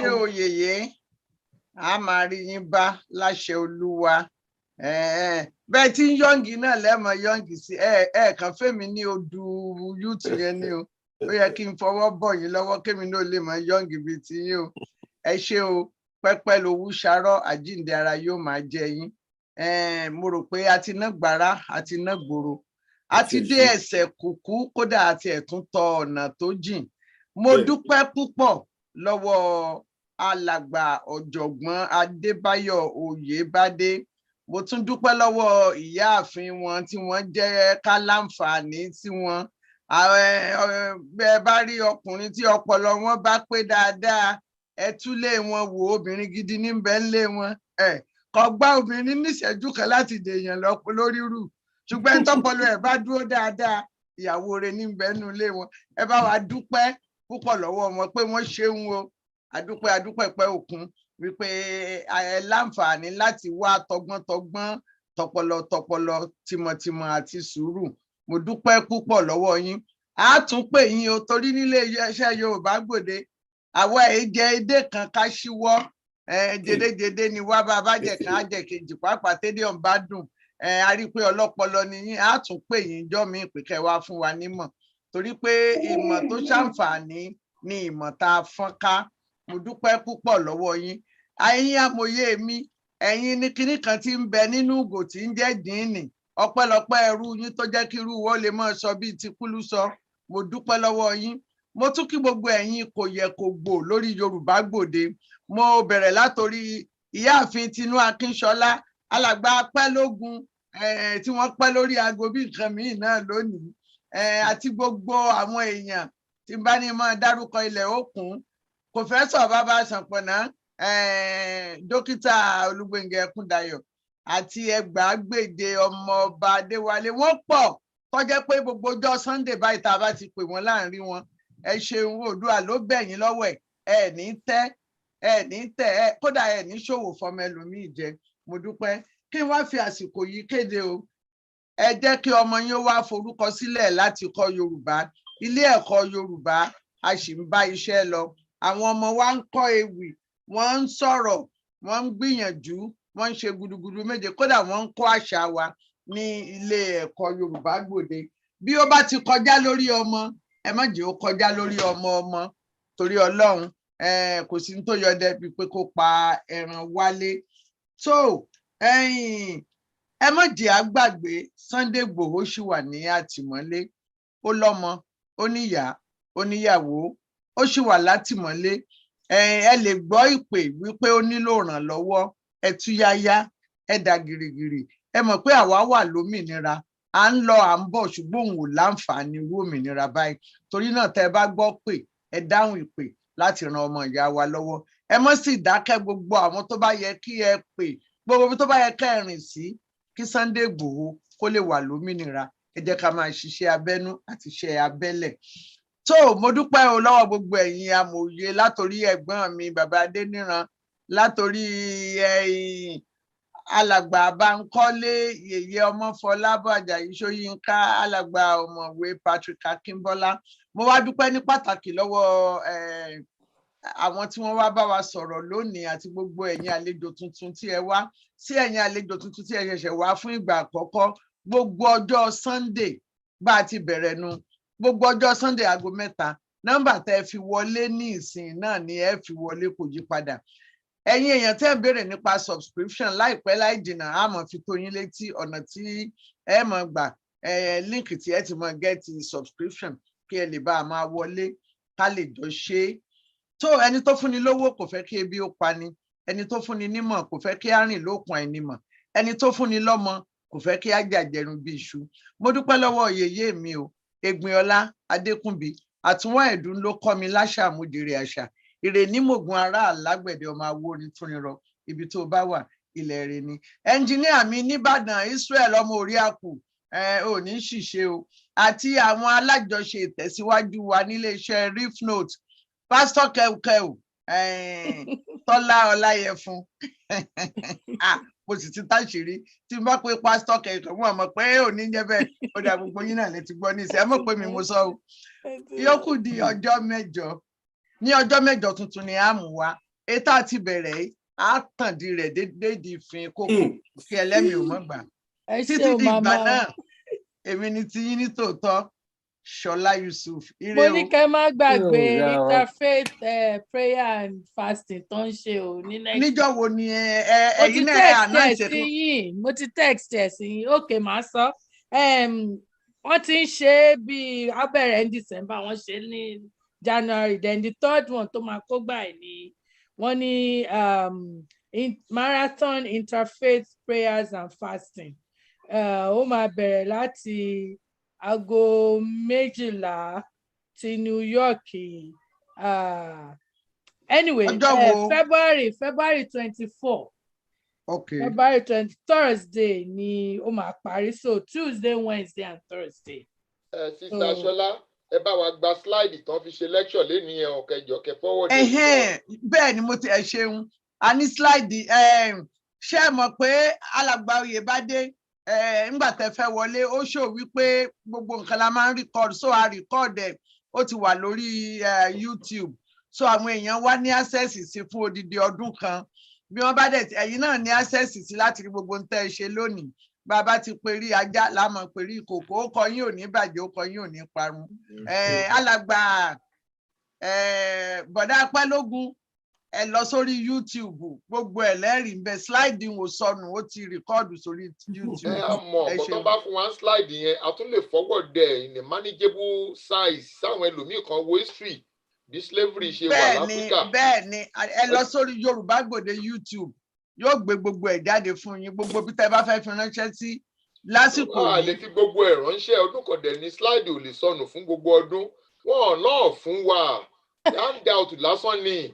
Ẹ̀gbọ́n náà ṣé ká tún ní wo tún ṣe fly side mi. Mo lè send ẹ ẹ tí wọ́n fẹ́ mo lè send ẹ. Thank you jare. Ẹ bá a ẹ ṣe kí ló ṣe ní separately. Ẹ dákun ẹ so Olótù. Thank you. So Mama Yusuf ẹ bá wa send ẹ sáwọn èèyàn tẹ ní information wọn, so mo ti forward ẹ sí. Okay, ẹ ti forward ẹ sórí fóònù. Mrs. Akínsọlá ẹ wo chat mi o. Mrs. Akínsọlá ẹ wo private chat yín. Yes sir. Ó dáa. Ìyókù ni Bàbá Adébóyè ṣe ẹ fẹ́ sọ kankan ní.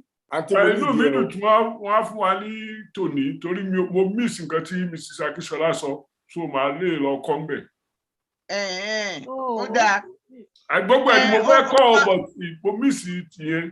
Bàbá Adébóyè mo máa forward YouTube link yẹn sí. Kò yé mi sá mi mọ ajá wa. Ẹ má wọrí tí ò bá yé yín. Kò ṣe AJO lẹ fẹ́ sọ, kì í ṣe AJW. Ó dáa o. Ó ti yé mi, ó ti yé mi sá ẹ ṣe ó dáa. Àjáwà mo ní ṣe lóòótọ́ ni.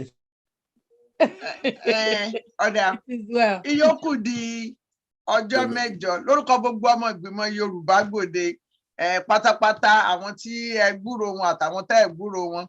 Ayọ̀tẹ́jú Adékúnbi ẹnjìníà tèmi Ọlọ́run ọba yóò jẹ́ ó dàgbà ó tàgbàdà àti gbogbo ẹ̀yin èèyàn tájọ ṣe ètò Yorùbá Gbòde. Èmi ní tí yín ní tòótọ́ ire o báyìí gàrí o báyìí báyìí o.